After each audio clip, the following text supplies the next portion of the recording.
Brother, looking for Sting. Put him down, 100, 50% tension. Sid just needs one more hit. The wall break will do it, but the burst is back. However, Prader interrupts. All right, just super jumping on out. He's super jumping, take it to the sky, the rafters. Once again. Oh. I wonder if Prader let that rock, if it would actually beat the blade. Maybe close, I think. Either way, slide on in, as you pointed out before. Seems like Sid's really going for that towards the round enders as well, right? It's a really good round ender.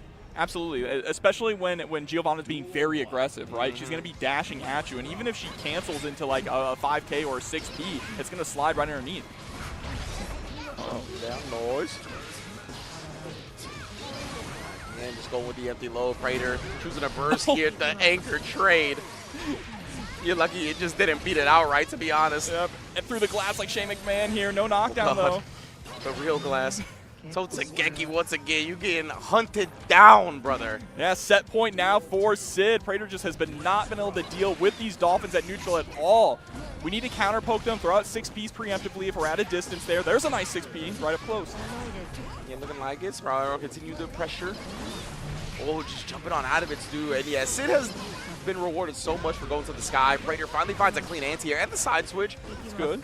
Too much damage, but at least you get the corner. Another great call out. BRC, I think she wanted the overhead, but unfortunate. Not too far away for the roundhouse kick. Ends the turn there, but gets caught with the backdash. Oh, the jam anti-air. Nothing to follow it up with, though. Usually the micro dash follow-up from Giovanna is there. The burst is baited. Beautiful stuff from Sid. You already know what was on the forefront of their mind. You saw it clean and clear. So I wonder who won the bet there in the crowd. I know, right? The fellow from either Australia or New Zealand, NA Geography, moves on. Rode the Dolphin all the way over here to Florida. Looking good, though. Good way to start off the pools here. All right, so I've been in Miami since like Tuesday, right? Yeah. So I came out here early, spent some time with family and whatnot. And I went to Flanagan's for the first time. Oh, yeah? I know Flanagan's is like, why you say, oh, yeah, like that?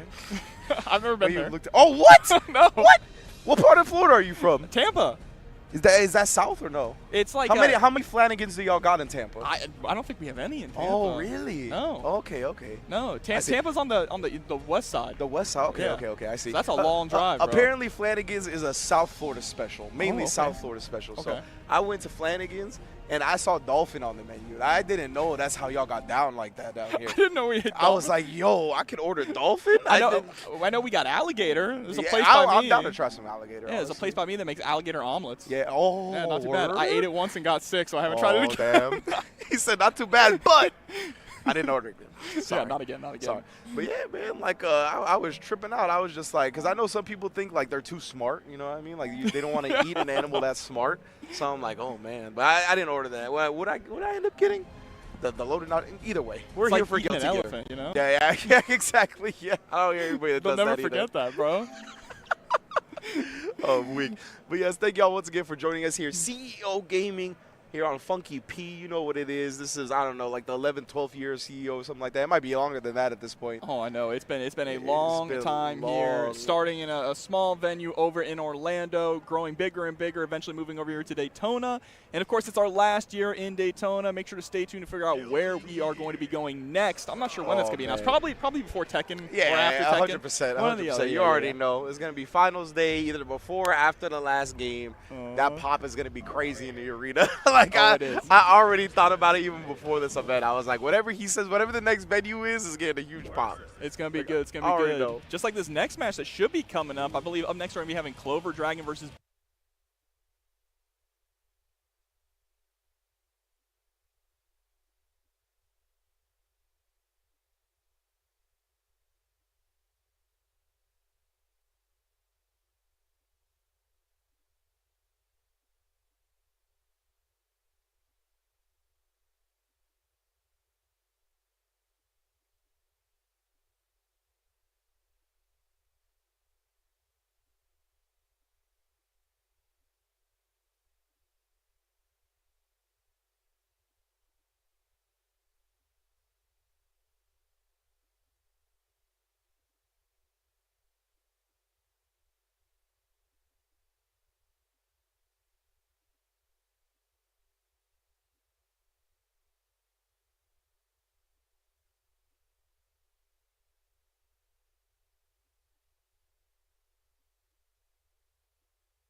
absolutely insane. She gets probably the best offense in the entire game. The high-low mix-ups are crazy, and it's going to be really difficult for Clover Dragon to deal with.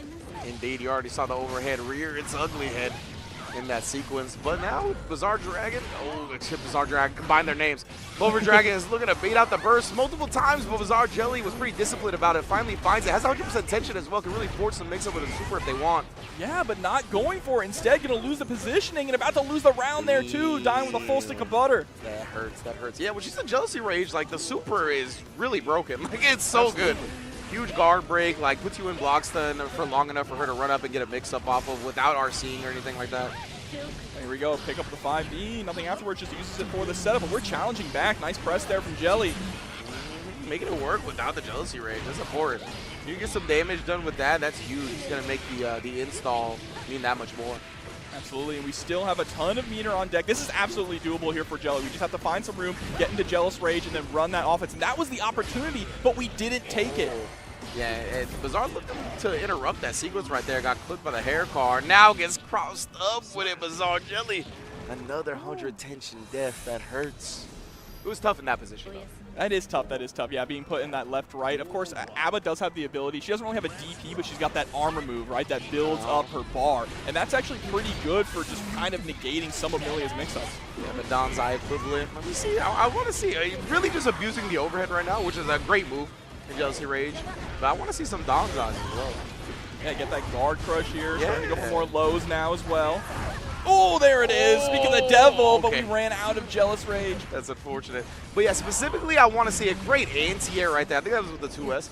But either way, Bizarre Jelly was close to wrapping this one up. Clover Dragon gets a shot now. Even if the Clover Dragon can just get the burst out, that's a huge W for them in this round, considering the spot that they're in, and that's exactly what happens. Now Bizarre Jelly looking to close this out. 100% tension on deck, not using it just yet, just applying the pressure, finally pokes to victory. Ringe, I don't think we've spent meter at all. I don't think so, bro. I don't think Bizarre Jelly, do we not put the FD button, or excuse me, the RC button on? We are keeping all of the money in the bank.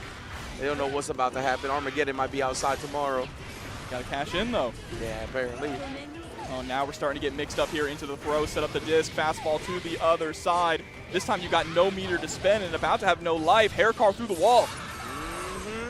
Now what's it going to be? We're back to neutral. Clover Dragon not spinning the meter just yet, just applying the positive bonus pressure. Throws whatever Bizarre Jelly tried, tying up the rounds. Yeah, with a perfect on top of that here. Jelly going in the next round with burst available. Nice anti-air, straight into the counter hit. Gets the burst early. Wake it up with it's not overheaded on the Jealousy Rage, but yeah, the little leap forward lunge special. Both players burst off the table as well. Backdash, that was huge, but no punish. No, but we're still just challenging right back. All right, we got meter. Are we actually going to spend it? Please, you have full jealousy. Thank you. I want to see the Donzai, especially when she goes to the air. I want to see Donzai. But right now, in the corner, tries to go for the command dash, but Clover Dragon was ready to answer it. Bizarre Jelly, please, I beg you. There we go. Oh, no. Oh, the BRC, and then back into the regular mode of ABBA.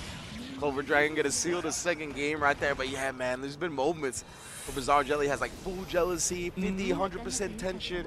You can really make Milia so you can tame her. You can make her second guess a lot of the movements with either the Donzai, the super. She's not going to be able to just go around the screen as freely as she normally does. Yeah, no, and you're going to lock her down and make her sweat and build up so much risk as well, meaning that your next hit is going to do even more damage.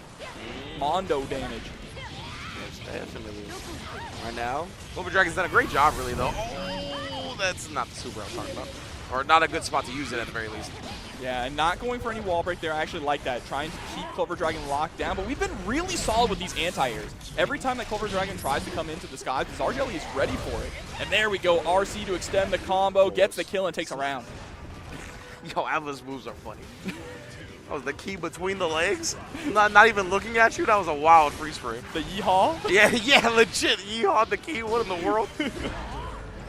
Good anti. I'm really impressed with Bizarre Jelly's, honestly, non-jealousy rage ammo. Like, he's got a lot of damage, a lot of mileage in the regular mode. And really willing to press, too, right? Yeah.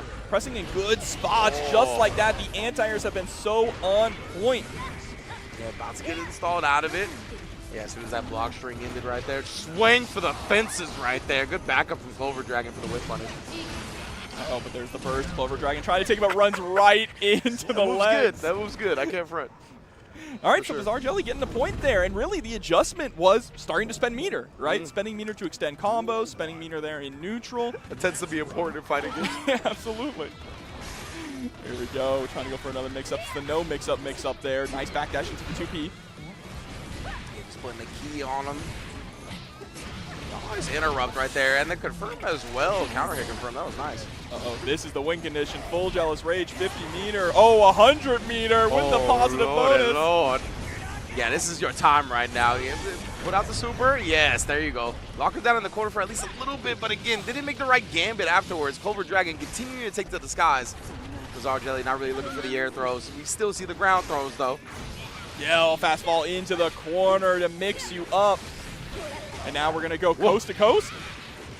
We've been on every side in this combo. And then the overhead touch from a long distance. Bizar Jelly chooses to hold the burst for now. Maybe didn't react to it in time before they got wall splat. Either way, Clover Dragon on set point. Yeah, last opportunity here to be able to spend that burst. Are we going to spend it early? Looks like we are. Rage. Oh, no, but again, Clover Dragon just staying in the sky so much has really used a lot of that speed on the ground from ABBA against the player. Yeah, which is interesting, too, because we have really solid air buttons in ABBA as well, right? Chasing the skies, especially in Jealous Rage. There's the 6P, but we're immediately challenging back there with the close slash. Yeah, see, look, as soon as the Jealousy Rage got activated again, Clover Dragon tried to take to the sky, right? Got hit in the middle of it, but nonetheless, that's what Bizar Jelly needs to be looking for, but that's going to be safe for the next tournament. Clover Dragon taking it 3-1 in the set. Or I should say safe for losers bracket, because they're not out of it just yet. Yeah, no, they are not. But they started to make some adjustments there as we went on, right? Really challenging in smart scenarios. It was just key things like not chasing up to the skies as often, maybe overextending a little bit when we were in Jealous Rage. Obviously, one weird thing about ABBA is that she starts off with maximum momentum frame 1 on her dash in Jealous Rage, which can throw some people off on the timings of their meaties, and we saw a bunch of times where we accidentally ran underneath Milia and put ourselves in the corner. Yeah, that was a lot of the thing, right, is that Bizar Jelly was just so adamant about getting the ground game started because, like, once she locks you down there, it's a real tough situation to get out of, right? But because of that, we saw Clover Dragon just constantly be in the sky, and Bizar Jelly never really went for the air-to-air game, right, which could lead to a lot of damage. Like, in this game, of course, that's one of the big things about Guilty Gear or any game where the action is in the air a lot. Having those conversions ready from those funky hits when players are clashing in the sky, that is so important. Yeah, and you mentioned Danzai too. We didn't see very much Danzai, maybe 3 the entire set, and that is the kind of move, especially if you have meter, you need to abuse. It's going to catch them out of the sky. It's going to guard break them on the ground, just allowing you to run even more of that offense with ABBA, and we unfortunately didn't see a lot of it. That is the character. Like, Danzai is the character, you know what I mean? They put that version of that move in this game as well because they know that's what the ABBA players go to it for, right? Armor, guard break, as you said. Like, it is an ignorant move, but it's only accessible in Jealousy Rage. You got to abuse it. Yeah, absolutely. But we'll see what other players are going to be abusing here in Strive. So many strong tools with so many strong characters. I feel like the place that the meta is at when it comes to character strength is in a pretty healthy position. I know a lot of players really want that balance patch that we know is coming in the future. Obviously, they want some things like White Wild Assault tuned down, which is understandable. But we're in a solid position right now. Nothing is too egregious at the moment, I don't think. Except for how bad Zato is. Yeah, that's pretty bad. That's pretty bad. The only but that's egregious parkour, thing. right? That's parkour for Guilty Gear. It do be. Starts good, and then you just get slapped down as the game goes along, unfortunately. But we'll see how it goes here. We are getting ready for our next match as the players approach the stage. It's going to be a good one so far. You know, we got so many fighting games lined up as CEO, man, as we mentioned. Guilty Gear Strive, Street Fighter 6, Tekken 8, and the like, and the list goes on and on, of course. Oh, and of course, you're going to be on that top 8 later for Def Jam, right? Yeah. Oh, yeah. Def Jam's a CEO staple. It is a CEO staple. We always have it on just the big stage here, top 8. It's always incredibly fun to watch. So make sure to tune into that, too. Get yourself a drink if you can. And just enjoy it. That's going to be a good time for sure. And yeah, if y'all haven't ever seen Def Jam as CEO, we go super unhinged. It's like on Juicy Game Night, we're like, we don't care about the sponsors. Like, it's all just complete free-for-all. So definitely tune into that one. It's a great time, very entertaining time. But yeah, I think that's tomorrow, right? I think so, I think it's tomorrow night. Yeah, because tonight is going to be the Royal Rumble. That's right. For Tekken 8. Yep, over on the CEO Gaming channel later on tonight. Of course, 30 men enter, men and women enter. Only one can win. Who's going to go through 29 other people? That's so sick, man. Yeah, I had the pleasure of getting to, like, host the MC, the Street Fighter 6 Rumble last year, man. That's just one of the really cool features, events of CEO. You know, we're big wrestling fans over here, me and King Jobber, so we appreciate anything that really harkens back to one of our loves of life. For sure, for sure. They need to put a wrestling character in this game. You know, that's what I'm saying, bro. They would make a really dope wrestling character. I think anime wrestling characters are really sick. La Diva is That's so cool. legitimately what I was just about to say. I was like, La Diva? You know how cool La Diva is? I love that character. I love how much La Diva clashes with the world of Granblue. It's all these knights and like magic Yeah. users, and then you just got this big lady who summons a wrestling ring, and there's just a dude in a ref sick, shirt. Like, bruh. That is one of my favorite supers of all time. Like the so fact good. that The they have the count. Yeah, like they so kick out sick. if it doesn't kill. Oh, it's fire. Oh, sick. But let's see, we got Charlot coming up against Charlot. Dude. Dude. Is Dude the Zato shirter? I think so. Pink hoodie, Zato shirt. Zato shirt. Are you actually gonna play Zato though? Is my question. The all over Zato print. Oh We my are. lord! I can't believe it. One of the few remaining players. I like to call that shirt some, but I don't know if I can say it on stream. Oh, okay. You know, we'll go over it during the break, and I'll be like, just go, just say it. Who cares? I mean, this is an Arc World Tour, right? Yeah, Oh, yeah, that's it's on true. there. That's true. I forgot. I've been drinking. Whoops. Either But way, though. we are bringing in the Zato here. Yep. White Zato color means you better pick the right stage, bro. You can't play on that snow stage. Yeah. That's I forgot cheating. about that mix. That was funny. When the game first came out, a lot of people were doing that.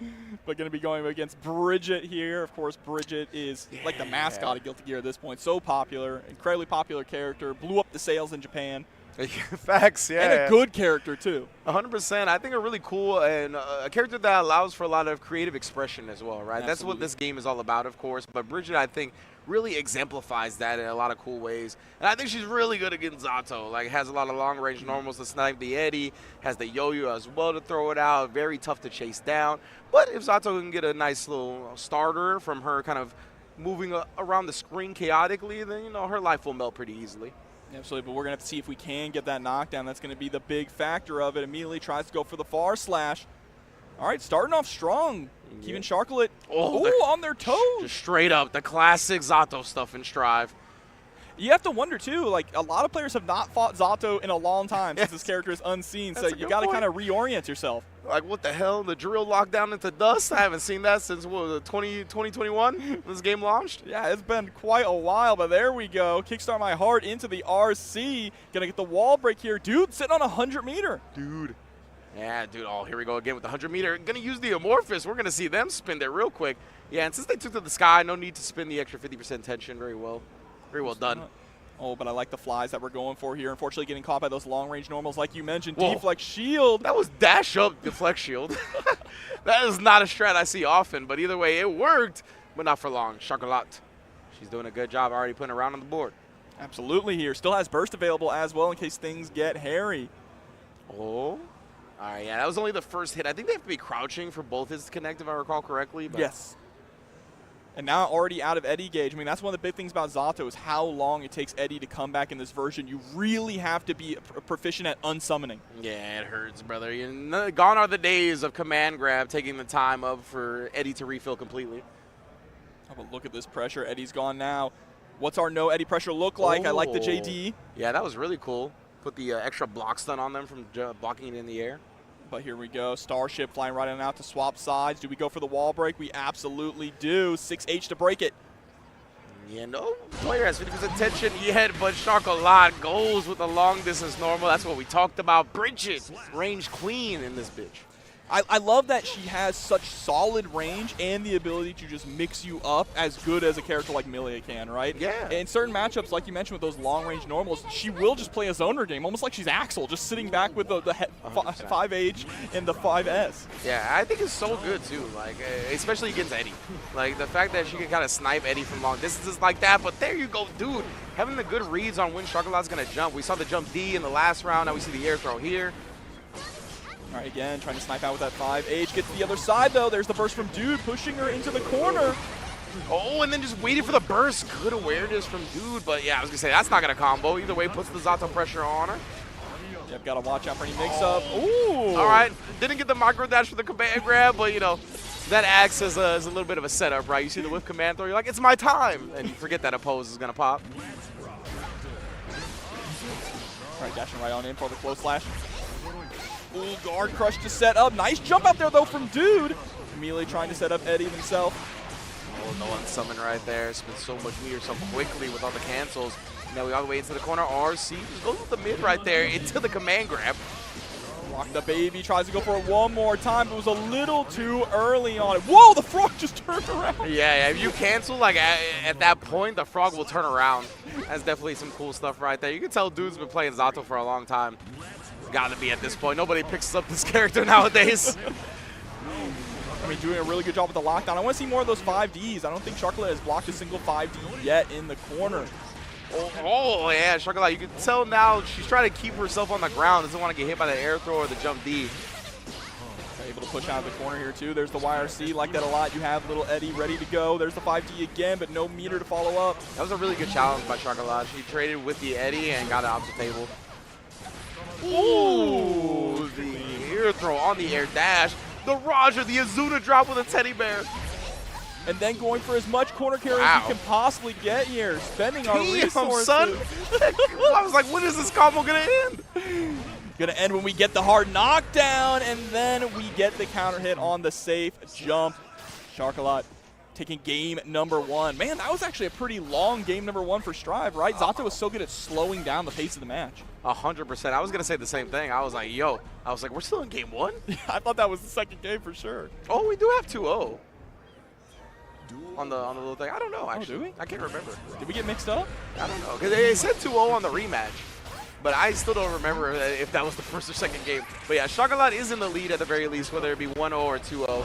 Charlot has control of the set so far on the Bridget. Here we go, but we're trying to poke out with that 2B. Dash up gold burst. Okay, just sending it.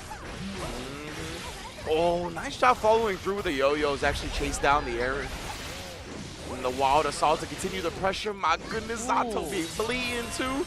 Yeah, that was because the counter hit of the Wild Assault, such a strong starter. Now we're in the skies, though, with the Amorphous coming through. Don't got to worry about spending meter again. I like setting up a pose to kind of eat the yo-yo, but still getting caught. Yeah, you lost, but that oppose in response to the yo-yo, as you identified, was really good. Because he immediately canceled after. Like, he knew, or they knew that the yo-yo was coming, and to keep Eddie alive, they had to go to oppose and to immediate cancel. That was really good. Well, the Charlot is making some really good adjustments here, too. You saw the snipe on the JD, but JD swinging right back again. Yeah, dude, they ain't afraid to let these JDs fly, that's for sure. Nice, good Eddie control right there again. Sending the super down. Right into the applause. Out of little Eddie again, but we get the throw. The regular throw. Oh, no, it looked like that 2K was a little early. I like the dash down 2K attempt, especially because Charlot tried to take to the sky, but whiffed entirely. Again, throwing out the oppose. Obviously, that one wasn't a hitbox, but it's still a really smart idea. You're getting Eddie out there. Oppose is incredibly strong, but right now you got to watch out for your life. Oh, and then interrupted right there. Coming down. Made Zato block into the command grab. Charlot. Again, making great use of that command grab. Not abusing it too much, just sprinkling it in here and there, and that's when it's going to be its most effective. Absolutely. It's a really slow command grab. You can actually throw it on reaction, right? Which is kind of scary, but Charlot doing a really good job, like you said, mixing up, and it looks like that's it. Yeah, so it was 2-0 from what we saw before. We just forgot. So now it's 3-0. Yeah, it's 3-0 Charlot, yeah. Good stuff to Charlot, taking it, man. And yeah, we talked about that, right? That, you know, Zato is not a character that gets played a lot nowadays for good reason. And in addition to that, Bridget just has a lot of tools that can make it tough for you to navigate the screen with you and your partner. Yeah, absolutely. And again, it's that big aspect of how long it takes little Eddie to come back now. Means that any stray hit like that from Bridget's yo-yo is just going to lead to a neutral game that you do not want to be in at all. Yeah, it's not Zato advantage at all once Eddie is inaccessible. So big ups to Charlot really identifying that, using all of her tools sparingly as well, nothing abusing or not abusing anything too much to let the opponent catch on to your strategies. I really like the way they played. Yeah, I'm really glad that we got to see Zato, though. Yeah, right? yeah. Again, sure. a character that we rarely ever get to see. So glad to see him show up and actually put in some work, do some good plays there, some really cool sequences, and hopefully, you know, Zato can get some love in the next balance patch in Season 4 of Guilty Gear Strive. And we got Season 4 coming up, right? Yeah, yeah. All our characters finally done in Season 3. We got the 3v3 mode and Season 4. I'm curious, all of you watching at home, who you want to see in Season 4, because now we kind of got like most of the fan favorites, other than maybe like Dizzy and Jam, right? Yeah. Jam, I think, is probably the biggest glaring omission in terms of fan favorites, I think. Dizzy, for sure. Dizzy's like my favorite female character in Guilty Gear, so I feel you on that. I want Zappa, personally. I would love Zappa. You know, I just want to see how Zappa is animated in this game. This game's so beautiful, and I think he would look insane, especially because, like, the characters just look better and better over time, right? Yeah. Like, as Arxis continues to improve and just be wizards when it comes to the graphical capabilities of video games, I know Zappa will look ridiculous. I want to see Robo-Kai, but I want to see him in Exerd Kai's outfit with the ponytail. Oh, that would be like, he's sick. just, he can't keep up. He can't keep up with Kai's changing outfit. So I would love that. Robo-Kai with the ponytail, and bro. the old outfit, the Holy Order outfit. Oh, that would be cool. Yeah, the Holy Order outfit, that would be really cool, for sure. No, there's so many characters, too. Characters that have never been, like, playable in a Guilty Gear fighting game, too. Like Dr. Paradigm. Oh, man. He's an Overture. He could fulfill a Dizzy function for sure. I would love Dr. Paradigm. That would be so cool. Dr. Paradigm would be really cool. What? Whoa! Fencing? What is happening? Fencing. All right, here we go. Heaven or Hell? Heaven or Hell. Who do you got? fight. Who do you got? Oh, who are we gonna get? Well, you don't. You got tagged, brother. That's what happens when you don't got little Eddie to back you up. I was gonna say you can't summon little Eddie to do anything here. Round two. You can't oppose now. What we doing? Oh, the advantage. Oh, he caught him. Okay, final game, final round. He tried to get overzealous. He was too thirsty for the kill. That was good counterplay. Round start. Hire us for the fencing Olympics. You see me and King Jobber. Wiggling the sword to make sure that they can't see where you're going to go, right? On the left, we're just a little too stiff. We're not being unpredictable enough. Okay. Oh, you get what? Nobody got hit right there. There was a lot of overzealous play. Oh, was that a double take? I feel like it was. Double KO? One more? It was. All right, let's go. Whoa, what was that? Bro, he's hitting the spin, the Ash of War. He was going to do the limit break? What was that? Oh, limit breaks on both sides, stabbing each other yet again. Is that another double? How many double KOs can we get? All right, we'll call it a draw. Oh, no. Are they going to go one more time? Hold on. Yeah, they're loosening it up. They're catching their breath. You know us gamers, not in the best shape. We need a definitive winner here. Indeed. All right. Somebody call Snoop Dogg. We need him on commentary with us. I like this action here. We're trying to swipe away. Oh, got him. I give it to Zato pressure, man. The GGs, the handshakes. So calm, being calm like that, right? You knew you were going to see Guilty Gear Strive here at CEO, but did you think you were going to see fencing? I don't think so. Oh, the round of applause. Incredible. May have lost the set with Zato, but we won the fencing match, all right? Won the fencing. Exactly. The more important one. That's right. The unofficial bracket of CEO. Can we get a belt for fencing? Can we make this an official game next year? We've had rock, paper, scissors. Now we're having fencing. CEO just keeps evolving. You know what I'm saying? We're just out here, man. I think we got Beyblade too, right? Is that only at Taku? Or is it here too? I think we had Beyblade here one year. I'm not sure. I know we have it at Taku every year. Okay. Oh, damn. Every year at Taku. Holy smokes. Uh-oh, but here we go. We got more players coming up on deck. Oh, my. What was it? This man. Future so bright, we got to wear shades, huh? I guess so. Lights too bright for you up here?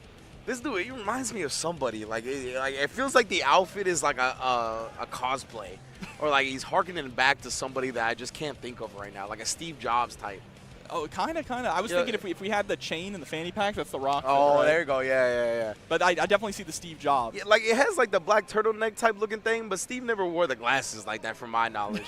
No. But I feel like, I don't know, he's giving me like Tom Cruise vibes. Like, Tom Cruise. Yeah, I don't know why. Like risky business style. Like I don't know what's going on. There we go. All right. On the flip side here, we got a very comfy sweater. I respect wearing a sweater in Florida. That joint is wool. It's cold in the venue, to be fair, but as soon as you walk out, you're toasted. Yeah, absolutely melting. But I think this is going to be a Byzantine up against Adun. Byzantine? I can't pronounce these names. Byzantine? Oh, man, you're right. Adun? Adun. I'm going to go with Adun. Adun. I'm going to say the Y silent. Can we just...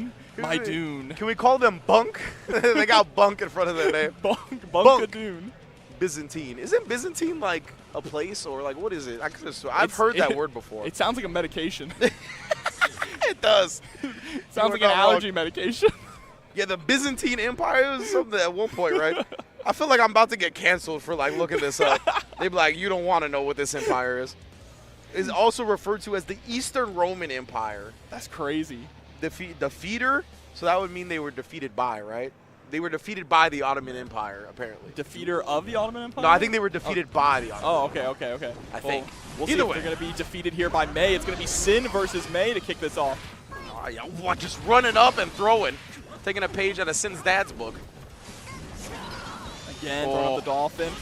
I think the idea of trying to be a little bit more airborne here on May's side is going to be smart as well. Use those disjointed hitboxes. Sin does have some decent anti-airs. That close slash is crazy the way it just brings you right back down.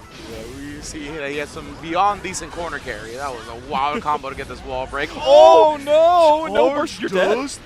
Charged dust, it's like that. Ooh. Still alive, the Japanese guts, I forgot. Yeah, indeed, May. She's a tanky one. Overhead, sneaks it in for the kill. Yo, the charge dust. I respect that as a move in pulls for Guilty Gear Strive. Absolutely. You got to test your opponent's reaction, see if they can block it. There's the throw. Can't block that. Throw right back there. Back throw incident. Waking up with the DP. Cancel it as well to keep the OP going. Ooh, speaking of which. Oh, wow. That was actually really smart. If it would have hit, then you would have gotten the RC, like the Red Roman cancel. Yeah, would have got the combo either way, right? So, yeah, kind of acting as an OS in that moment.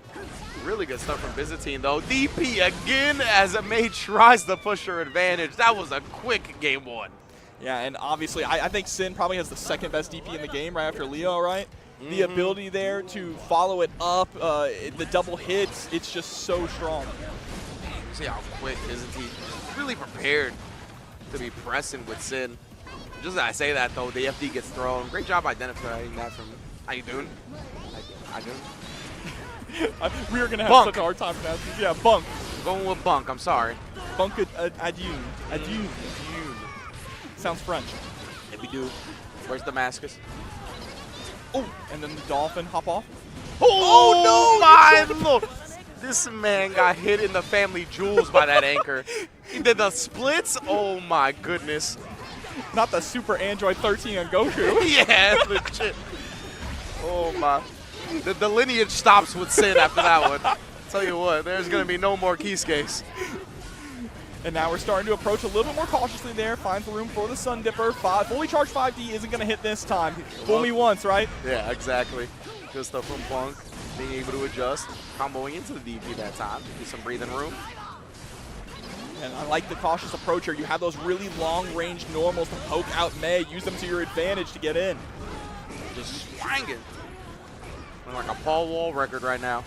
Swanging. Ooh, I like that too. Just that space putting up the wall. So Bunk can't approach for free. Byzantine. They know they're playing a really good character. I can tell by the way they're playing. Not being too overly aggressive here. Recognize that that didn't work. But now there's the hard knockdown. Half your health gone. Yeah, Wallace off for the hard knockdown as well. Just trying to apply this pressure positive bonus. Puts him over 50%. Oh, it slides on in and give me the RC. Builds up over 50% again because of the positive bonus. We got a quick burst, but wow, what a counter poke from Bunk. Oh, and that was a crazy conversion there too. Just to get close enough to pick up with the 2K. That was clean. That was heat. Love seeing it. Yeah, May's honestly got so much creative freedom nowadays because of like being able to aim the Dolphin, the feint on the Dolphin, like lots of cool stuff. Yeah, and they brought back a lot of her mix-up game, which is something that people were upset was gone from Exodus, right? Yeah. That's a good point. Applying the pressure, trying to crank the wrist gauge a little bit. Byzantine gets clipped and then thrown. Finally finding some FDs a little bit here. Oh, no. Nice. Using the 2S there, really great awareness, but going to get caught right out of the skies. Immediate burst, we want to be a hero. D trying to hold on to this one. Oh, the DP dodged it, but either way, counter hit on the other side. Byzantine survives for a moment, but I don't know for how much longer. So we see the sweep come through.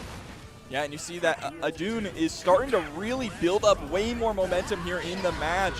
Byzantine needs to put a stop to it.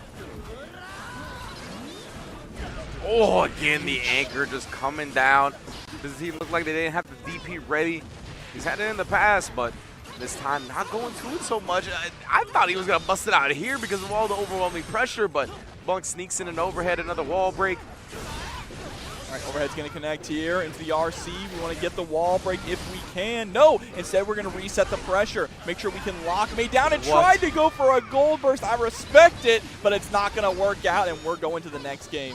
That hurts, bro. Airballing the gold burst, and yeah, dying for it right after, that is not a good feeling. You got to hope for Bantine. He's able to shake it off real quick, have that short-term memory that you need for competitive play to this game 4.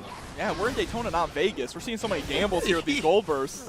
That's why they're not working. In Vegas, they get a buff. All the gambles you take at EVO, they get a buff because you're in Vegas. There we go, slide right on in. 2D again, getting caught in the mix-up. No follow-up afterwards. It just stuffs the DP in the air. Yeah, bruh. Oh my god. Making them pay right now. You got full calories at least. Try to make something happen. You can pop off. Oh, never mind.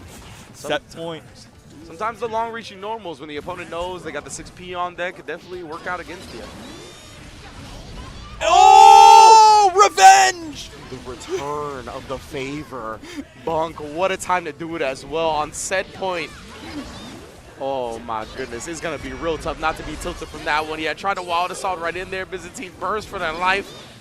Oh, and then coming down from the rafters, leaving them on a pixel. We DP and Hail Marys to the sky right now. We still got a dream, but there we go. Swinging with the far slash on the anchor. Adun is gonna take it. Bunk is gonna take it here. Yeah, well done from Bunk, turning it around. Dropped the first game, but from there really ran the gauntlet. I love the return shot of the charge. That was crazy, the Revenger. They were like, I did not forget. I did not forget that game 1. Just because I'm beating you up now doesn't mean I still don't feel bad about that charge dust. I'm going to make you feel bad too. That was good. That was clean. Stuff. That was clean. I love it. We're already getting some exciting matches here. Yeah. Some really fun interactions that kick things off of the pools here at CEO 2024. And we still have plenty of more matches coming your way as well. Remember, this is an ARC World Tour qualifier event. Gold qualifier event, so there are a bunch of points on the line here for these players trying to get their way to the ARC World Tour Finals. Indeed, maybe point system in the building, right? So all tournaments matter when it comes to trying to qualify for the ARC World Tour at the end of the day. Glad to see so many players coming out to compete at CEO as well. It's a beautiful thing, man, not only in Guilty Gear, but in all the games. This is a packed house, and we're just getting started. Yeah, we are in full swing of World Tour season, right? Everything's going on. I mean, you can see it behind us. You got the Tekken World Tour. You got the Esports World Cup. Of course, you got Capcom Cup stuff as well. We are in full swing, and we're in that triple season, right, of combo breakers, straight into CEO, straight into EVO next month. It does not stop. Yeah, and it's an even more compressed schedule this year, right? With EVO being like 3rd week of July rather than end of July, August. So, yeah, I mean, we have less than a month after this tournament till EVO, which is insane to think about. I know, just tripled up like that. It is wild. But we got another match coming up here. I see that hoodie with the Nagoriyuki patch on it. Oh, okay, okay. Is that a little? Oh, he got the Nago shirt on too. It's gotta be. Yeah. Smoochi Wallace versus Nintendo. Oh, Smoochi Wallace, that's a beast name. Both of these names are beasts. Wow. Nintendo and Smoochi Wallace. Whoa. I want to know what kind of character Smoochi Wallace plays. I already see picking on Anie, but are we actually gonna lock in with Anie, or are we just doing our button check there? Smoochi Wallace, bro. I'm saying like a Gold Lewis. I can see the. Oh no, it is gonna be the Anie. I get that too. Yeah. I feel like the Anie makes sense. Oh, but I see a hover over Slayer here. Have we gone from one vampire to another? That's the only character I'll accept you playing besides Nago. At least you stayed within the vampire family. Just moved up to the grandpa. Yeah. The one that set the tone. Wow, I have not seen this color. That's very nice. The pink jacket? Slayer. Yeah, the pink jacket. Looking clean. Killer Cam Slayer. Slayer's so sick of this game too. Yeah. He has so Slayer is like a character of extremes with extremely strong offense and extreme damage, but the worst defense in the entire game. That backdash is not good, and it is especially not good at Anie. It's invincible frames 1 through 6. Angie's close slash is 7 frames active. So you can't backdash on wake up. It's just not happening. Yeah, it's one of those things, right? And especially, I kind of like that they did that with Slayer, though, because like with a backdash button in this game, if they kept the backdash how it was in previous games, this character was going to be absurd. Absolutely. But, you know, we're not worried about backdashing or blocking for that matter. We are going in and pressing buttons. There's the Master's Hammer right into the bite. Time for Universe. Oh, my My lord and lord, yeah. I cashed out the universe immediately for the kill. Look at Nintendo. And this is what you want to do, right? When you're playing Slayer, still a relatively new character, you just want to overwhelm the opponent, not give them any chance to even figure out what's going on. Absolutely not, but now you're on the defense. Let's see, can you take the heat? I love that they Starts using both hands. Oh, really? Yeah. That's super sick. The bat stomp as well, super good. Counter hit there. Oh, no, the dandy step. A little bit funky on that one. Smoochi Wallace able to make the most of the scramble. All right, so I mean, both really swingy rounds there. It felt like who got the first hit was the one that closed it out. Smoochi Wallace getting the first hit this time. Yeah, a little two-step with the spin and a backdash, catching Nintendo reaching. Trying to get the 2H, but I like that we're starting to throw in some air dashes here, recognizing that Nintendo likes that 2H a lot. Yeah, that bat stomp, it's a really good move. I don't blame him. Wow, to solve for the hard knockdown, positive bonus at my back as well, so you know the pressure is coming. Nintendo gets counter hit, trying to poke out of the safe jump. I don't know what's going on. You did. Yeah, didn't even need the super there. 5D was enough. There's a perfect. And again, the curse continuing here in this set. Whoever gets the first hit seems to close out the round. We'll have to see if that's going to continue into game number 2 here. Smoochi Wallace up 1. Master's Hammer hits. Yeah, from the other side. It's got a lot of momentum as well, right? So you can do some tricky stuff with it. Hitting on the opposite side you expect it to. Oh, trying to backdash and then Danny step back. Still got clipped by the range on Anie. Oh, but the backdash is going to get tossed as well. Okay. That was clean, yeah. And use the S follow-up as well for the backdash. Unfortunately, it's negative on hit, so if you don't have meter, it's really difficult to actually follow up. Master's Hammer, what a backdash into the Mappa. Into the wall break, too. Very clean. Another pile bunker. Back to back with it. Oh, got caught reaching. Smoochi here. Do you have the conversion? I don't know if you have the meter to kill. You're going to get to the wall and get the wall break, but that's still not going to be enough. Nintendo surviving with 100 tension and burst. Just wake up Mappa super. Oh, but we just go for 2H. Okay. Okay, that's fair, too. Fair, no, yeah, exactly. Good move. Smoochi Wallace hasn't been looking at spins. I was just going to say, we saw a round start spin earlier from in response to the 2H. I was not going to be surprised if they didn't get there. Oh, but catching the backdash with the close slash. That's crazy, pushing all the way out of the corner. And look at this, the dandy step, K-dandy step going for the double dash. Just what in the world? The trade into the counter hit right here. Nintendo is thriving on the chaos.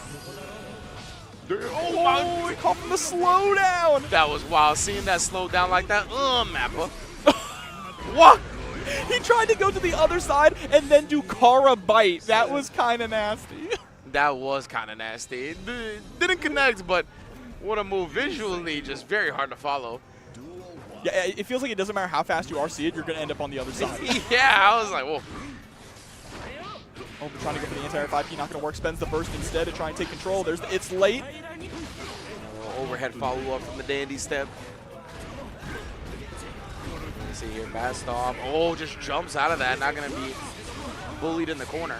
And that's smart. That's one of the ways to kind of deal with Slayer's dandy step pressure, right? Is to just attempt to jump out of it. Because if you are forced to block, it's late. You're just coming right back down to the ground. And, you know, it's better than getting hit by Master's Hammer. Yeah, absolutely. Definitely a great risk-reward management right there from Smoochi. Using the pixel, but Nintendo gets the back throw incident here. We're almost close to 100 tension. He gets the blood-sucking universe as well for the extra damage. Spins some meter though, so he's a little bit further away. Has the positive bonus. Oh, and we actually, so we went for the J, it looked like the JK there to try and just bait out the reversal super from Smoochi Wallace. We didn't want to hit the parry. Yeah. Now back against the wall yet again here. Pokes out, but Smoochi Wallace with the offensive burst. Wants to keep this corner position, just backdashes as soon as he sees the tender disappear from the screen. Yeah, this one's going to hurt as well. Goes right into the super. There's the sun. And through the wall. Slayer does have really high defense, though. So you see that super didn't do a whole lot of damage, but we did it for the hard knockdown. Oh, the Mappa looked like just gets completely stuffed. Oh, Mappa again into the RC, swap to the other side. Okay, we swapped the sides again. I don't know if that was intentional. Blood-sucking universe. Oh, tried to chase down, wanted a big reward, but Smoochi protecting his life. Yeah, a little too greedy there for the follow-ups after bite, right? Slayer doesn't get the best Oki if he doesn't have any meter available after bite mid-screen, but you can go for something like 2D to catch a backdash, right? Yeah, absolutely. Man, oh man. All right. So I like this. Take some time here. We'll see as well because obviously our Slayer player Nintendo has been rocking deep with the Nagoriyuki apparel. Absolutely. So could be considering the Nago switch. Taking a big drink of water. Damn, no straw. That's what I'm talking about. Straight up the big gulp of straight H2O. Oh, we aren't done yet. We're going right back in. Yeah, let's go. Ice cold. Damn, is Smoochi just talking to him? Yeah, saying, you got to block that. You got switch your character, switch your character. That Slayer's free. Damn. So we're bringing out the Nago, right? Obviously with the apparel like you mentioned. Mm-hmm. Obviously, the character's been in the game since launch. He's going to have way more experience on the Nago compared to the Slayer, but we get an extra dap as well. Okay, okay. Smoochi Wallace just enjoying the hell out of himself. He's like, oh, this is great. That's how I want to see people up there here on the tournament stage, though. It's a beautiful thing. Ooh. Trying to go for that Bloodsucking Universe real early. Indeed. I'm not mad at him. Oh, yeah, Bloodsucking Universe is his command grab, huh? Yeah. I just applied it to Slayers, too. I was like, it's the same thing. Same vampires. It's always been called that. It's the same animation, too, like the bite. Oh, are they both called that? Yeah, they're both called that. Oh, okay, okay. Weird to have a move with two moves with the same name, right? Exactly. Like, I don't know any other fighting game that has that, where two characters have the same exact move and name of the move. Other than Hadoken, I think that's it. Oh yeah, true. Duh, I'm stupid. Catching the backdash there though with the close slash. 6H. See that positive bonus ringing in from Nintendo as well. Oh, nice job. Air dash. Great way to dodge a lot of the normals from Nagoriyuki, but of course that 2H can be looming. Oh, gets the blood sucking. We actually bit just a little too early, spending 100 here, but it should be able to kill. I don't know, Anji has that guts. But the extra damage from the wall break? It is. Okay. Yeah, with the last chunk of that super plus the wall break chunk, Nintendo. It's around on the board here, trying to tie up the set. Oh, gets caught trying to send the clone. 2S, of course, still a potent button. Yeah, and that burst there from Smoochi, just trying to stay as aggressive as possible, not let Nintendo play, but there's the pickup all the way to the other side. Triple slash series. Oh, interrupted that time. Yeah, Smoochi Wallace trying to thwart the range of Nagoriyuki with some of his own. Back throw incident, though, be in the Kona. Oh, and the overhead able to connect 6-8. Game 5. Oh, my God. The timing on that overhead was gross. One more for both sides. He wants to dap again. Smoochi. I like this, the sportsmanship. I do too, I do too. All right, I hear it. The round one. Let's rock into this game 5, final game. All right. Of our pool set between Smoochi Wallace and Nintendo. Our best pair of names yet. I think the switch to Nago was definitely huge, right? Play with what's more comfortable for you. And not biting there on the 6P, very smart, being so cautious. Going for low-risk options here. Indeed. Oh, the overhead this time, though, and tried to reach. Smoochi Wallace going to make a pay for it. And be utilizing the super as well for the hard knockdown. We got positive bonus on the other side. Nintendo got a little bit of life to work with, but not a lot. We're trying to chase down. And there we go. Yep. Final round here. Set point for Smoochi Wallace, but can Nintendo fight back? We almost have burst available, so that's going to be one get-out-of-jail-free card, but we need to win out in the neutral game, which has been so difficult. Yeah, Nintendo, he tried to 5P, mash out right the Amare and Smoochi with the 2S. It's just so low for Anji. Dodged it completely in that last round. Now we get the overhead, the harassment, the close as frame trap. All right, Fukio into Beyblade. Now we can start running our offense. There's the bite. Oh, the world is yours. I love this. Back-to-back. He tried 3. My goodness, bro. Oh, you could have picked up after that. Actually, could have picked up with the far slash, but we just weren't ready. Indeed. Maybe even the 5K. Yeah. 5K 6H would have been crazy. Oh, no. Gets absorbed on the spin this time. Smoochi Wallace is on set point here. Gets the hop into the throw. Puts the butterfly on him as well. Still has 50 meter, which means this offense isn't over. And the PRC 2D. That was fire. What a set. And then they're going to hug it out. I love it. PRC the overhead as well, right? So stuff like that relies on your opponent being good because he only showed the overhead for a few frames, just long enough for the opponent to recognize the overhead was coming.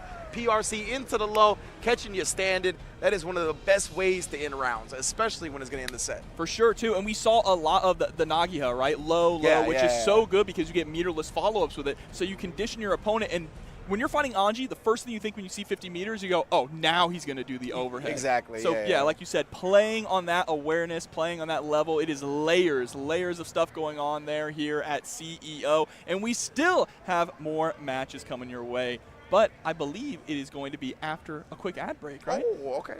So I think we're going to throw it to an ad. Is that right, production? Yes, Absolutely. Indeed. So make sure to stick around because we'll have more Guilty Gear Strive after this. This is the main event. Yeah, BMU. This is the main event. CEO. We got this fall.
Save the date. Frosty Faustings returns on January 23rd to the 26th for another massive 4-day event.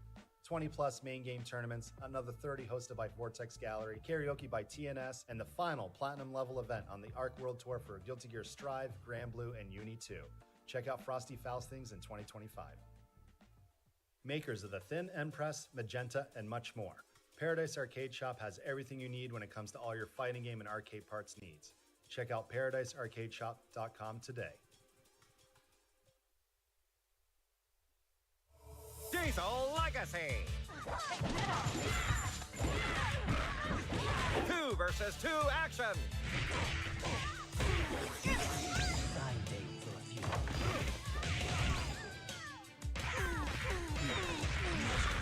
Three lanes, 1 battle!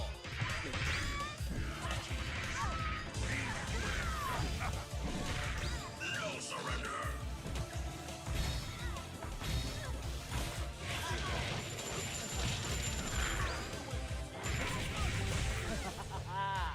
Wish list now!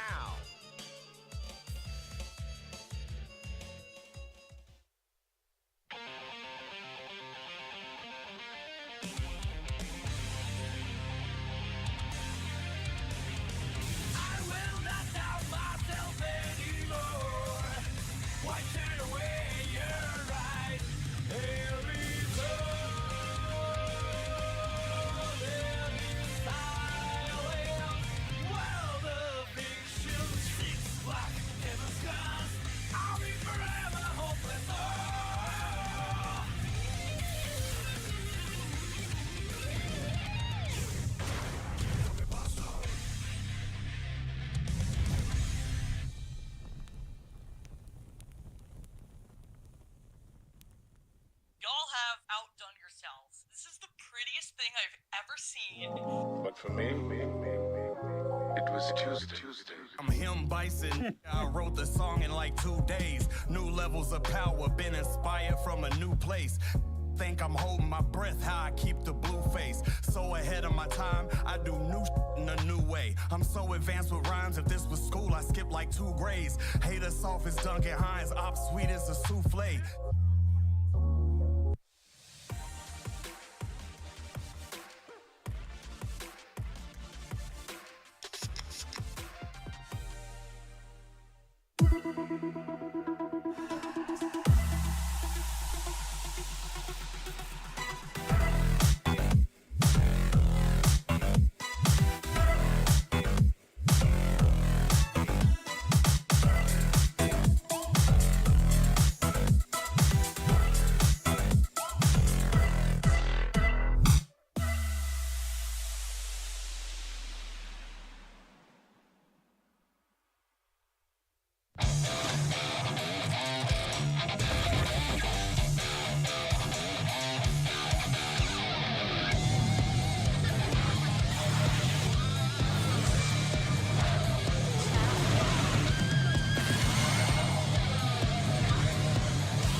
ultimate video game retailer, carrying the largest selection of physical video games. Visit dustygame.com and follow them for all the latest rounds of titles, deals, collectible merch, and much more. Arc Shop US, the official merchandise store for all things Arc System Works. Visit their web store for premium merchandise, including desk mats, plushies, keychains, pins, and much more. Visit arcshopunus.com for the full selection. Launching in early 2025, Phantom Breaker Battlegrounds Ultimate is a stunning remaster of the classic side-scrolling action game, now with 8-player cross-platform online play. Pre-order the Ultimate Collector's Edition today.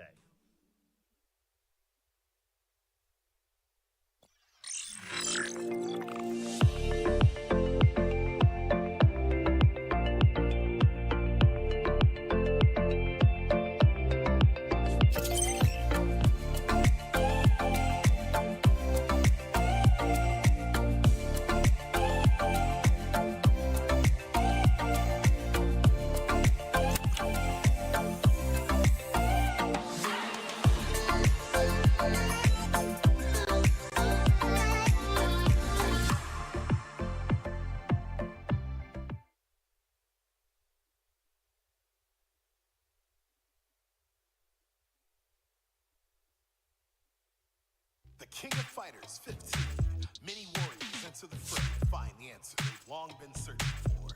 Is it their fate or just a bloody coincidence?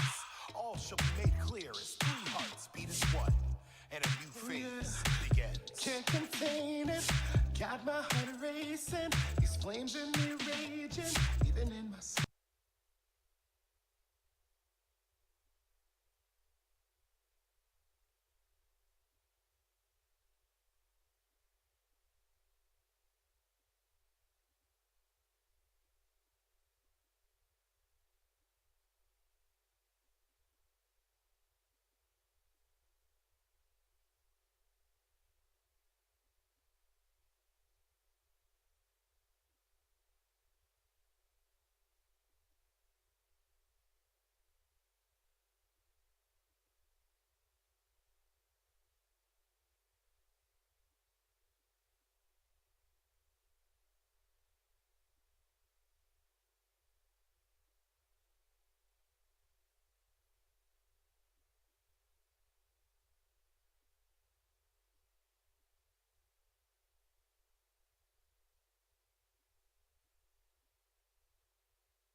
Shatter all expectations.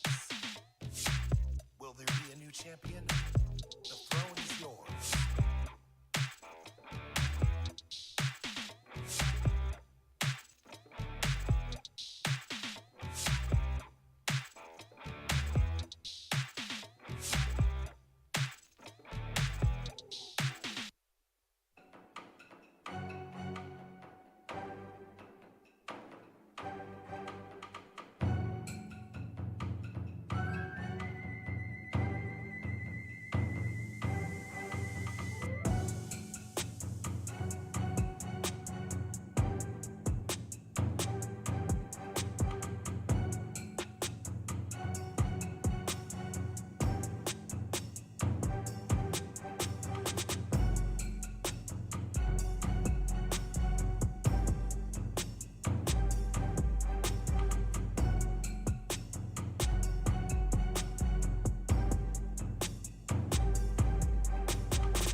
And welcome back, everybody, to CEO Gaming right here on Funky P for that Guilty Gear Strive, the ooey gooey goodness, baby. Me and King Jobber in the building, holding it down for the first block of the action. You already know what it is, man. We've seen a Slayer, we've seen a Zato, we've seen an Abba. Yeah, we have. We've seen a lot of character variety here, and there are going to be still more characters and more players coming up. And the names already continue, too. We're talking about the great names that we got. And up next, we are going to have TN Teddy Gone Cray up against I Already Lost. Teddy Gone Cray. I didn't even see that one. Smoochi Wallace is going to be tough to top for me, though. That is a good one. Smoochi Wallace is the height so far. That one was so good. But Teddy Gone Cray, I like that a lot. Especially it's like I don't know if it's just like TN for like Tennessee, or if they also wanted like the TNT like pun. TNT Eddie. You know what I mean? Like that's crazy. You know, I don't know. Maybe. I don't know. Teddy Gone Cray. We're going to see who they're going to be playing on here. And, of course, I Already Loused. Loused. So that's a Faust player, right? Yeah, it's got to be, right? Unless they trying to change their ways, change their life. Oh, hold up. All right, well, wait, we Yo, got Dante cosplay? Dante Gone Cray? Dante this Gone Cray. party's getting cray. This is a sick Dragon Ball shirt on the other end, too. It is. All right, everybody Dang, coming out, saying 4? showing out. You see, anime players love their mother effing anime. Let me tell you what. It don't even gotta be Guilty Gear. Is Devil May Cry technically anime? To me, I mean, it's I got anime. the shirt. That's what I'm saying. Production's not looking at us, but I got the Devil May Cry shirt on. To me, it's one of the most anime animes. You're right. I mean, it got as far an as anime. I'm concerned, you know. Yeah, it eventually did get an anime. It's getting a Netflix anime too, right? You know, I'm pretty sure. Yeah. They love their anime. This is a crazy. Is that Sasuke? His tattoo? Is it? Or is that? Hold up. I think that's Itachi.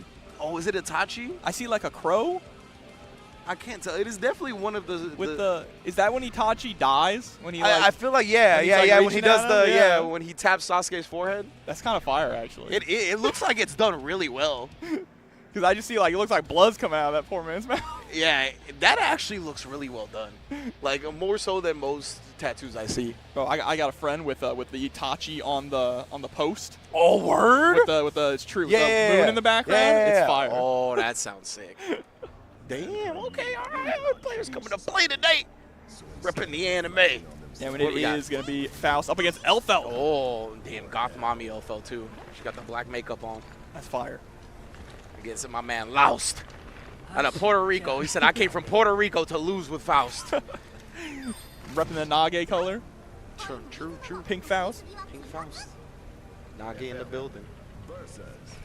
Let's see, hopping right into it. This is an interesting matchup here. I feel like 2K is so good against Elfo, right? She's not going to be able to go for a lot. Like, in that scenario, I think 2K would have beaten that out, the flip of the Pine Bear. Yeah. We'll see if Already Loust is going to go to that at all, at least try to test. So Teddy Gone Cray doesn't get free pressure off the Rekkas. Oh, give me that. Bomb? Yeah. Oh, my God. I was going to say, you're going to recover into the bomb. Unfortunate. Yep, into the RC here, trying to go for the overhead, but gets another snip. Straight in the safe jump. Jumping out. Oh, and the fadeaway jump K. Toss the bomb on her just for good measure. All right, already looking pretty strong here, starting things off. Louse no more, right? This character has gotten stronger and stronger as Strive has gone on. Got the goons coming out as well. Toss the banana peel, fam, yeah. Both players just looking to avoid each other, but what a conversion that was off the 5K. All right, I see. The name might be a mix-up. You look kind of good on this Faust, bruh.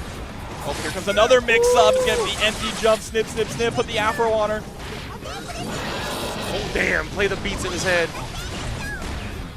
Here we go. Right into that Rekka pressure, right? Oh, you tried to be aggressive with the burst. I respect that decision, but Loust just so ready for it. I also respect that decision. Loust, though, as you mentioned, one step ahead. Super impressive first game, honestly. Absolutely. We keep trying to challenge the Pineberry there with the 5P. Not quite working out. Just a little too low. Man, Loust just some of his bursts right there going for a wild assault, but came up empty. Oh, just ate the bananas. See, when he eats the banana, it should heal him, I think. I think so, too, personally. 5Ds break the wall. Very nice. Has plenty of meter here to get something started. Goes for the Bridal Express, but no RC on it. He tossed the bomb. Oh, super. I don't think that's going to hit. No, it doesn't. Yeah. We have to RC. This man. I was like, I don't think Mix really has a herb box down there like that.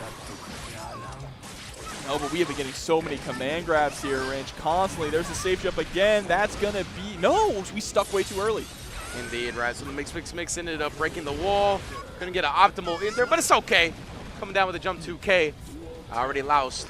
Remember, he's up 1 in this game already. Yeah, absolutely. Or in this set, I should say. It's 1-0 to Laos. Yeah, thank you. So he's on the verge of going up 2-0 real fast. Yeah, still has burst available also. Teddy Gone Cray spending it just a little too early now. No get out of jail free card. Locked down here in the corner. There's the Afro again.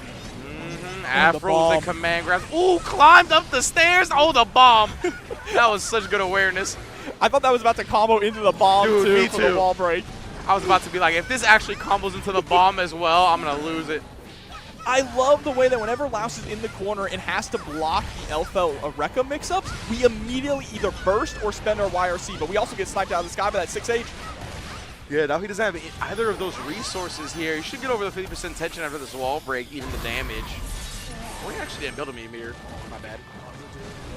All right, 2H. Oh, and then he committed to the FD on the approach, taking even more meter away from him. No access to that YRC because of it. Teddy Gone Cray on the board.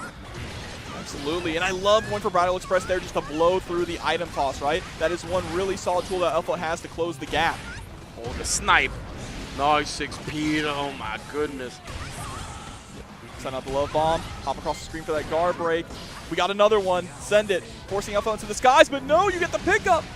Yeah, the Afro buff love bomb right there. Rolling along. The jump back jump 2K, counter hit air to air immediately. Someone call a doctor. For real. Oh, no, not my shins. Not my shins, bro. Oh. What a face. Looking like, what is that, bush dog? Yeah, facts. The beady anime eyes. Usually you see the big soft anime eyes. Those are the beady small anime eyes. But I already loused one game away from winning here. The name was a mix-up. It is, bro. You can tell. Usually, that's what I suspect from a lot of people going with stuff like this, like indicating that they're just going to lose outright. I'm like, okay, you're probably pretty good. Yeah, probably about to win 3-0 unless Teddy Gone Cray can get something started here. Got tripped up by the 100-ton weight. Immediately putting the Afro on as well, and I believe that was the cross-up. Either way, Laos again, the connection on that instant jump K because of the Afro, and the Meteors coming, no turn allowed to be taken. Teddy Gone Cray going the way of the dinosaurs here right now. One more set point, I should say. It's into the land before time. Nice again. Bro, help. Littlefoot. Oh, we both got Afros. Twinsies. Ooh, climbing up again. Lift that one up. Your Afro's on fire. Mine's not. Into the super. Look at that. Oh, the Afro on! That's godlike. Oh, my goodness. Not going to be able to get the kill with the hard knockdown here. One more interaction for Laos. Oh! The deflect shield. Gambit trying to buy themselves some breathing room, but Faust. Nice job from Laos, baiting it out, punishing with the 2K, or 2P, I should say.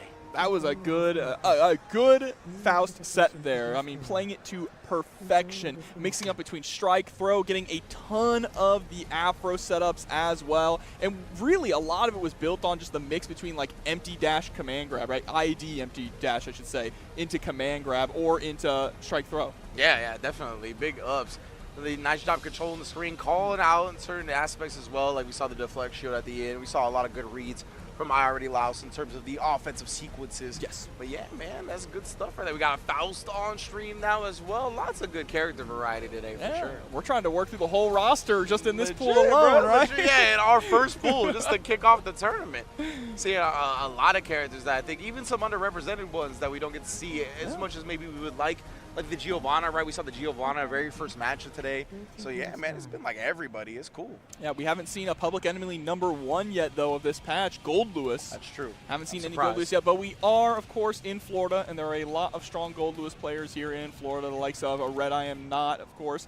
TNS's own Cheerio, not from Florida, but definitely going to be here, I would imagine. So it's going to be, there's going to be no shortage of characters here and no shortage of matches because we got the Bob 16 coming up next against Cow Hunter. Cow Hunter. I don't think Ramola's here, so there ain't no cows to hunt, but Ramola's like wiping the sweat off her brow, like I don't know about this Cow Hunter fella. Cow Hunter versus the Bob. Not just Bob. The Bob The 16. Bob.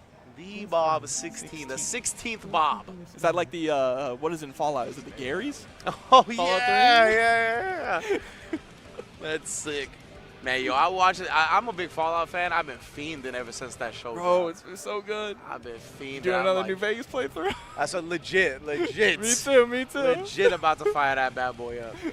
Like, oh, man, that's good stuff. But looking forward to these two. We got Cow Hunter and is Cow Hunter? No, the Bob is the one with the Hug Dealer shirt. Like, Hug Dealer with the cat. That's crazy. OD. You gotta play Potemkin if you got a Hug Dealer Damn, shirt. and the Hug Dealer plays on, what is it, like an Xbox Series X pad? That's crazy. That is something I do not see often. That's probably a PC player then, right? Yeah. People love their Xbox so, pads. yeah. But we got Slayer on the flip side here. Cow Hunter on the Slayer. Cow Hunter with a sick color, too. Go with this one. Oh, is he going to be up against Soul? The 13, the color 13. The bad guy. Oh, we got some hard-hitting fellas. We do. This is a slugfest if I've ever seen one. Oh, yeah, give them the thumbs up as the homies show their support. Again, Cow Hunter on the player 1 side. The Bob 16 on the player 2 side. The Bob bad guy. The Bob bad guy. Looking to deal out some hugs. We got him. We got the wild throw, right? Mm-hmm, exactly. You don't want to be hugged by either of these characters, let me tell you what. Here you go, Cow Hunter coming in. Yeah, that color, that's the TNS color. Yeah, that joint is fuego. Retire already. Wow. Hurry up and retire already was crazy. That's why everybody trying to tell LeBron. They're like, why the hell you wait for your son, bro? Hurry up and retire already. Look, the best father-son duo is Dominique and Ray, all right? Big facts. Here we go, 5K around start. That's a really solid starter for Slayer, right? It reaches so far, comes out incredibly fast. But right now, the Bob getting the first blood. Ooh, and the gunflame cancel, catching Cow Hunter. Attempted to take that turn a little bit early. Again, Cod trying to take his turn a little bit too early. Oh, I like it. Double dash into nothing, just trying to bait out a reversal option. Gets hit by the second overhead, but no follow-up. Indeed. Oh, and the Bandit Bringer, another counter hit. Yeah, Cow Hunter hasn't been able to pick their spots carefully, but yeah, you see the counter hit does allow for a conversion off of that backdash S follow-up. Ooh! You're dead, maybe? Hitting out the burst, didn't have any meter to his name, so Bob, because of the instant wall splat on Pile Bunker, he did some damage on the table. Yeah, we might have been able to get one more Pile Bunker, but I don't think we were confident about it. Instead, we actually get the dash cancel Mappa. Yeah. Those TK Mappas, TK special moves, way harder to... Oh! The overhead counter. Yeah, bro, forget what I was going to say. That counter hit is what matters right now. With the it's late, that's half your health gone. Sometimes hits just interrupt us on commentary, right? They like do. We're trying to make a point and then some crazy significant hit happens and it's just no more. Bow! Straight through. I can't believe he lived. Yeah, we didn't get the double hit, the clean hit there. It's too close. Okay.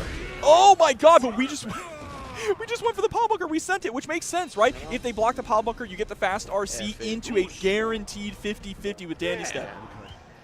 Yeah, might as well. I like that from Cow Hunter. Really, once he got his bearings going. Oh, what a way to dodge the bad stop. Bandit Bringer on round star. Again, the backdash into the S.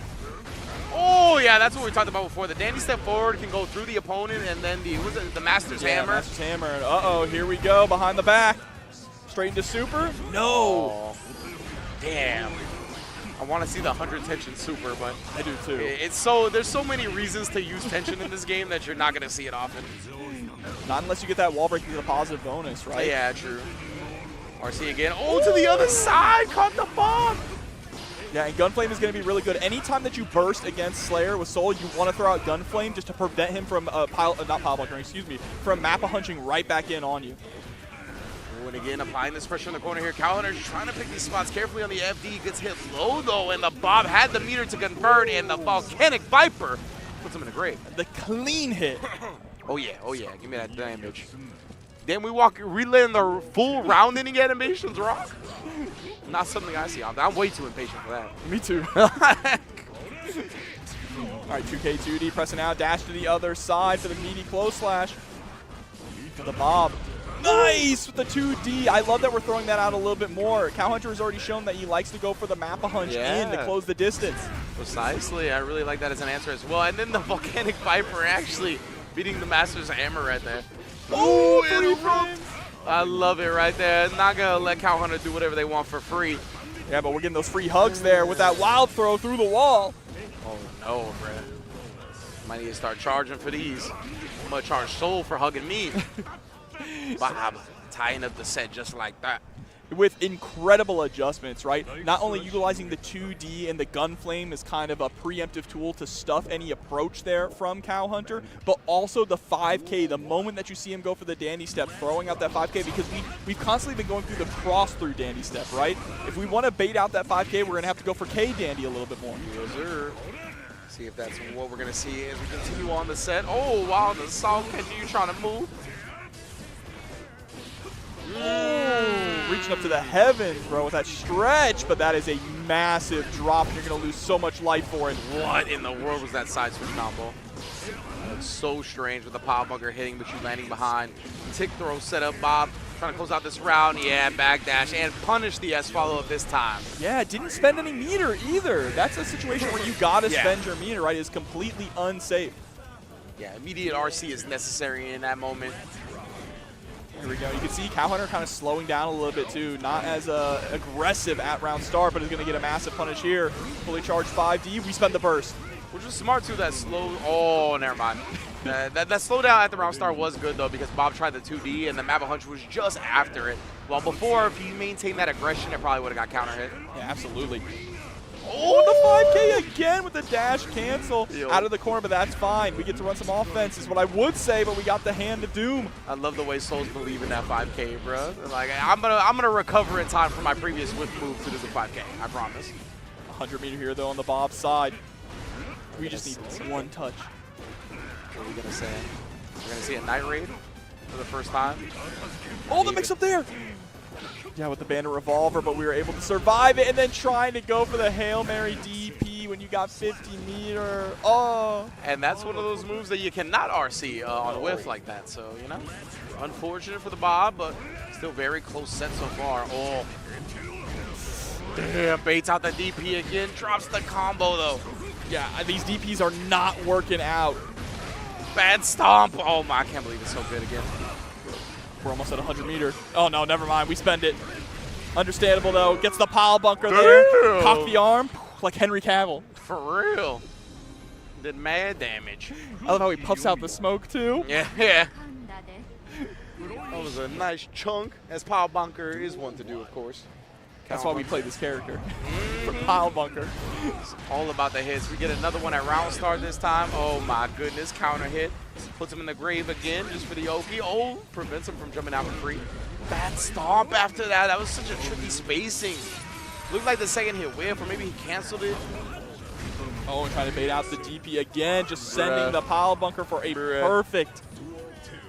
This is bully stuff, bully style. The other side into bite. That's conditioning. Oh no, brother! Oh, this is gonna hurt. 2D, no TG, same side this time. We are getting mixed up here. Indeed, what are we gonna do with it? Oh no, whip punish that time on the 5K. We got 100% tension from Cow Hunter. He just immediately RCs into the bite. RC once again to finish the set with another perfect 3-1. That is incredible. You know, we may have not been able to hunt down Ramallah, but we did take down Soul. Yeah. Ramallah's characters. That's a good point, yeah. Like, whew. Soul took the bullet for you this time, Ramallah. And just the thumbs up to the friends in the crowd. Incredibly fun set, and you got to see some of the strengths of Slayer there up against Soul. Traditionally, I feel like Slayer doesn't do too great against Soul. Soul has a lot of strong options, like we saw the 2D, the gun flame, things like that. But when you run that overwhelming offense, sometimes people aren't just ready for it. Absolutely, you know what I'm saying? That, especially when you're in a match like that where the other character does have an advantage in the neutral. A lot of the time, you have to get that first knockdown and snowball your way to victory, right? Which is really what we saw from Cow Hunter in that one with the Slayer.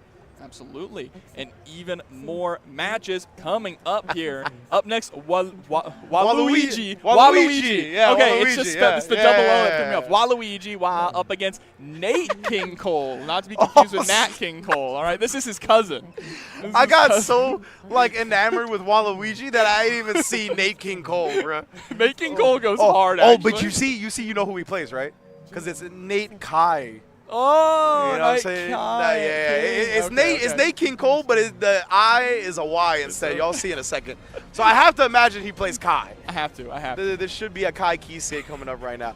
Yo, y'all are creative with the names, B. Waluigi. That one threw me off. The Walu, yeah, for sure. Like, I got lucky that it clicked pretty quick, but, like, on paper, y'all are going to see. Like, what the hell is this? What? Yeah, it's the double O. It's the double O instead of the U. No, it's mad weird. It's spelled mad weird. And it doesn't have a G, yeah exactly. No, it's not even, It's not even just one thing. Like, it is definitely a mad weird spelling.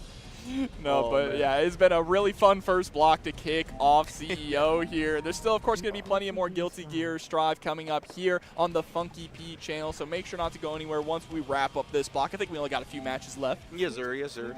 And I mentioned earlier that I thought Def Jam was tomorrow night, but it is 2 nights on Juicy Game Night, so be sure to tune in for that one as well. It's going to be a fun time. What is it? It's around like 9 o'clock, I think, right? 8, I think 8 or 9. 8 or 9, yeah. Definitely one of the last blocks of the day. It's going to be Def Jam, I think, top 6. It's going to be crazy. Yeah, and the schedule says it's me and Yipes on the mic. So that's going to be a crazy one. Okay. Big shout-outs to Katana Prime, KP. That's the person that's held the Def Jam top 6 down with me the past couple of years, but couldn't make it to this CEO, you know what I mean? Yo, Life got One Piece responsibilities. is real? Whoa. Oh, we got the One Piece cards? The cards? What are those? The decks that they run? I don't know anything about One Piece. We got Luffy. I know. Where's Vicious? Is that Vicious. Whitebeard? Hit my line. Are those good cards? I only know that guy from the meme. The One Piece is real. That's Whitebeard, right? Yeah, that's right, Whitebeard. Chad? Yeah, Okay. that's Whitebeard. Yeah. Whitebeard in the building. What's it? They're trying to get their what's homeboy's name? Is it Lionel Miles? I forgot the track star. He be bringing out the Yu-Gi-Oh cards. Have you seen that? That's crazy. No. Yeah. That's One of the track stars for U.S. Olympics like be bringing out the Yu-Gi-Oh cards before he races. He brought out the Blue Eyes the first race.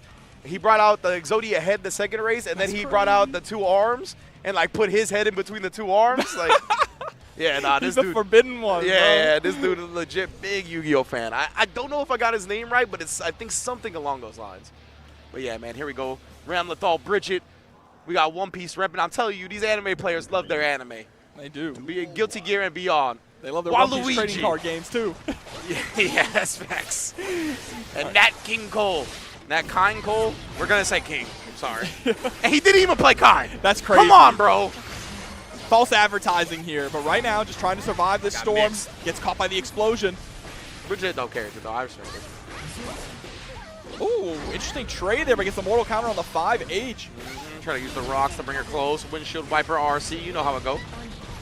Rocks. Dwayne Johnson, well represented. All right, careful now. You're about to be stuck between a rock and a hard place. Oh, boy. Oh, but we just roll right on in with the scooter. Kickstart my heart. Got the kickstart this mix-up, too. Yeah. Great defense, though, from Waluigi. Yeah, you saw the instant block right there. He reacted to what was happening and blocked it at the last frame possible. Well done from Waluigi. Oh, my God. He just spit the hat out? Excuse me? Hold up. Ram? Let's cut that out of the vlog. That was a little too freaky. You need to stay your ass inside for that one, Ram. I mean, you know her jacket's a mouth. Yeah, all right, you know what? Back to the match, right? Back to the match. Back to the matter at hand here, which is that we are getting blown up in the corner. Here comes Mortabato. Hard knockdowns. This is prime stuff for Luigi at this point. Little tick throw setup. Knew that they were going to build the RC as well because of the positive bonus. So just in case the throw didn't get the job done, there was damage to follow. Waluigi already looking really strong, handling Bridget in neutral in a really solid way. Like, Nate King Cole had a hard time getting anything started. There was a couple kickstart my hearts, but some of them actually traded too. We were willing to press against it. Yeah, that's good stuff. You can tell Waluigi, it looks like they got some decent experience in this matchup, as you mentioned. Nate King Cole's not really getting anything for free. And as Bridget, a lot of the time you can sneak stuff in just because you have so many different ways to approach. But Waluigi has been ready for pretty much all angles so far. Nice job. I like the way Nat King Cole's playing this one, though. A lot of harassment with the yo-yo throws. You can see again, Waluigi keeps trying to take their turn. Actually, whip punishing from full distance on the rock attempt. Why did you know they were going to do rocks right there? I think that is a pretty popular option after burst. So really good read from Nat King Cole. Oh no, but rolls right to the windshield wipers, and just like that, everything could turn around. We have a lot of meter available, and we're going to go through the wall, so we're back to neutral. This is much more winnable now for Nat. Yeah. FD. Oh, you can't let the FD go, brother. I understand you want to save as much meter as possible, just rolling on in after. Bro, the high five with Roger, we're seeing all the, no one's skipping. That's what I'm saying. I haven't seen any of these round-ending animations before. The high 10 with the teddy bear, come on. All right, 2S is able to connect here, roll right back on in for the close slash pressure. Sends out the yo-yo, absolutely. Also, Roger looks super sick in this color. I never noticed. He does. Like the black and purple. Oh, trying to avoid this corner pressure. Waluigi finally finds their way out, but yeah, the RC at that point was really late, so that King Cole confident in the press back. Yeah, but again, all these trades, Waluigi has constantly been trading with Nathan Cole there, air to air. And now having a hard time escaping from this pressure. We're just trying to jump out there, create a little bit of space, and gets clipped by the 5H. Yeah, beat Waluigi to the punch, literally right there. Both players pressing their big normals, but Nate coming out on top. Yeah, time things up 1-1 in a big way here. I love that they kept the Bridget face. She gets the face just a little bit that she has from Plus R in the windscreen. Yeah. They know. Yeah, there's a lot of little cool little subtle details and nuances. Callbacks, if you will. Oh, the instant block, that made that very awkward. Yeah, I don't think we were expecting that at all. Yeah. Well, we're expecting this mix-up here. Goes to the low after the double rolling attack. Ooh, the dust tap version. Open up the pressure, dust as well for the wall break. This is a great start for Nate. And then there's 2S on the ground. Roger confirms. Send it with the go. Just for the style points, bro. Yeah, I know we got the go freeze frame. Let them know the green light is up. Next round right on in. And Waluigi started off so strong in game number 1, but really everything we built is starting to fall apart a little bit here. Nate King Cole has been adapting incredibly well. There's a nice escape from the corner, immediately taking charge. Yeah, I felt like in the first game, Nate was really trying to get their seed lays going, figuring out what ranges Waluigi was going to try to play at. And now Nate's done a good job kind of harassing from further away exactly like that. You saw the windshield wiper startup, get clipped by the yo-yo. It's been a lot of what's happened after game 1. Yeah, but now things can turn around just like that, right? Evening the playing field in life, able to get the 2S. Burst from the Mortavato, that's fine. That's fine, we'll take that, but we don't want to take those swords. Oh, all right, the pop-up from the sword actually connecting. And yeah, that's actually one of the optimal points to burst in this game. In old Guilty Gear games, if you burst and the super came out, like the super was going to go through and kill you. But in this game, if you get the burst out while the super's out, the burst actually beats it. Yes. So the opponent wastes meter and you get the burst out. Absolutely. And sometimes that's a fair trade, right? We just don't want to get sent through the wall in that scenario, willing to spend the burst for it. And now trying to get the lockdown here. Nice pickup. Burst comes out early from Waluigi. Ooh. Oh, 5 PRC. Very nice. Gonna be able to get the wall break here if they wanted, which they do. They gets the positive bonus going. Waluigi got 50% attention of their own, though. Let's see how we're going to spend it, though. Yeah, both players, again, like they know they have such long-range options, right? So nobody's trying to be overzealous or overextend. Waluigi gets the throw, and the Wild Assault to really start this pressure up. Rocks to keep you close with the plus range. Jumps out of the second one, but lands on some swords anyway. Yeah, problem there was we didn't get the forward jump, right? Just a neutral jump, and wow, that is an insane amount of a red on the screen. Oh, yeah, just like that, Waluigi with a demanding lead.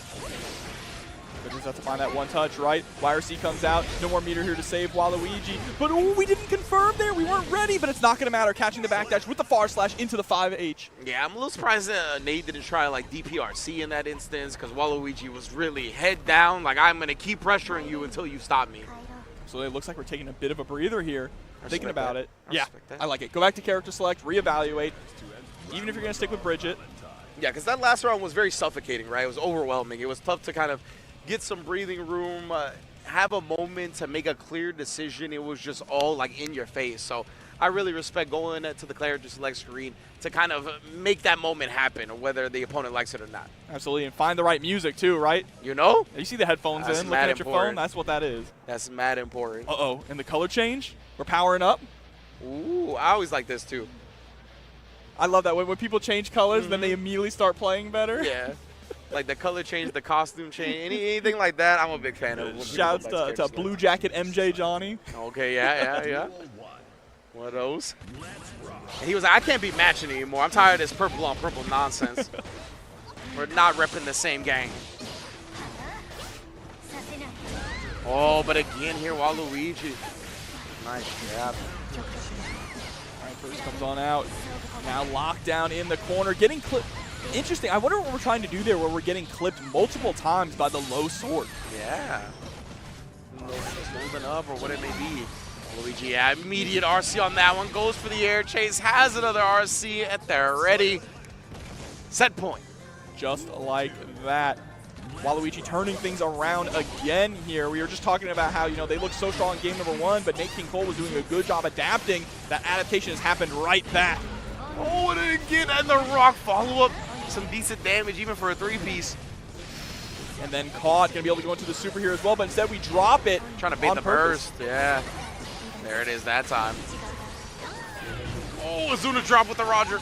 Oh my god! We got the just block, but we couldn't punish because the yo-yo came back. That was nuts. The yo-yo spoiling the party.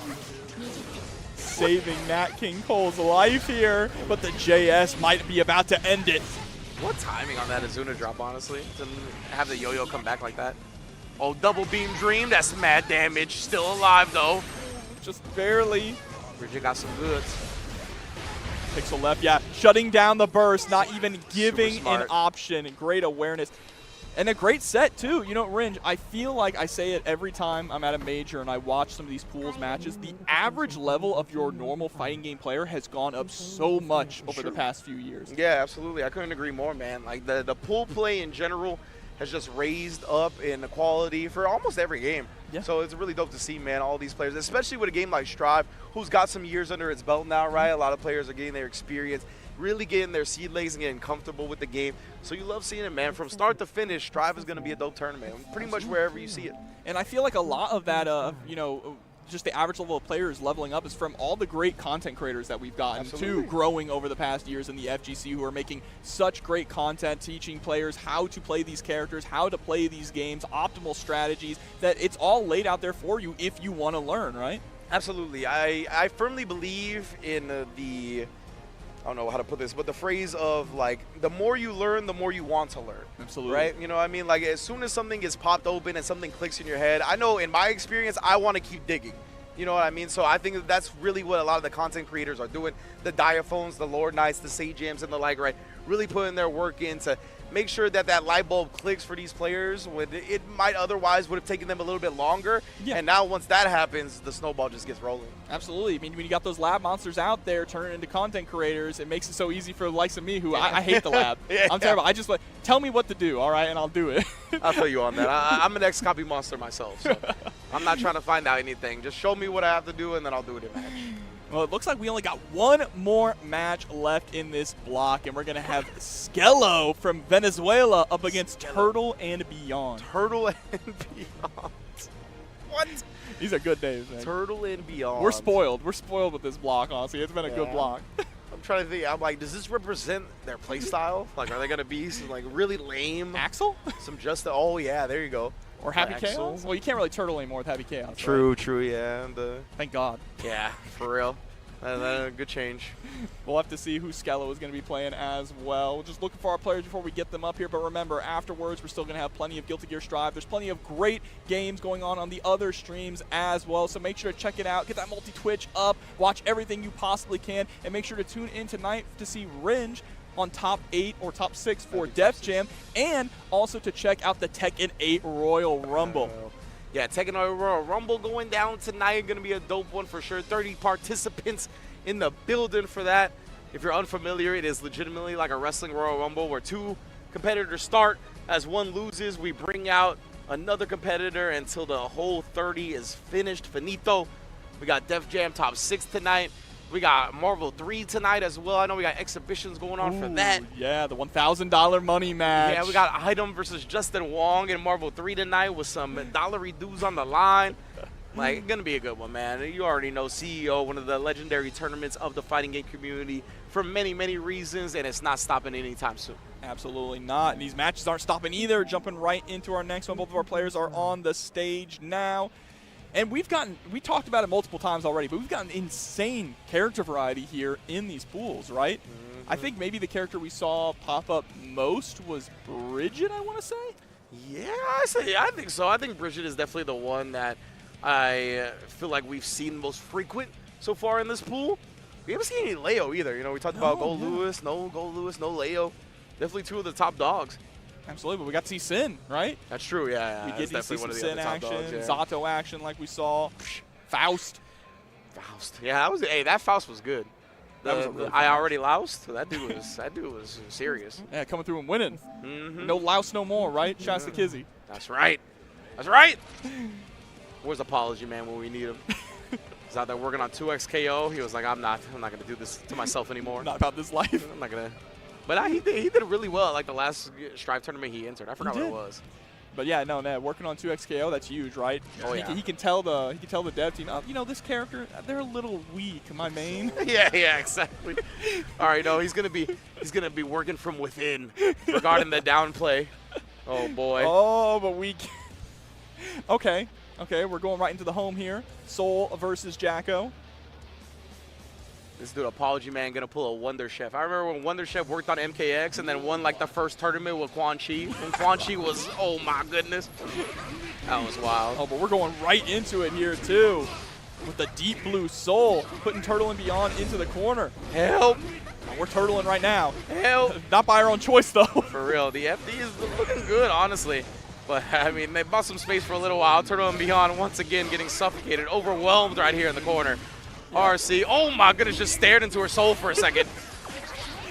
But we get to run some offense now. We got 2 of the minions out, 5 minions able to connect, no pickup afterwards. Oh, the Bandit Bringer managed to sneak right under it and then kicking the minion.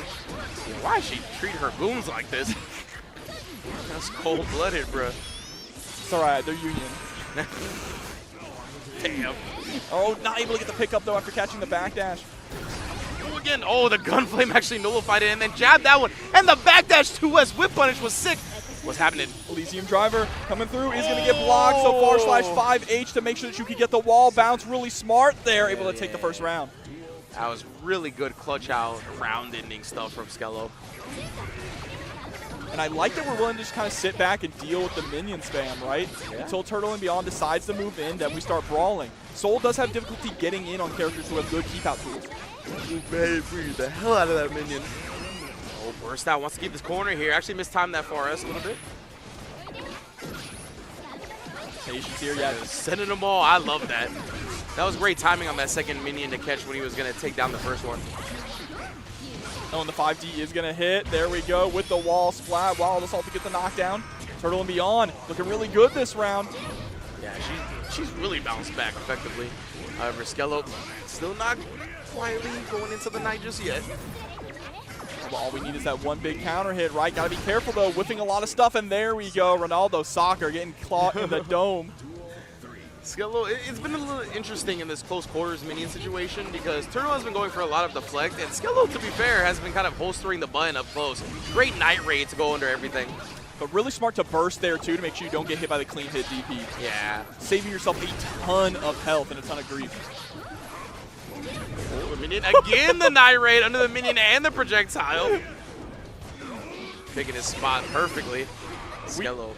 We're so willing to send that night raid with no meter to back it up. And wow, the clean hit DP OTG with the 5K. Here's the pressure here. The FD again managing to make that 5H whiff.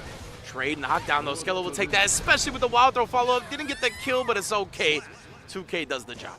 Tap on the toes. That's game 1 down here. Skello's favor. Good stuff. 1-0 already for the boy. Oh, no. You see that? The trade at the beginning. I was scared for Jacko there. Me too. The 5H came through for a soul. You never know what's going to happen when that comes out. Again, going for the Vortex. He's getting a little too thirsty for it perhaps now. Now trying the Volcanic Viper. Didn't get punished for it though. Real quick recovery on the S version. Just into the regular RC. No fast RC here. Nice challenge back there from Turtle and Beyond with the low. Get out. And we got so much meter here now. We can mask the minions up if we want to and really run some offense. Oh, jabbed it out again. Oh, give me my minion back. Send him down. That was a cool extension, honestly. The pressure going into the dust opened up. One more? Yeah. Turtle and Beyond roaring back. She's put a setup on the board as well. Or not a set, but a round. Looking more like a snapping turtle now. Oh, that traded. Yeah, I was going to say that's going to allow a huge follow-up. Oh, no. Missed the Bandit Bringer at the end, but that's okay. We still have good positioning here. 2D. That button is potent, bruh. Oh, but the clean hit DP got messed up because Turtle Beyond got sent to the other side. Still 50-meter here. Yep, goes to the PRC. Nice pickup. Doesn't get a wall breaker, that's fine. You don't want it. You don't want to go back to neutral here against Skell. Instead, keep him locked down in the corner, harassing with the minions. Okay. It's the hard knockdown at the very least, and takes the burst away. Skell can immediately do it if he wanted to feel like a hero. Now he's got it back. Night Raid. Oh my goodness, still no meter to cancel it, and the minion on the ground clips him trying to do something. And now we have a set 1-1 here, tying things up. Oh, scurry for both sides. And both of them backing up. So you can tell it was scary for both of them. Especially after the trade they got at Round Star last time. Don't blame it. They're like, Ooh, nice spacing right there from Skell yet again. The backdash far S, perfectly timed to catch the button. Now the minions doing the heavy lifting. I like the movement from Turtle and Beyond. Absolutely, just weaving in and out here, being very unpredictable, not just hiding behind the minions. Volcanic Viper RC again, just to keep that pressure going, but a little bit hesitant. Looked like the rhythm got disturbed. Yeah, rhythm disturbed there too with that 2D, right? But we're just going to get right back into it. Off the wall. Oh, okay. Just want to go for a reset there with the 2K. I like it. Yeah, wants the big OP. Lives through the Fafnir, though. Turtle's got another chance. The minion. Oh, jabbed. Oh, but not the second one. Hey, but with that 50 meter, you can go for a Vortex here, basically for free. Harassing with a whole lot of the minions. And then checks with a 6P. Another minion and just full screen has pretty much gotten this to an even life. Oh my god, you got an FD for your life. And there it is! The far slash. The backdash before it, too, to get out of range of the 2D. That was so smart. Skellos had some really good backdashes. Really aware of the spacing that Jacko likes to abuse at. That 2D is one of the best buttons in the game. Against Jacko, you have to be aware of that spacing. Absolutely. And I just think both of them have been so interesting in neutral, the way that they're moving, right? Look at those multiple backdashes, but it's not enough backdashes to put you into negative penalty or in that danger zone. Yeah. Both of them have made some real precise movements. Impressive bandit Oh my god! Out of the air for the counter hit. Your life, bruh. All right. Able to survive for now, but now another counter hit. This time the far S Snyder Volcanic Viper puts you on life support. A magic pixel remaining, but backdash is the second hit of the revolver. What? Gets the counter hit here. We have 100 meter. Here comes the Elysium driver. Are we close enough to the wall? Please bring this back. That backdash on the second hit of the revolver was too sick. Please bring it back. Oh, the flex shield baited. Oh my goodness, that wall splat was so fast. You're not dead. Skello is definitely still alive because of the wall splat being so quick. Damage, oh my goodness, still so close. 100 tension on Skello's side. Oh, and there's the YRC coming out. Deflect shield was so smart. Oh my goodness. Turtle and Beyond brings it back with the fireball at the end. That is one of the greatest comebacks in a round I've seen for Strive. That is insane, absolutely wild, and we're still not even at the final round. And then the 2D is starting to rear its head again. Remember we talked about it. And yeah, not even at the final match, as you said, right? It feels like a game 5. It does, absolutely. It feels like a final round. And there we go. Off the backboard, running away, just drops the minion into Soul's arm. It sends out the Elysium driver again, bringing out the pile driver, break that neck. Oh my goodness, not the Owen Hart version. Not like this. The classic's going on right now. We need to honor his memory. Oh, and the JD's just sending out the fireball. That's how we got the last round as well. Yeah, and that was the you better walk around like Daft Punk. Headshots for the year on deck. Turtle and Beyond now has to ride this momentum, but Skello, angry about the last way things went, just going right on in, playing aggressive. I love what I see players when they bounce back from the next game and they're playing angry, and you can tell. That's one of my favorite parts. But right now, Turtle immediately puts that business to a stop. We're back to a much more controlled neutral. Skello's trying to force the issue again. Are you going to recover in time? Nope. Smoked another Elysium driver. Just a chunk, but we're challenging back with the 5K. This is just turning into a slugfest now. Swinging, trying to bait out the burst. Oh, the 2D again is so active, bruh. Skello trying to take his turn, ended up catching one of the later active frames of the move. Again, we shooting. Oh, the instant block, yeah. Kept her mad close for that and got the punish with the 5K, the 3-framer. Absolutely, but now getting smothered by these minions. They're all gone. Night Raid Vortex, anti-air. That took such a fat chunk off. Just the straight Night Raid kill. That's all right. We are swinging now. You can feel that the energy of this match has really, really picked up. Both players just going for a lot of Hail Mary options, trying to get those big hits. Oh, the kick into the deflect. Look at Skell play around the deflect. I don't know how he's done such a good job of that. Like, he really knows when to check the minion and when the deflect is going to come out. BRC again. Okay, just locked her down for a second. No real mix-up, though. Oh, the deflect's going to hit this Finally, time. yeah, on the bandit bringer. There you go. Ooh. Irate to delete the minion and you.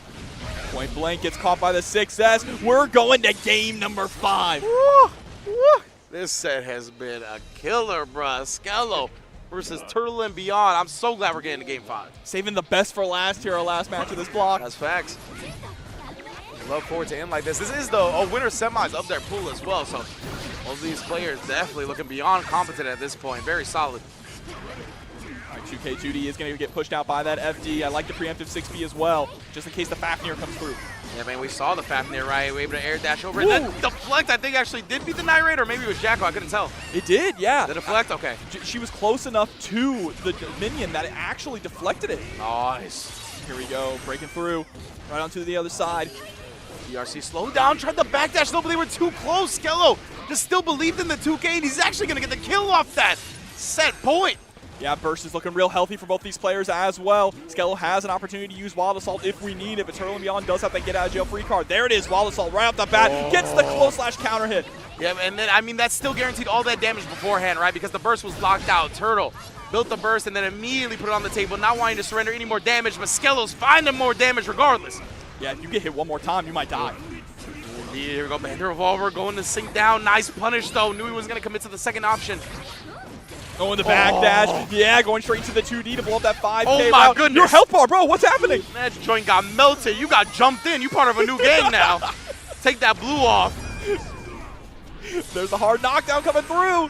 Big opportunity now for Turtle and Beyond to take this all the way to final game, final round. There's the throw. No RC on it.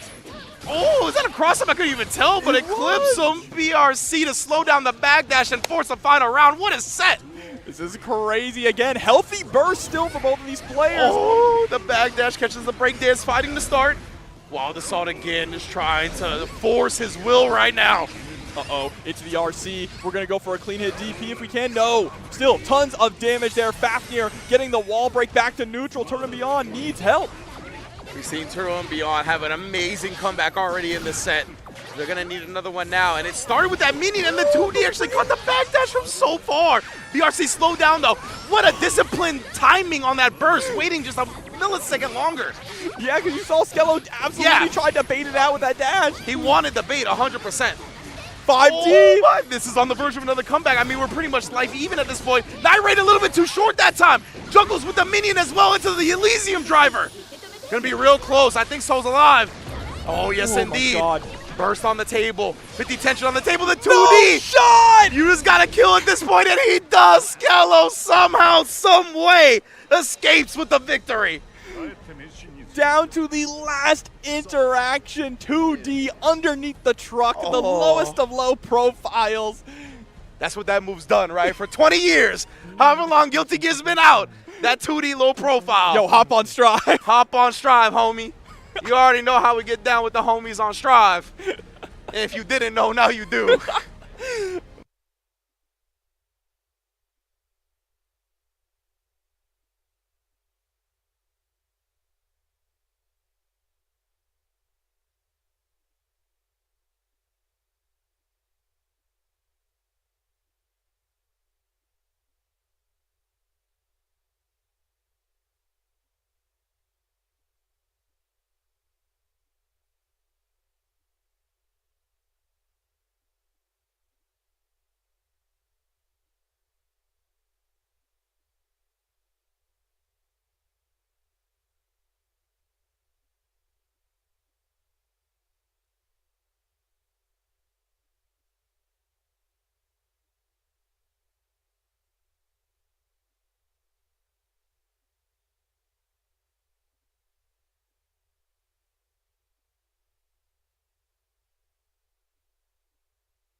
Ultimate video game retailer, carrying the largest selection of physical video games. Visit dustygame.com and follow them for all the latest rounds of titles, deals, collectible merch, and much more.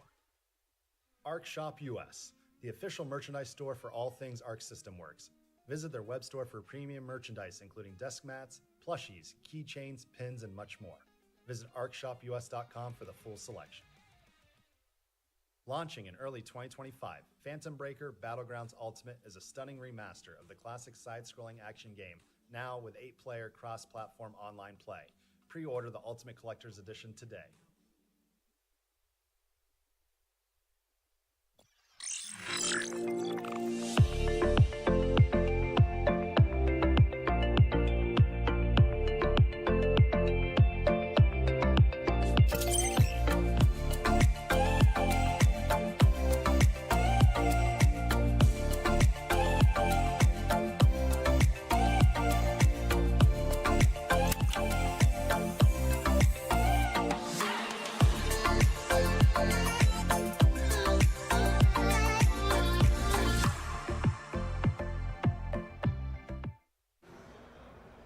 We are back. We are live here in beautiful Daytona, Florida. My name is Avian. I'm joined here by the wonderful, the incredibly handsome Proxy, and we are here for even more Guilty Gear Strive action. Proxy, how are we feeling here at the beginning of this event? Dude, so far very good. Obviously, we have a lot of matches coming through with the pools. I was standing backstage getting to watch the end of that last one. So that was actually, if that's anything to say what we've got coming up next, it's going to be some really, really good action as always. So, like we said, 2 to 4 p.m. we are going to be running straight through here with even more of the Strive pools as we continue to cut things down a little bit at a time. One of the biggest brackets at CEO this year, as it should be for Strive. Yeah, I feel like that's my favorite thing about CEO is every time that you look at what's going on, you're like, okay, like now this player's entering, now this player's entering. Oh, the guy who's on like a 3-tournament winning streak is now entering this. Oh, this guy came in from Sweden, like Leffen's here now, come tear up the Strive bracket. Like every single time you come into one of these tournaments, especially a tournament like CEO that has that prestige, that has that level of competition, and of course has those points, you're bound to get some crazy matches. So excited to see what it's looking like. Absolutely agreed. But we'll see how it goes. Pools is always one of my favorite things to get to commentate because we get a lot of good matches, a lot of good character diversity, and we get to see, what kind of players have made it the way through, especially like, the Florida hometown heroes, which is always, it's always a treat to get to watch. Oh yeah, honestly, I've only done pools back in California, so I'm always a lore master. Of course. Whenever I go on the commentary with someone else who might not be from the state, yeah, I'm always like, all right, like, well, does this do? This will do from down the way. He works with me, like whatever. I don't have that now, so I'm now relying on you. No, I got you. Honestly, like I gotta say, like I've been able to talk to a lot of the Florida scene, like. Like the Marvello, the MFCR, Red, like just everyone who's from down here. Like, I've gotten to be pretty good acquaintances with them, but some of those hidden gems, as you said, are what makes pool so exciting. Absolutely. But we'll have that going in just a moment. Again, thank you for tuning in. And make sure you're tuned into all the different streams as well. We appreciate you spending our time here with Guilty Gear Strive, obviously. But there's a lot of action all the way across the board here at CEO all weekend long. But it looks like our players are about ready to go, and we might just have a Slayer right off the rip to face off against the Ram. Be Faker and Holy Tacos, if I do believe. That is what it is looking like indeed. And yeah, Slayer, the new DLC to get things kicked off, is the perfect way to start off the pools block. Like, people are coming in, trying new stuff. I was talking to Super Noon earlier today, and he's like, listen, I know you're playing at EVO. Who are you thinking about playing? And I'm like, might just go random. It's like, if I just, like, it's pools. Like, I respect that. My character pool is pretty deep. Like, I have faith in myself, and now you get these times as we're seeing right now to try out those DLC characters, and I'm really excited to see what the Slayer has for us in terms of new tech. Yeah, absolutely, especially facing off against a character like Ram, who it can be difficult to get started for certain characters. I'm not sure how much trouble Slayer will have, though. Has some pretty decent disjoints considering the options that he can go for, and also once he actually gets there, his stagger pressure is very good, and Ram kind of has to rely on either reversal super or system mechanics to get out of that, which is never a good thing. Oh yeah, when your defensive options become the system, especially in a game like Guilty Gear where that diversity is so important, like it could be some trouble. And when you have a character like Soga has all this damage, you're just like, man, I'm in for a world of hurt, aren't I? Yeah, but right off the rip, Ram getting the better of it here. Faker pushing to the corner. 2H does win the day, though. Looks for the teleport, but not able to find much. Back to neutral for both. I like this here. As you see, we're playing that neutral game. You can see that Faker really wants to keep Holy Tacos out because otherwise you are getting hit here, and we already know it's going to be big damage. Instant wall break there from that pile bunker. Absolutely. And now, I have one more guess. Go straight for the dash up. 2H counter hit. Gonna spin the burst. Gonna try and be a hero on this one. Honestly, it's Ram. It could happen to anybody. Like, as you can see, already in the corner. Now we're either going to get a burst for Holy Tacos, or we're going to get a ton of damage on the side of Faker. Drops it to keep him in the corner, and look at the value they were able to get off that burst. Still was not able to get the kill, though, and unfortunately didn't have any meter. Goes straight in and gets the anti-air. I love that. Closes the distance in a heartbeat. My goodness gracious, saying that you cannot burst on me, especially when I'm playing a character as explosive as Slayer. Holy Tacos is going to go up this first round. Use the rock, use the 6B as well. Using these very front-loaded normals to get the better of Slayer at just about every turn here. In these neutral situations, again it happens. It seems like Faker has been in the driver's seat this entire time, but it's still Slayer. It can happen to anybody, and we've been seeing a lot of that pile bunker into the RC, just giving a lot of space with not too much risk. I mean, sorry. RC, the JD gets the hit. Okay, but just keeps in the corner. Not going to go for too much else on the juggle. Loses the turn. Still has burst, though. Oh, they wanted that burst so bad. Thought they were going to get it once again. We've been seeing a lot of burst baits on both sides. Really haven't seen it pay off too much, but Faker's going to tie up the round count. Keep things nice and even here. Yeah, I mean, that's a thing that a lot of people have talked about for a long time, is debating how hard do you bait when you're trying to go for the burst here. I feel like most of the time, unless it's like a point that's very, very obvious where they're going to optimally burst, you might as well just take your damage. Oh, yeah. I mean, and especially against a character like Slayer, you kind of want to be out anyway. So when you're taking the time, I don't know how this interacts. It's going to get out of there just in time. That was scary, though. That was scary. Yeah, I was like, oh, no. I was getting kind of scared for Faker there, but you know, you always got to think about like, okay, like if they burst me, I don't really care because I'm on the other side of the screen and they have to play the whole minigame over again. That's a good spot for me. Just like that. No, doesn't spend the meter, but it doesn't matter. Still gets the connection. That was a scary situation, but it works out okay. Yeah, I mean, I was wondering on the side of Holy Tacos, like, did they want the reversal super? Because we saw the counter hit come out. Slayer doesn't really have another reversal, so they had to have been going for that super. Just missed the input, I believe. Very rough situation, but Faker is going to take it handily for his game here. There in the rock, finding its value. The jump in. Again, just kind of cranking the risk gauge here, keeping the pressure safe. Misses tap, still has time. I love it. It's the you see, what do you know about them whiff confirms, Proxy? What do you know about the you know what? I was gonna go for the charge dust. Let me just tap it, get the frame advantage back. Like, I don't know if that's the awareness play or if this man's just if they just the go. Like, I don't even know what to say on that one. Oh, no hard knockdown though. Really good damage, but having to return to neutral, as you said, is tough. But here we go, gets the hit and the burst. There comes the burst bait. Going to be plenty of frame advantage at the YRC. Oh, no, the tap does. Burst coming out, thinks that they can take it, but goes for the unsafe option, and Faker is going to take that round, going to pull even further in this set. Especially because your opponent already spent their burst, and you're cornering them off of that burst. I actually like the decision, even though it didn't pan out. But Faker, and big advantage right off the rip. No way to generate a hard knockdown, but it's not going to matter when you take 50%. Oh, man. Here we go. We see that Faker is already back in the driver's seat of this match, not only in terms of health, but in terms of every resource it seems. Besides that burst, it's looking like Holy Tacos is going to get one more, but can they place it properly? Oh, and the answer is no. Tries to go for the jump scare right off the rip. I like the decision, though. It felt like a little too predictable because that was going to build enough meter for the RC. So that was, he did the math on the fly. Yeah, it's like, I mean, it would have been the proper decision, but if you know that they only have that one way out, then you can counter it immediately. Yep. And good stuff for Faker there, just to take advantage of that and put themselves in a very comfortable position in this set. A couple times in a row, Faker has misspaced that turn steal with the rock, but unfortunately, Tacos just hasn't had much to do with it. Into the corner, the drop combo, gets the RC, should be able to kill? No, not quite there. The Wild Assault damage is like, Wild Assault not quite going to be able to kill there. And not too much burst there. If Tacos elected to just lose this round, they would have been in a good burst spot, but now they have to fight their way back with nothing, and that burst gets burned on nothing as a perfect comes out from Faker, putting them on set point. Oh, coming into this with no resources is so difficult. Lands at the JD. Oh my goodness. Look at this here. Now, we've seen this position time and time again. We see another mash out here from Holy Tacos. We're going to only get one more chance to do anything here. Are they going to get it? Wild Assault's on the table for a conversion. Not even going to need it. Just going to go straight into the Calvados and take this set with a clean 3-0 victory. Yeah, Faker with a double perfect in the end there. Good stuff to be able to maintain. Like I said, just playing the ranges correctly against Slayer, a lot of the times, the things that he can do to fight you at those ranges can be predictable. Like we saw, jumps the dash punch, is able to preemptively stick out buttons like Ram does to stuff a lot of the attempts at like 2H. He's just not doing that kind of work from there.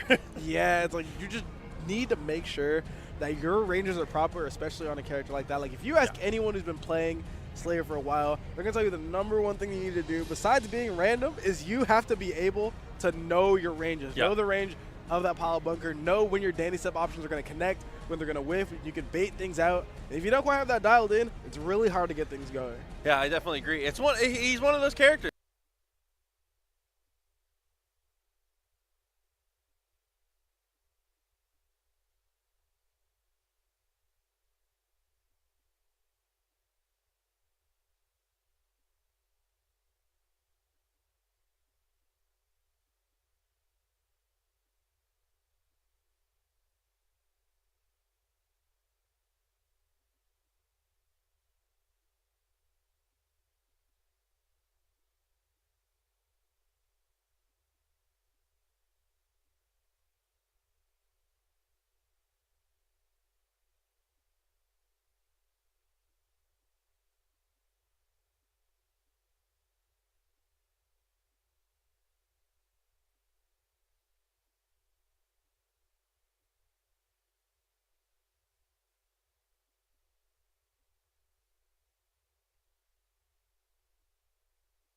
Hellraisers are just Hell Kaiser? I don't know.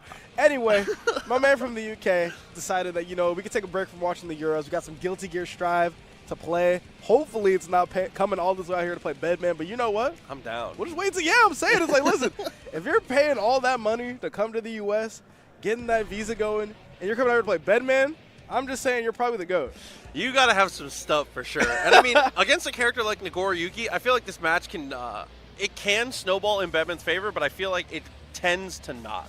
Like, you have opportunities. When you get him into the corner, he is relatively immobile when he's at high blood, because obviously Fukio obviously has a very awkward jump arc. So you can get to those points, especially if you can get into the install, stuff like that. But just in pure neutral, it's hard to favor anyone against Nagoriyuki, right? Yeah, I mean, that clone has just been a menace ever since the beta of Guilty Gear Strive. Like, it's felt like even though that move has been out and this character's been out for 3 years, the answers, they haven't really developed. Like, you think about when characters, when a lot of the top players actually choose a secondary, the first character that they're trying to beat is Nagoriyuki. Like, no one seems to have a really clear answer except for the Axel players, and that's because you're constantly throwing out multi-hitting moves from full screen. But when you're Bedman, you got a lot of those little pokes. You got to be really careful on every single interaction. We're going to see how they're going to get things started here against Tech Daddy in this next round. Yeah, you saw right off the rip. You saw it immediately. Goes for the clone into the Fukio, closes the distance, and all of this is snowballing off that one interaction. Goes for the burst, though, and look at the blood. This is huge. Oh, it's already out. Are they going to get a punish in time? They don't quite get it.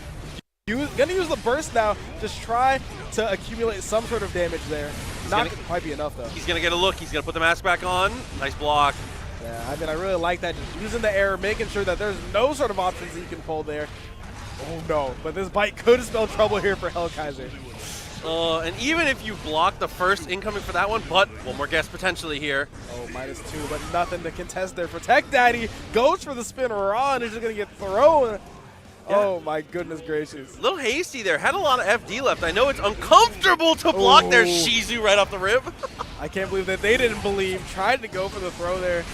Now, this is definitely the battle of kind of the lackluster defensive options. You see that neither of these characters has a meterless reversal, and a lot of their matches are pretty bad, all things considered. Yeah. So whoever is really able to get that first hit going is going to be taking the round. As you see here, Bedman is able to do whatever he wants because there's nothing that Nago can really do to contest here. Oh, and just like that, after the throw, more than enough to kill. Like you said, the momentum just becomes a little bit too much So we'll see a round start here. It was Shizu last time. It's going to be the same again, but nice backdash here from Hell. Oh, yeah. I mean, she's just such a good round option against any other cast, especially against Bedman. The only option they really have is to go ahead and backdash. So you're automatically, for a little bit of blood, getting a bit of control over that neutral game.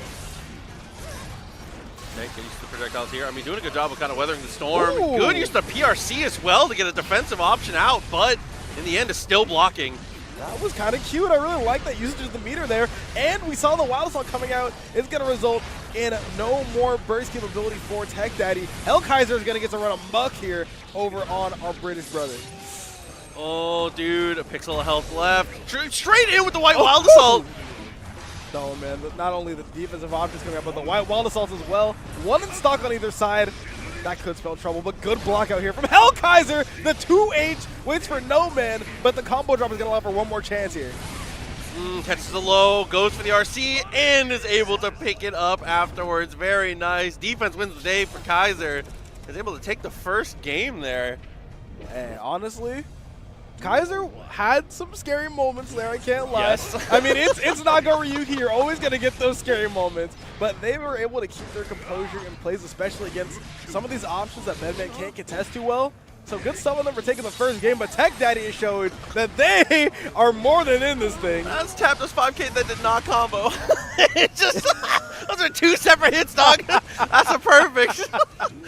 Oh my god. Drop or not, we are back and ready to go. Look, already going in with the throw. Oh, if they got the trade combo, I would have been so sad. But you know what? Hellkaiser's still in this thing. Gonna keep on getting thrown. Are we striking or are we throwing? Throw is looking like the option to play here for Tech Daddy. Ooh, far slash was sick there. Oh, no! Oh, the monitor, please. Maybe the jet lag is catching up to him, but gonna get caught by the charge dust. I almost had tapped on instinct because you don't see charge dust like that, but you know what? Charge dust is underutilized, I'm gonna say it. It's, dude, especially if you have meters, sometimes you gotta send it, but there we go. Oh, no. Far slashes to walk through. Doesn't quite get the confirm, but that's okay. Back to neutral. This is what you want to see. Hellkaiser, please. I understand Naga's a scary man, but please. All right, gonna use even more meter. I do like that though. Keep the blood nice and low, giving you access to options like that, and it's gonna snuff out the White Wild Assault with another 2S there. Good on in. YRC gets you some room. Might have the meter, but that's okay. Nice use of the air movement there, the unique stuff from Bedman. Uh-oh. Oh, we're not gonna quite get the explosion there. That would have been big. We're not gonna quite be able to get it. No, drops the combo. Once again, it gets hit by the 2H. That button has been paying some taxes to get things started here in this pool block. The double 2H has actually been ridiculous for sure. It's just too good. And now gonna go ahead and get the bite. That's the BSU of this game. Like, listen, Slayer's had it forever.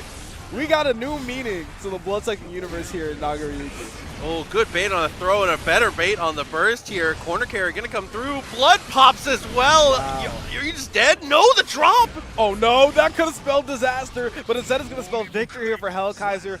Got 3 incredibly good reads in a row to keep themselves in this game. Like, my God. All right, backs away, leaning on that fireball game a little bit. It's such a tough dance to dance because you want to be far enough away to where you have access to your fireballs and be able to, you know, get to grind some value out of that, but you can't give them enough room to be able to make these offensive choices here. There's the throw. Damage starting to add up. Yeah, I like that. That's kind of the Bedman game plan, the death by 1,000 cuts, because as you can see, it's very hard to get that killing shot, but tacking on 80 bits of damage has never been a problem for Bedman. And this is where you want to be here, even with the high blood. Just got to be careful of the clone. You know it's not if, it's when. There it is. Closes the distance. Oh, no. That burst was really solid, but not quite enough blood to justify the decision. Gonna break the burst. He landed in time, and now Tech Daddy's gonna get another shot. Oh, no. And that was such a good... Oh, the BSU does not connect, but I love the idea because he knew it was racked up. It was all or nothing. He did know. Like, to be fair, if he was about 3 pixels earlier, that could have been a completely different round. We could have been seeing 2-1 on the other side. But Hellkaiser is saying, you know what, the FTC Classic can take them. Okay. Oh, no. Potential incident here. 2S finds the throw. We all know about the back throw. and is going to get the whip throw as well. Tech Daddy's taking control of this, doesn't have the blood, but doesn't quite need it. Going to utilize a lot of those properties that make high blood actually a pretty good option up in the close ranges to close out that first round. Like I said, it's definitely a risk, but if they don't get away, I mean, what does it matter here? Good juggle into the corner, spends all that blood again. Same situation once again. No burst for Tech Daddy this time. It's not going to matter. Oh my god. Whoa, my god.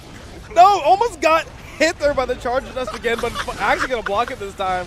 Listen, you can't tap dust a man who's coming from 9 hours away. That's criminal. Like, what is that? Oh, okay. Backdash, gets the poke. Like you said, damage not too high, but it's not going to matter if you can keep stringing those hits together. Offense continues in the corner. Oh, yeah, so many hits there of that JS. Tries to go for the 6P, and it's going to get blown up here. 100 bar on the side of Hellkaiser. This would be more than enough when they drop the combo. Just going to get some nice little resets in there, and it's going to be set point for Hellkaiser. Okay, coming in with full burst, too, is definitely a good big deal. Like that, he's going to get it back at some point. Shizu right off the rip. I like that confirm. I guess we just, you know, we could jump over and hit him with a knee into a hard knockdown, but Nago's just full of, I can't even call it surprises anymore. It's been around for so long. Yeah. It's full of fun tricks that everyone knows and loves for sure. Yeah, fun is a word. Step away. Okay, makes the connection and gets the knockdown here. When do you spend burst, though, is the question. Yeah, okay, back to neutral. Oh, wow, that jump was so good. You're able to block the low. Any option that was coming for them would have been blocked immediately, but I don't see the scenario. I'm like Dr. Trainer. I don't see the future where Hellkaiser's able to get out of this one. Like, it's looking too grim. Okay, knockdown. Has half the burst. Oh, no. FD! No! Not again! No! To close out the 4th game, it goes into the charge dust again. Oh, my God. Oh. That guy is getting some mileage out of the D button, brother. I'm gonna need a tech check, actually. I'm like, production, please, the monitors, please. Oh, dude. Oh my god. Okay, here's the back throw, though. Good turnaround on this one. OTG into the mix. Like that. Keep on throwing him in the corner. Got plenty of errors outside. Is looking like a Windows machine right now. Uh-oh. Ooh. I like that mash. Okay. Yeah, that's what I'm saying. Getting a little aggressive here. Oh, messed up, though. Ends up getting crossed up in the corner. Spends the burst, but is still getting pressured. Oh, the 2K2D El Clasico coming out here.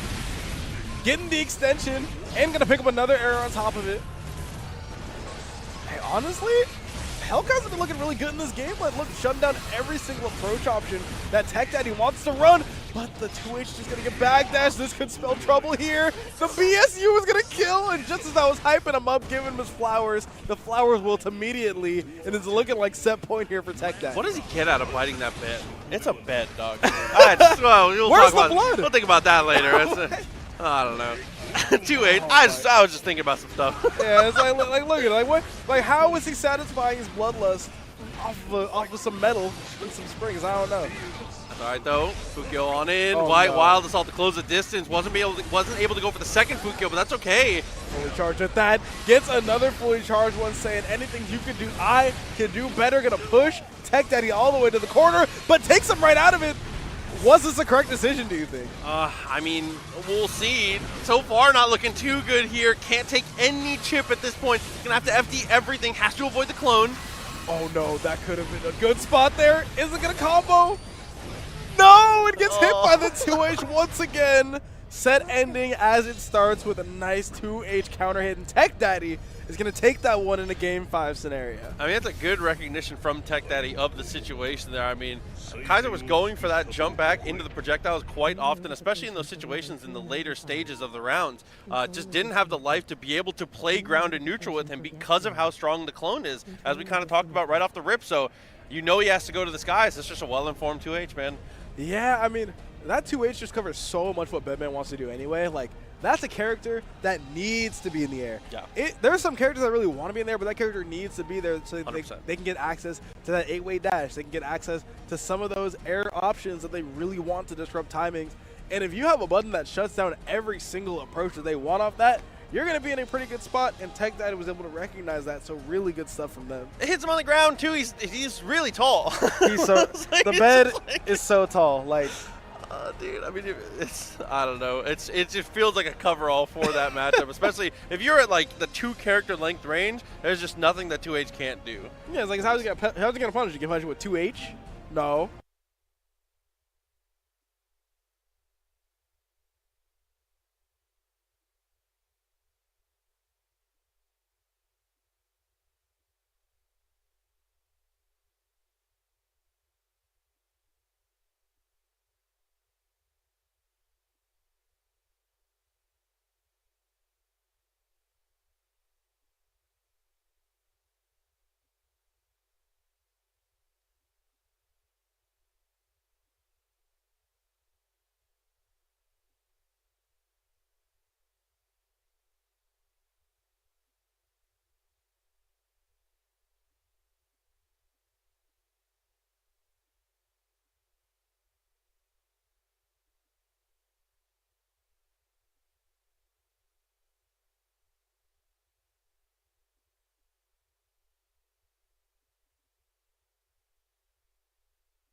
Like twice. Oh, and yeah. then you're like, Hey, give up. Yeah.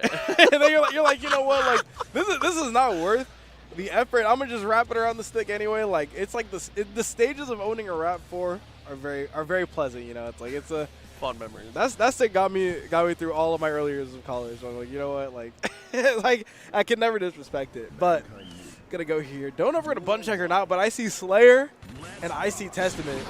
It's looking like we're gonna get right into it. Okay, so right off the rip here, got Bachman. That is not a great start. My goodness.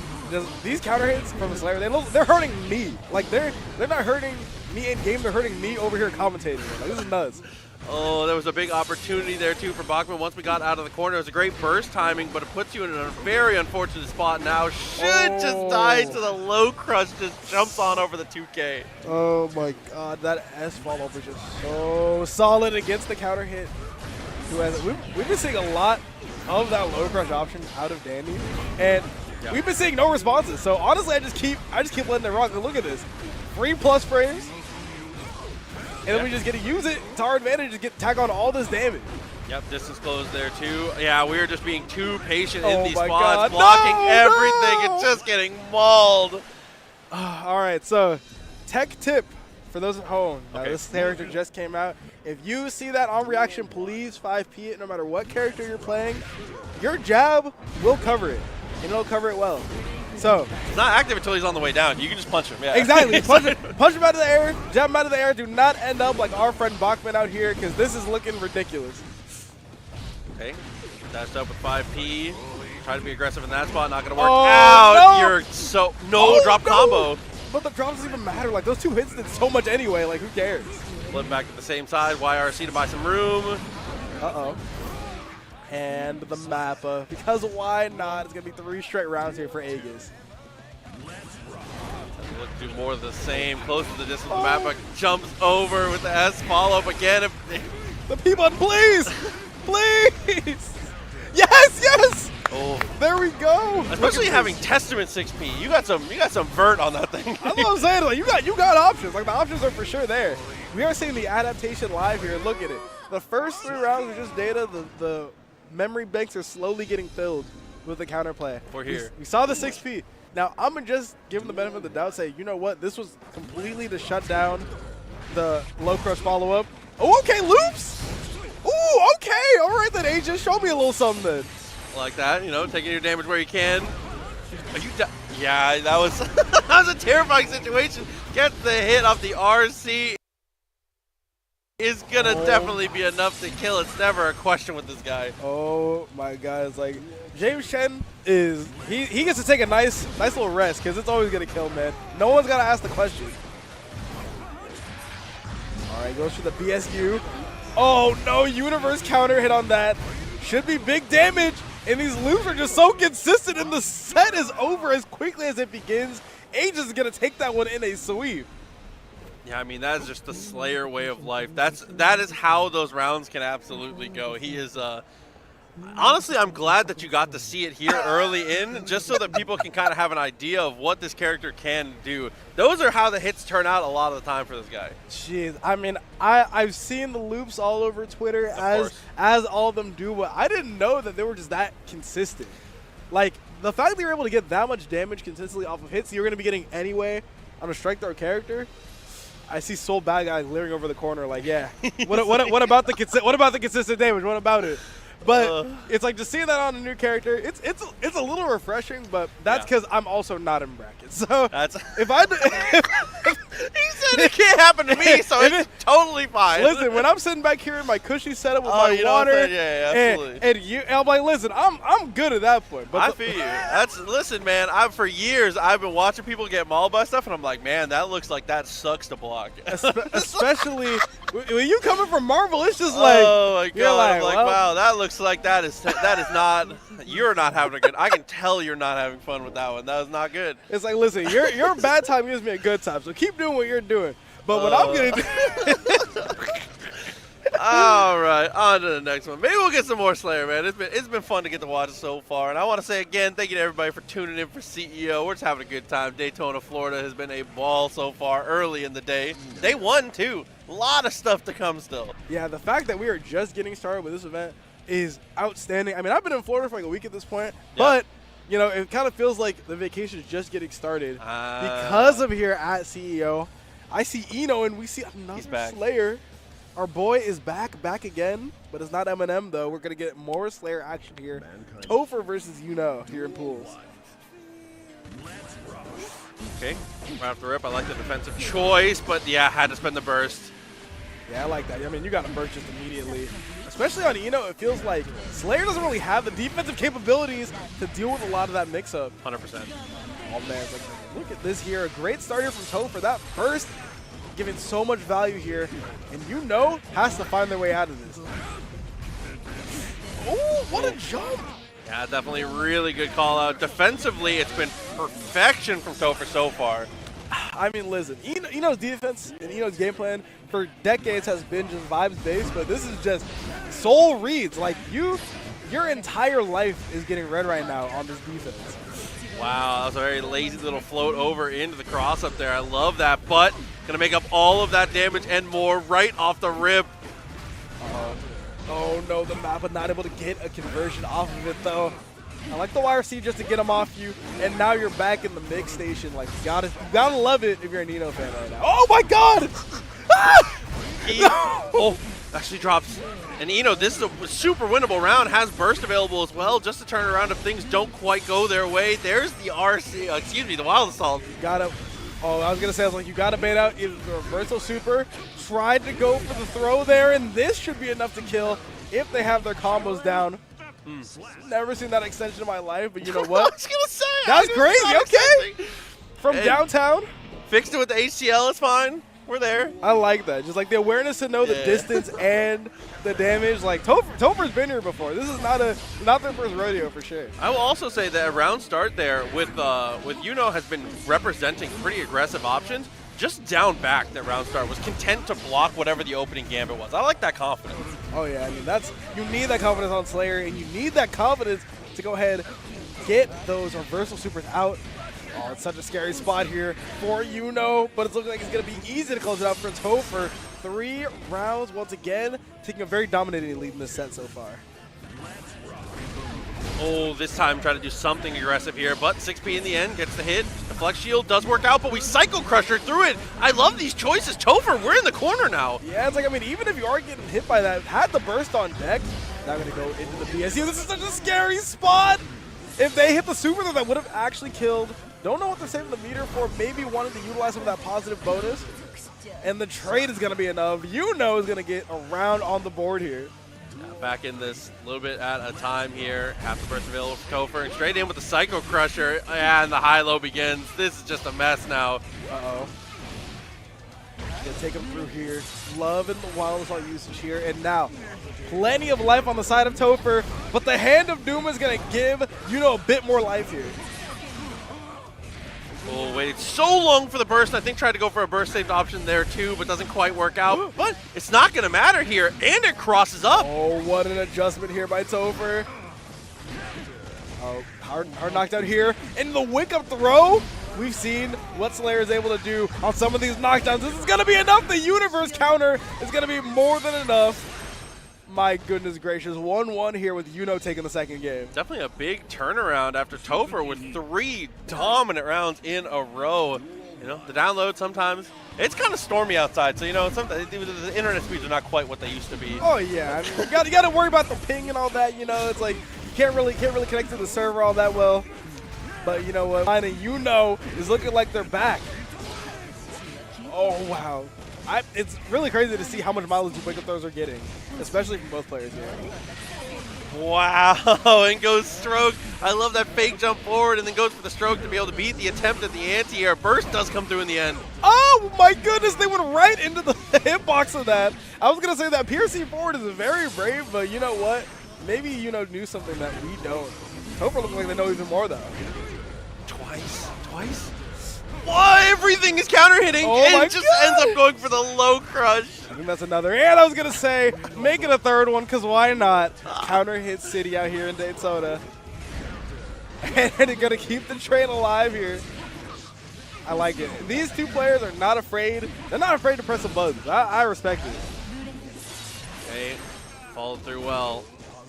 Topher, distance closed. Mashes on the 2P there. Oh, does this hit? No way. The fact they recovered from that was pretty nuts. But Topher is going to do this. No burst coming out here. I was going to say, if they really wanted to be a hero, they could have let it rip. But you know what? They're just going to take the perfect and hold that. Going into this last round there with their full burst. Really smart decision from Yuno. Wow, look at the damage there. Not even on a counter hit, just on a clean jump in. The life total is dwindling here. Doesn't spend anything for a hard knockdown, though. Yeah, I kind of like it. No one play some semblance of the neutral game here with Yuno. And you get all these resources for something else if you so desire. Try to bait out the burst.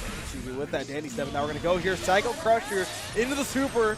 We love a nice little hard knockdown, especially for Yuno here. Gold burst right off the rip, says no more blocking. I didn't pay for this DLC just to block, but unfortunately back in the same situation. Oh no, full bar here. This is probably not going to be able to kill. Yuno's damage scale is pretty hard, but this should be more than enough. Not even going to get the burst back. Just going to go straight into the kill here with a 2-1 victory for Topher. Got one more game on the line for them, but Yuno has the tools and has the knowledge to make the run back. Yeah, has been playing the matchup pretty decently well in these later stages and things, but okay. Even right there, knows he has a good time to press. Both bursts off the table. All right. That confirm was crazy. Yeah. Wait a minute. Okay. After the stroke, goes straight in for the cross up low. Situation repeats itself again. Back dashes out of the pressure with the PRC. These super PRCs have been doing so good for Yuno. I feel like it's been a blessing and a curse. Oh, no. The fact that we're able to get off anything off that is insane. And this is looking like Topher could bring this back. They have the resources for it. Now we just got to see if they have the gameplay. Oh, deflection is actually really nice, but then tries to go for the side. He pushes too far away. The trade comes through. Oh, no. It's looking like Yuno is going to take it. Keeping themselves in this one. Any round, you cannot afford to give up here for Yuno. Like, you're going straight into set point and then immediately into a game winner. So you got to make sure that you are on top of everything here.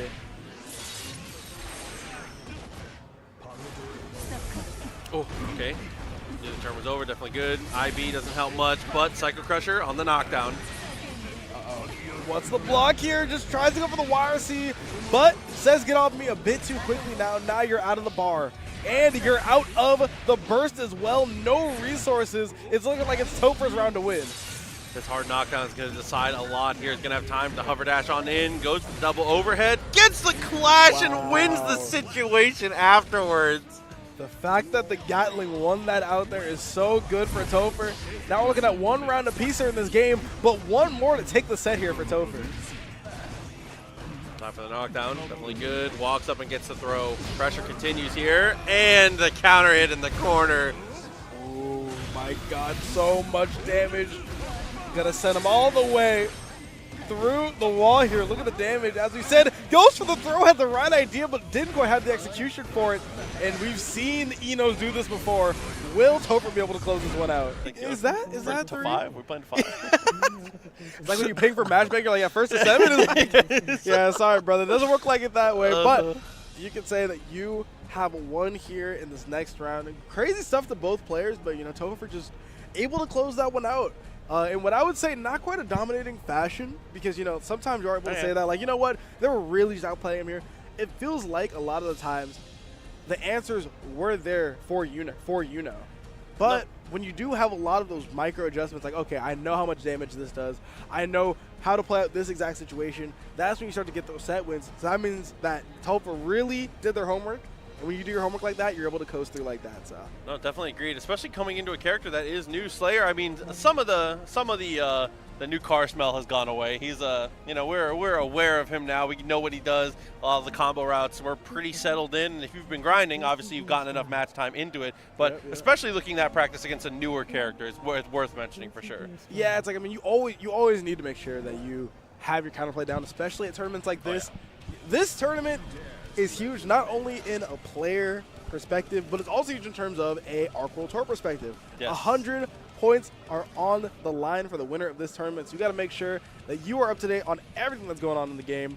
So making sure you do that Slayer homework is so important, especially here. No, absolutely agreed.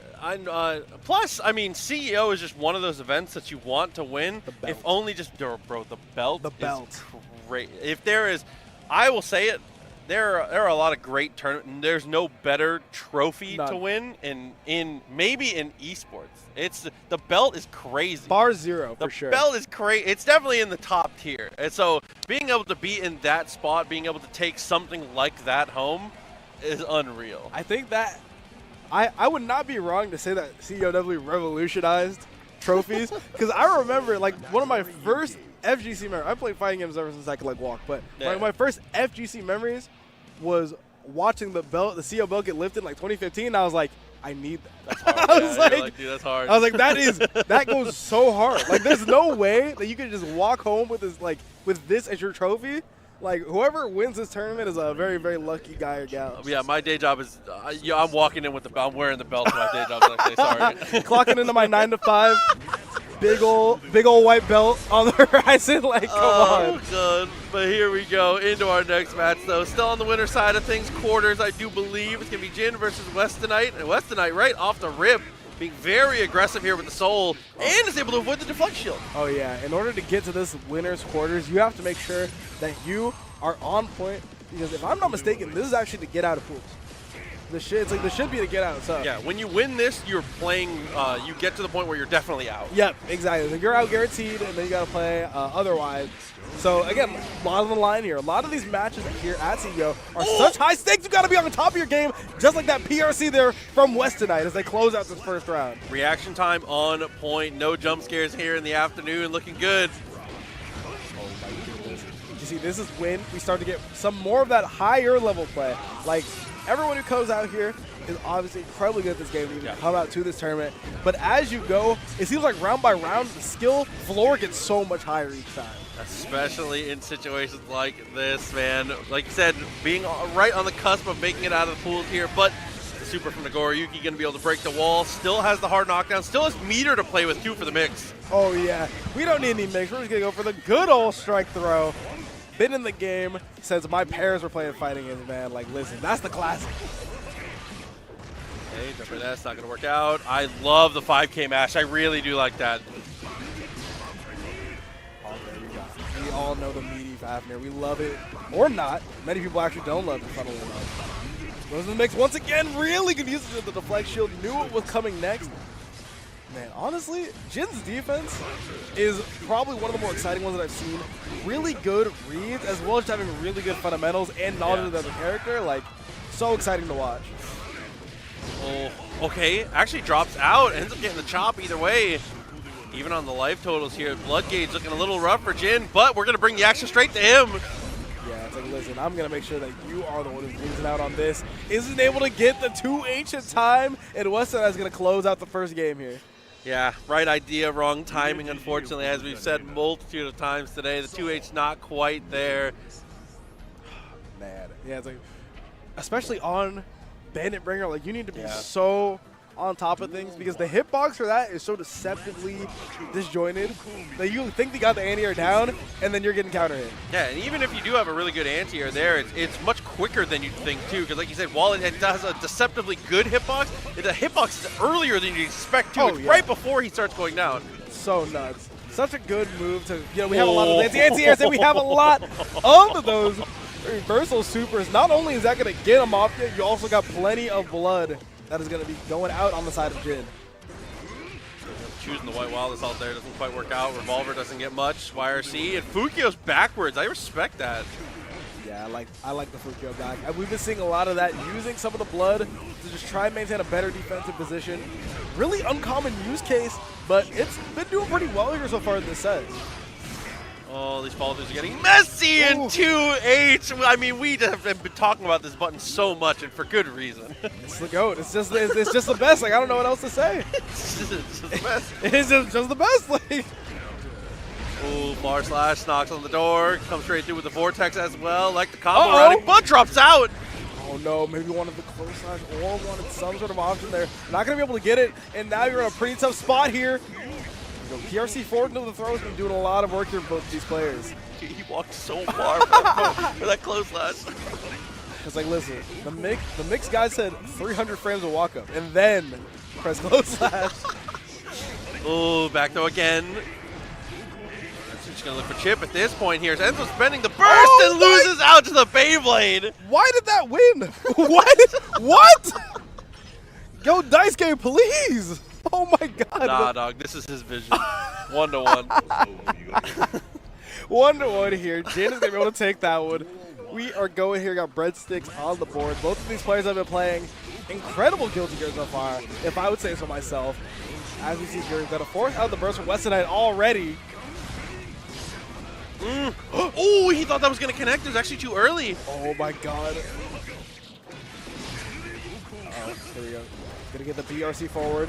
Playing this really solid neutral game. I feel like Jin's fundamentals, like we always like to talk about Nago players, right? Like it's no secret that they're kind of one of the buzz of the fighting game community, outside of like HC back in the day. But Jin's fundamentals that we've seen so far have been so good. Spacing has been on point, able to know exactly when to leverage the risk reward. Like this is just really clean play out here from Jin. Both of them being pretty aggressive with these 6Ps right off the rip. Gonna back things off, looks for the 5H instead of the 2H. That's okay though. Bandit Bringer. Follow through, excuse me. All right. Oh, there we go. There goes that spacing. Once again, knows that you can't just press that far S from anywhere. Because we've got whip punishes in anime, baby, and we're going to take it all the way through. 2-1 here for Jin. That's one of the hardest things to deal with there is that he goes Fukio and then he Shizus and he just mashes it to get the follow-up immediately. So he gets this approaching overhead that knocks you down. It's such a silly thing to have to deal with. It's like only in anime is one of the things I like to say is like this subgenre just gives you such nonsense. Like it's all you can do is just sit back and laugh, man. It's outstanding. There you go, super to break the wall, hard knockdown, gonna get a ton of blood back as well, has a full meter of blood to work with. Yep. There we go, gonna take it right on through it. And not only plenty of blood, plenty of damage as well. That health lead is so large for Jin. Wallace all into the RC, spending everything to make sure we stay locked down, gets the low, and now one more interaction. Oh, wanted that burst so bad what we saw with that RC, but Jin is on set point now. It is Soul. I believe that West and I can do it if they find a couple of the interactions that they're looking for, but it feels like they just haven't been able to get them so far. Check on the throw, no stolen turns there. Success. The whip punish is really nice. White Wild Assault is better though. It's always better. And we're going to go ahead and get the follow-up on the Shizu. Take it to the other side. Oh no, good adjustment, but you are still trying to look for that side switch. Not going to be able to get it. So we're just going to take it through the other corner instead. Okay, so with your hard knockdown here, really good opportunity. Dashes up for the 2P. Oh, no. Here we go. One more touch is going to do it. Honestly, from either side, but particularly on the side of Weston Knight. Wanted to get that burst out of the picture. And it's going to blow up any opportunity they wanted to be RC. One more touch here for the set. Why Wallace health didn't work out. YRC blocks the gold burst. It's -2, but the low and Jin is going to go ahead and take it 3-1. Westside was looking so strong in the first game and looking so strong in the first round after that. But after that, Jin was able to get the Nago train going, and once it starts, it's not stopping. Like, my goodness, what a display from both of these players. Absolutely agree. Ooh, okay, look at that. He's showing off the experience. That's hard. I respect that. I see Combo Burger, I see Frosty showing love to the Midwest as well.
Save the date. Frosty Faustings returns on January 23rd to the 26th for another massive 4-day event.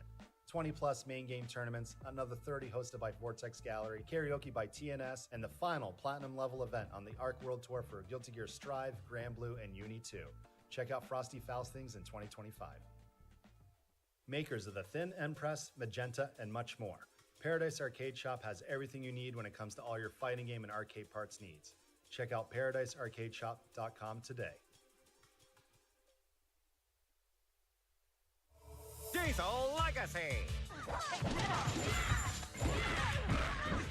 2 versus 2 action.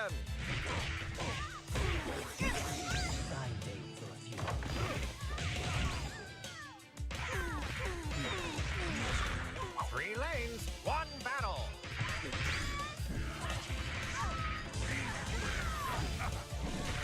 No surrender.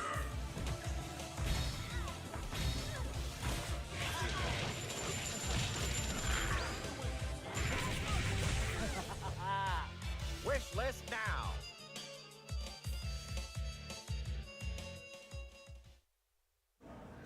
Welcome back to CEO, and welcome back to Guilty Gear Strive. You know, continuing to cut through these pools here. Proxy and Avian moving forward as we keep on going. How you feeling so far about the block? I am feeling outstanding. These matches have been so much fun to watch already, and all we're doing is we're just getting even better and better matches as we go on here in these pool sides. We're getting some really strong players that are going to come out here. I've seen some really big names already that are popping out in our block of just pools, and that's one of the best parts about it, right? I saw Beast Coast Jonathan Tena, and I believe that we got the Beast Coast duo as well here with Lord Knight. Ooh, okay. You know, some big names potentially to come as we get a little further in. But like we said, still just cutting things down. We're running even more of the winner's quarters right now, as I believe where we're going to be heading now. So I'm going to take a stab at this one. Looking like we got Calamari Kurisu versus Toams. As we go up here, I know that Calamari plays Zato. Okay. That is brave. A name that we have not seen in a long, long time, but they usually bring out our puppet, our master of puppets there. I see him on the screen there if you look at the camera angle. Shoutouts to cameraman for showing that off. Very nice. It's like Bigfoot, you know, you gotta record your rare events. Making sure you got that on camera as well.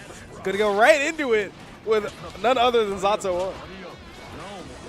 All right, so we'll see how it goes. I mean, this is a character in a lot of ways gets talked about, but not in the most positive light. As you can see, it takes a very long time for the young homie Eddie to make it back home. Yeah, it's like Eddie is back, but you know what? Tomes is like, look, I'm Giovanna. I got my friend with me at all times. Like, I don't got to worry about no gauge or nothing. I got my boy with me all the time. I'm good to go. Just like that, is able to get the stick to the wall, straight into the spinning dog kick for the hard knockdown. Really good stuff. That's an insane name, Fred. I love it. I was like, that is godlike. Wait a minute. Oh my god. Love it there. They're gonna get the enhanced power arrow there. Zato still can do Zato things, even if Eddie takes a little bit longer to come back. That mix-up is still ever so potent. But you got to be so careful for that wire seed, so careful for that burst. As we see there, and Tomes is now able to get something started on themselves.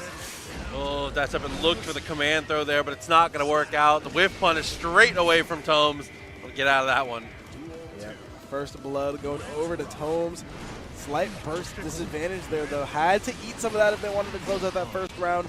I'm sure they'll more than take it, though, as long as Eddie's not on the field. Ooh. Oh, can't quite drill through those drills. Okay, you can see activating the opposed as often as possible to try and take a little bit of this real estate back, but the in-and-out gameplay, I mean, Giovanna, she's right at home playing it. Yeah, I mean, that's the thing. You just got to make sure that you are out of the corner versus Zato, and if you are in the corner, at least make sure that Eddie is gone, unlike this situation here, because then you can get hit by that high-low into the command grab, going to get that full gauge back. My goodness, like, this character is still as scary as ever, as long as Eddie is here. Okay, goes into the drills, doesn't find the hit off it though, so has to kind of return to neutral, which is a tough situation, but with some good movement there, using that float, is able to use the RC and get even closer. Oh, man. And here comes Tomes. I was like, listen, you used all those resources. Let me just make sure that I can get you with that. Corrects themselves with the PRC there. Only one more touch to do it here for Tomes. That was an extremely awkward situation here. Dashed up, trying to go for the tap dust, doesn't quite work out. Max distance, but Oh my goodness, one more touch to do it. It gets the 2K, making Tome pay for going for some sort of burst like that. And now Calamari's going to tie up the round count one apiece here in the first game. Okay, 6B trying to go for the throw, not quite there. Sandwich situation, ends up with a tap dust and breaking the law just to get back out of the corner. Very smart, and a full Eddie gauge. My goodness gracious, that's the best part of that. Sun Void is still untouched and unbothered. Still giving you back that full gauge as long as you got 50. And the positive changes make it so that we can run that again and again as we're seeing right now. Okay, drilled on through, continuing just trying to look for chip at this point here. Got a great burst. What? Wait, okay, that's kind of, I kind of sat up in my chair a little bit. That burst was actually insane, right? Goes at the exact timing of a win, that startup, between the startup and the active frames of the Sun Void, to not only waste the meter, but to waste the burst, but to waste the gauge as well. I mean, even though Calamari took it, that's a nice little technique to put in the back pocket, I think. I was going to say, the timing on it was definitely phenomenal here, but 1-0. Yeah, absolutely. Calamari's like, listen, I don't need either of those tools to whoop that behind as they go ahead and take that first game here. Speed knockdown, very nice. Tomes is showing some promise though as we got things kicked off. You know, feels like they had a lot of things locked down. But Calamari's just showing that their advantage is like when they get it is just so potent, and they are so good at navigating this neutral that they are covering for a lot of these Eddie weaknesses. Okay, with the 2 hits Pierce, not going to worry here. Straight up with the sword. Oh, wow. I think it's the first time I've ever seen that in tournament. Actually. Yeah, I was like, wait. That's crazy. Oh, dude. But there you go. Round on the board once again. Calamari. He's looking definitely strong stuff. I mean, I feel like it's making a case here for the Zato. Like we said, it's a character that definitely has received some nerfs. He's not in the greatest state he's ever been in, but we're out here. We're making it work. Yep, showing that he can indeed do it. Like, that's the best part about modern fighting in general, in my opinion. It seems like anybody can do it. Even if a character is significantly weaker, they still have the tools to deal with just about everyone else. And it makes for some fun stuff like this, where we get a character like Zato that we don't see too often, and they're able to make a pretty strong case for themselves. Okay, great combo confirmed there on the jump loop. Able to go straight into the super once again. Look at the damage on that, bro. Oh, man, and another bit of meter to go for here. Buddy here tried to go for the burst. Oh, that's why you don't burst bait. And now it's looking like Calamari should be able to take it here with the Amorphous. It's going to be more than enough damage. 2-0 here for Calamari. Dude, I mean, that is just one of those things about this character. Even though, again, Eddie coming back hurts, but if you are on offense, it doesn't matter. You're able to manage your gauge well. You're able to get situations like that. One good defensive choice to get back on offense was all it took to be able to snowball the entirety of that round after taking 80% on one hit. Yeah, it's like, I mean, you have to be such a different player to keep your composure after getting hit for that much damage. You just need to make sure that you're like, you know what? Even though I did indeed get destroyed, there is still anyone's game here as they go there with the burst bait, looking like they just have every read possible here on Tomes. Can I be 5P into the RC4? This is Zato classic at this point. Breaking the law, the illegal stuff. Oh my goodness.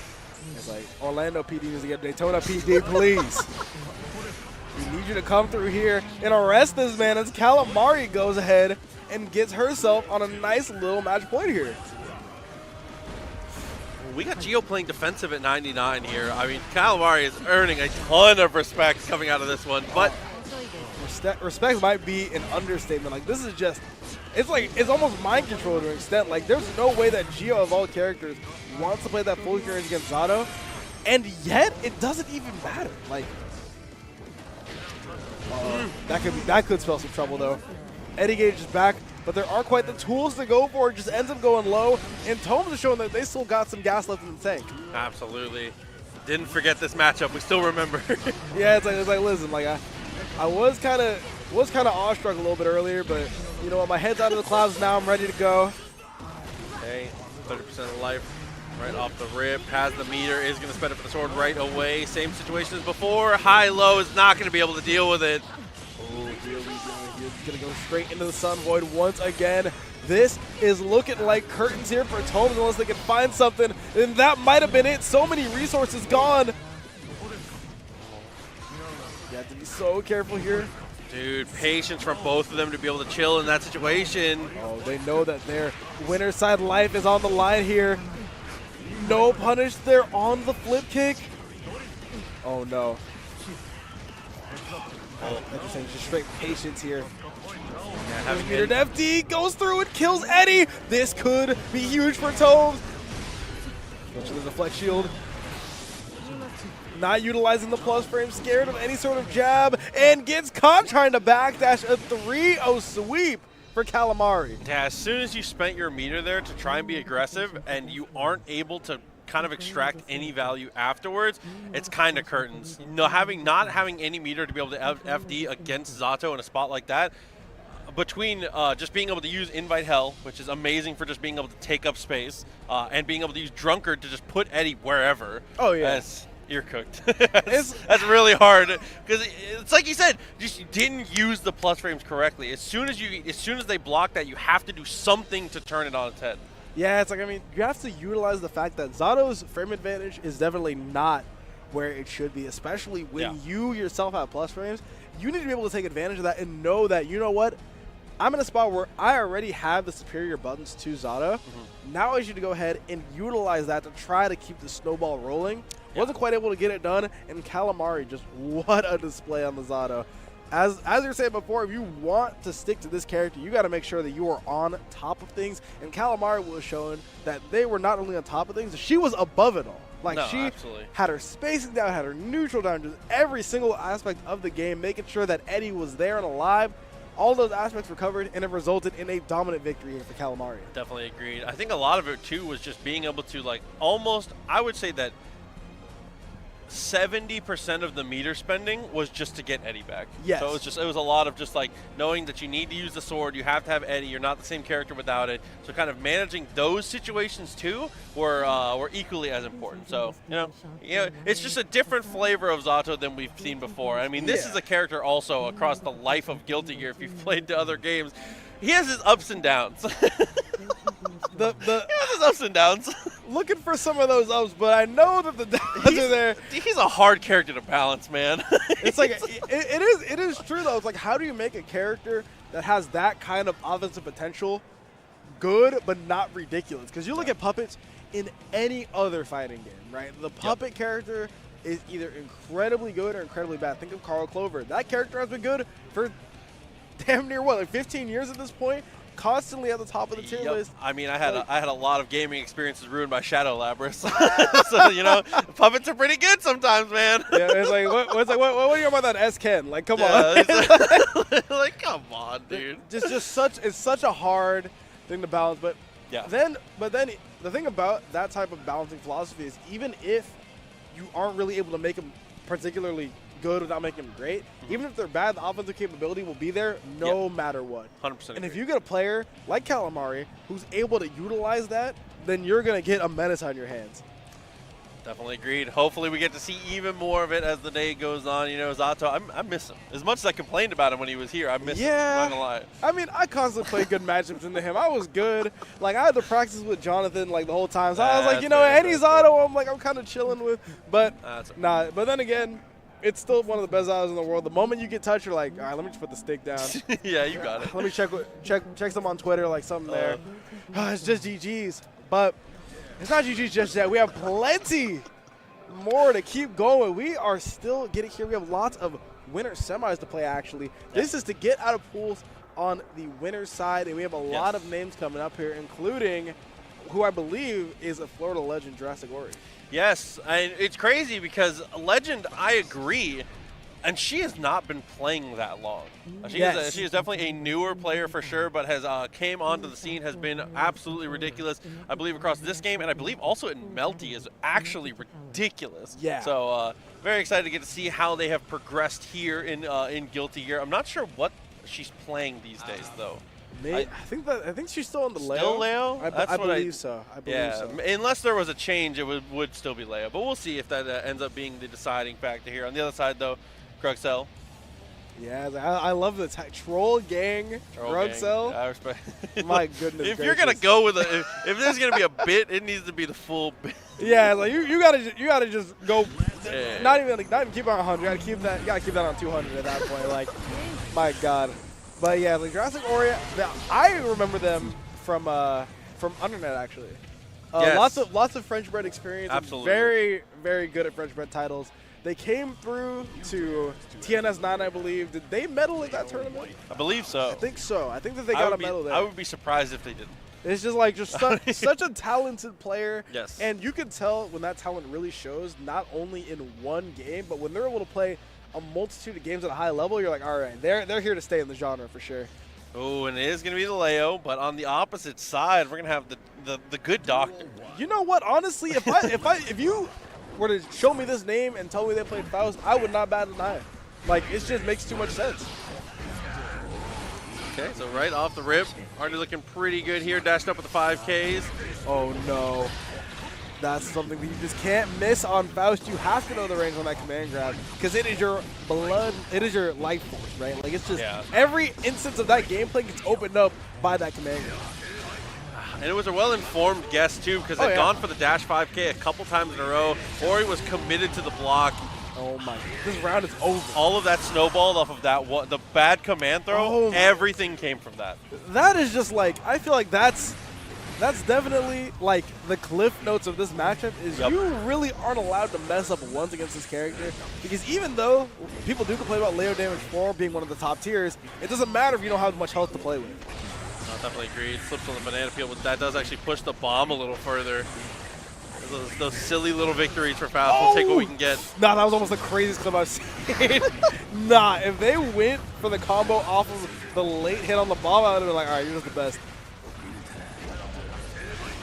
2D, I mean, the Leo Classic, the best reversal in the game. Oh, yeah, the wake up 2D is like, come on now. And the best part, my favorite, is when the 2D gets the reversal indicator on the set. I'm like, yeah, we know. I'm like, yeah, it sure was, wasn't it? But Jurassic Ori is going to go ahead and take the first game. Pretty dominant, I would say. Incredibly quick rounds in both regards. Maybe not on the in-game timer, but just in terms of the amount of interactions won.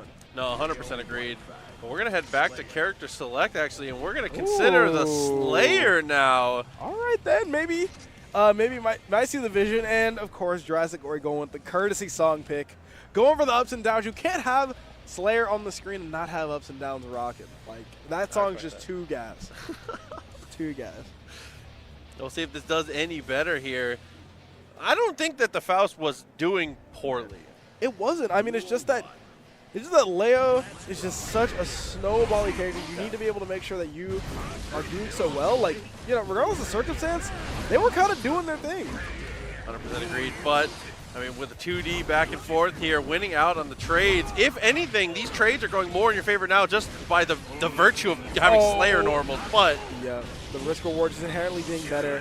But who knows risk reward better than Leo White Thing with a hard knockdown? Like, all the other award and what of the risk. Ooh. Oh my gosh, there we go again. It's just those throws are just so barely not spaced properly. It feels like the reads are on point and the spacing is almost there, but you can't even give Jurassic Ori an inch or else they're going to be the best counter roll you've ever seen. Oh, okay.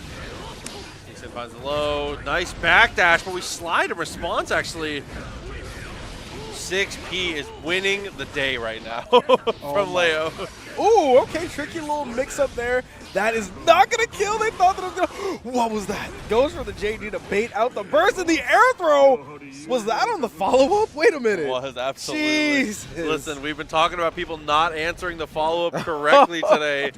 Not Ori. My goodness gracious. Ori, like you said, once you're at that echelon of, you know what, I already know that I'm one of the best players in this game. It all comes down to knowing those matches with the back of your hand. So this is where we really start to see that be shown there. Trying to sneak in the overhead. Doesn't work out, but it's okay. Ends up getting the frame trap here pretty naturally. Plenty of damage on the board here, and the positive bonus is going to be honestly not that effective. You are going to get a bit of meter here. What do you think we do with the meter here? I mean, at this point, kind of just hold on to it. If you have an opportunity, you could have gone for the flash kick, but now we're just using it for offense to extend this pressure. Yep, 100 down the drain. Not much to show for it if we're being honest, but there are plenty of times where Slayer will make himself minus, as we see right there. The back throw is going to close it out, and one more round for Jurassic Ori to make it out of pools on the winner's side. Has got to be an execution error, but I respect it. We love it. It works anyway. You don't need to bait out any sort of DPs right now. It goes for the air throw. You are not testing those young woman reactions, I'll tell you that. Okay, after the 2H, dude, from max distance, a character length away, 6P wins the day again. Oh my goodness, and just goes for the meaty there. One more verse, one more chance here for Gruxel. If they want to try to take it here, it's been the Jurassic Ori show, and Gruxel has just been in it, but do they have something that they can do to try to close this thing out, try to turn this set around? Wow, using the wild assault, just abusing the guard here, spends all their meter on FD, does get the low though, so opportunity is here. Oh, dashing and dashing, and finally gets the whip they've been looking for, tries to go for the tap dust, not going to be enough. Misses on the combo there, and the tap just from Jurassic Ori this time as a response to close it out and win that set 3-0. Yeah, twice in a row, the Leo Classic being able to just sneak in that tap dust, a character that uses it with the best of them. Ori, not surprising to see them doing this well out in winner's side. She is just so good. Yeah, she really is. Like, it's just like, I don't know. It's so interesting to see when people are able to progress this quickly. I mean, we know that she has other experience, but even then, like, Guilty Gear is a completely separate system from Uni. 100%. I came over from Unis, and getting used to a lot of like just the Guilty Gearisms was really just like, you know, it was like I was driving a jet ski for the first time after I was like only driven like my mom sedan. That like, is the craziest analogy. I respect that so much. No, it fits, but that was a crazy one. It's like, listen, I know there's like a steering wheel on it to some extent, but like, you know, the mechanics are completely different. So the fact that they're able to just adapt to all these mechanics so well is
Sure if there's going to be a button check or not, but it's going to be the ABBA on one side here.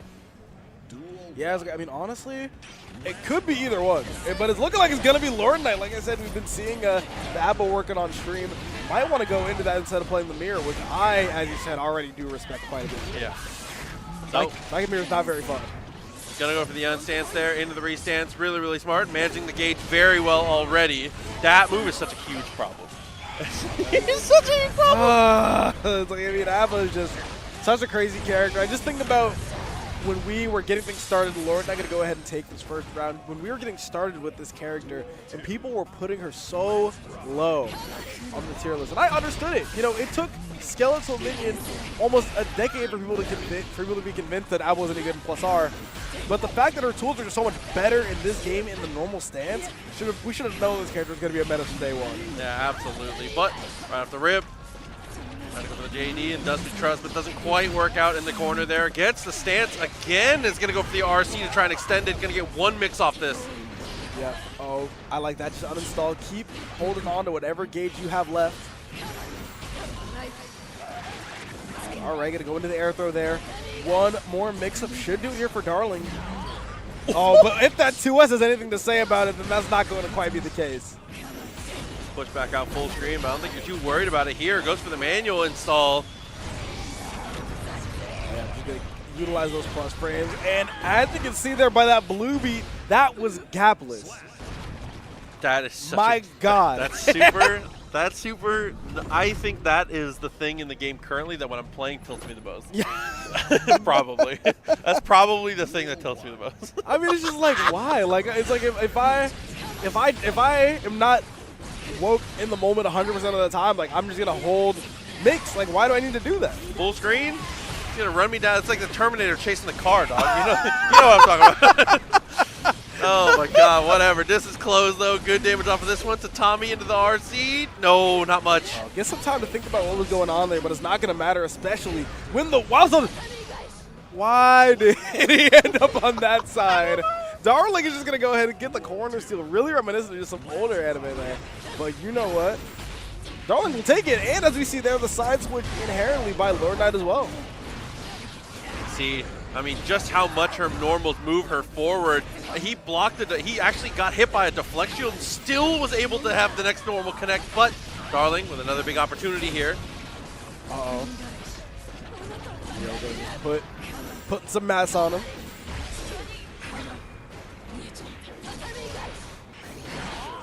Oh, the trade combo. That 2S is so good. And now, honestly, as much as I trust Lord Knight's ability to get out of here, it's looking like the Darling dimension. Like, it's all Darling all the time, especially when Viking is able to set up that box. No. Twice? Oh, no OTG, though. Has to find one more opportunity to kill. Will they greed for it? And they will, and it works out. It's looking like Darling's going to take the second game. Yeah, I had an RC behind it, too. I definitely respect that decision. It's well worth it to take the risk, especially when your opponent is at that much life. Oh, 100%. I mean, it's just like, it's so crazy to think about, like, all right, you know what? As we're talking about with RC changing the rules of the game, like, they had any opportunity to do that, and they would have been completely fine, knowing that they would have been not only safe, but plus. Okay, gets the RC after losing out on the stance, but that's okay. The meter already basically full. Here we go. As we see here, Darling has done such a good job playing this bend but not break defense, if I would say so myself. Taking a lot of hits, taking a lot of beatings. Oh, this is going to be bad. Yep, Tatami coming out from full screen. But there's been a lot of opportunities here where... Go ahead, I'm sorry. No, I just can't. Oh, God. Oh, my train of thought. They've been getting beat up a lot, if we're being honest, especially the neutral game. But the moment they were able to set up that little box in the corner as Viking, not very much you can do, especially with Abba in normal mode. My goodness, I'm laughing at just the full screen of Tommy. You know, they had the vision and I didn't. Surely there was something there that I was missing. But Lord Knight is going to go ahead, close out their second game of the set. One more to advance on into the winner's side. And he's just so content to block, which I appreciate so much about LK. He's such a patient guy in game. Oh yeah, I mean, just his patience definitely comes from just like years of blocking nonsense. Like, you gotta just be able to hold down back. Gotta be able to be like, you know what? I'm good to just hold block and just sit here for a little bit, contemplate some things. And he's gonna blow up the parry at that. Plenty of burst gauge here from LK. Should be one more touch. Yeah, not even just across this game, but across other games too. Like LK, for example, if you were ever proficient in Dragon Ball, you were content to block. Like, yep. You are like, you have that. If you don't have that in you, you are not placing well in that game. Oh, yeah, that is definitely the blocker's game. Like, I mean, I always think about how every person who was really good at that game, especially back in the day, was so good at just holding one. 100%, bro. Hold one. You think about it, and you're like, wow, that's like, you gotta be like messing with me, talking about like, oh, holding one is the skill here. No. When you play that game, you got to be real content to hold one, and LK is showing it off here in this play. Oh, burst to get out there, though. Darling with the counter as well. Okay, all of a sudden, you know, things could turn around in a heavy. He might be a little back here where Darling goes for the... Wow, the parry to bait out an option that would get beat by parry again and goes for it once again. Such risky options here, and goes for the meaty as well, even though Lord Knight had... multiple reversal supers on the tank. You know what? It's crazy. Darling played that round with their heart. Yeah, I'm like, it's actually insane. This is like vibes-based gameplay right now. This is just, it's crazy. Okay, manual install goes for the burst. Okay, maybe we're just mashing. Yeah, you know, like, listen, we were talking about playing with our hearts, playing with, you know, going for the soul reads. Are they really reads if we haven't opened the book yet? Like, what's going on here? Oh my God. Honestly, I might be a Darling fan after this set. This is outstanding. Oh, okay. Uh-oh. No, and has no more bar to work with here. That was really unfortunate. Didn't get the side switch. Didn't really get the damage they were looking for. So much off the table, but gets the pickup. Normal mode combos. Like that going around the world. Okay, we're going right. We're in it. There we go. Going to waste out any semblance of that gauge coming out here. And Darling is going to take Yo, Johnson. We're in 2-2. Oh. I'm lost for words. Like, I'm sure that Proxy sitting next to me is like this is just so insane here. Like, look at the gameplay here. Go for all the reads necessary here to try to close out these victories. It's a game 5 scenario, and Lord Knight, funnily enough, elects to stay with the ABBA. Okay, full Jealous Rage. This should be enough to close out the round here. Oh no. Goes for the reversal super, has no meter behind it. There's going to be plenty of damage here for LK. I like that, just uninstalling. Is there going to be an opportunity to kill here? Not quite, so they just go right back into insult. One more touch to close out this round. Scream's waiting for something. It looked like there gets the parry. Oh, it's happening. Oh, Proxy's happening. There's no way it's happening. There's no way. Go. Oh, no, that's going to catch the recovery, and it's going to kill. I believe. Listen, we still have a whole other round to work with here. Darling is not out of it yet. Darling's in it, absolutely. 2K stagger works out well. Just a knockdown, manual install, and again, deflect shield just does not do anything against that. 2K stagger works with both hits landing. What is happening? What is going on? But it's looking like what's going on is the Darling life lead. Plenty of damage on the table for them here. Oh my, dude. Chillin'. Like you said, LK is just so content to hold one. It's just, oh no. Good block though. Oh my god. It's actually becoming mixed. Like, do you press on it? Like, do you press on it or do you let him just get the free plus raise? Oh, this doesn't kill, which is crazy.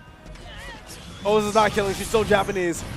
Oh my goodness, one more touch here. Darling can bring this back, or LK can just close it out. Goes for the parry, is not quite able to get it. Oh, and the parry would have been on the money, but not quite quick enough. LK is going to go ahead and close that one out. And what has to be one of the most interesting, one of the most electric sets that we've seen in the tournament so far. I'm so glad you said that too, because honestly and truly, I feel like that was the story of how that game developed. The parry match like literally became mixed. Like it actually, it got to the point where like LK would get. There were moments where LK like had every opportunity to do something, and he was just holding one like, I'm not going over there. I'm not going over there. The no hitbox like 36 total duration move became a mix-up option. Like, I don't know. Like, listen, people got to realize that some of this just has to be attributed to genius. Like, like no one's thinking of doing layer 1, by the way. No, not even layer like 57. Layer 1 was parry, delay PRC, and delay fast PRC to parry.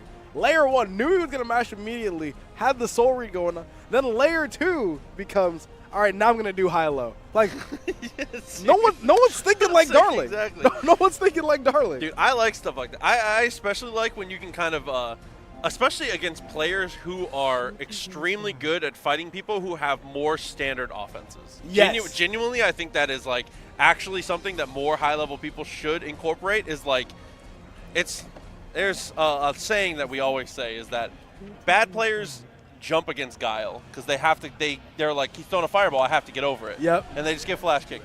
And good players will stay on the ground and they're like, well, if I jump, he's going to flash kick me. I can play on the ground. I have these anti-fireball tools. And then top level players jump at Guile because they know how to do it. You know what I mean? You know where I'm headed with that? Yep. It's like, listen, they know, like, all right, they think that I'm going to stay on the ground here. They're not going to be ready for this. I mean, it's one of those things where my great friend Kuba, shout out to Kuba, but one of the things they taught me when I was really getting into fighting games was, listen, you got to go into every single set. It doesn't matter if they have been playing it for 20 years. You got to go into every single set, assuming they don't know anything about it. Oh, God, that's great advice. It was assume stupid until they prove it. That's so real. That's the best piece of advice I've ever gotten in the FGC, and it remains that way to this day, even after 6 years. Like, it's crazy. Oh, man. But we're on our next match already. Flash Metroid versus Django here. So, Flash, I mean, he's been making his name, obviously, for a very long time.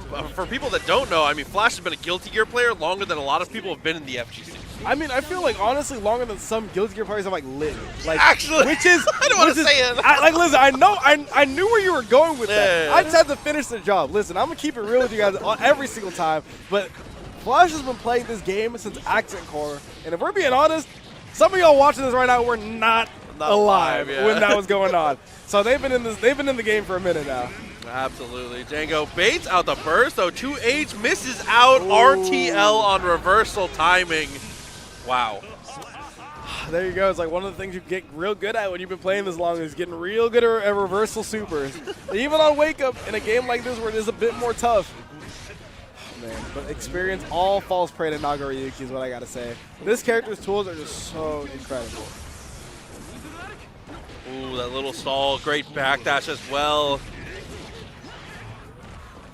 Oh no. 2 blood normals are on the table now.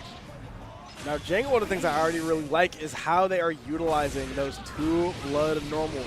And one of the things you always like to think about the negatives of going into 2 blood, but one of the things you gotta think about is, okay, now my normals are faster, longer, and do more chip. I could use that for something. Yeah. It's gonna be tough against Kai, though. I mean, oh, maybe not if you're able to keep this kind of CQC. Shizu max distance. Oh my goodness. Oh my, that was such a woke BRC here from Django, able to get the BRC back, bait out the throw. Now we're looking at 1 round apiece. Both of these players are really showing that they deserve to be in this winter semis.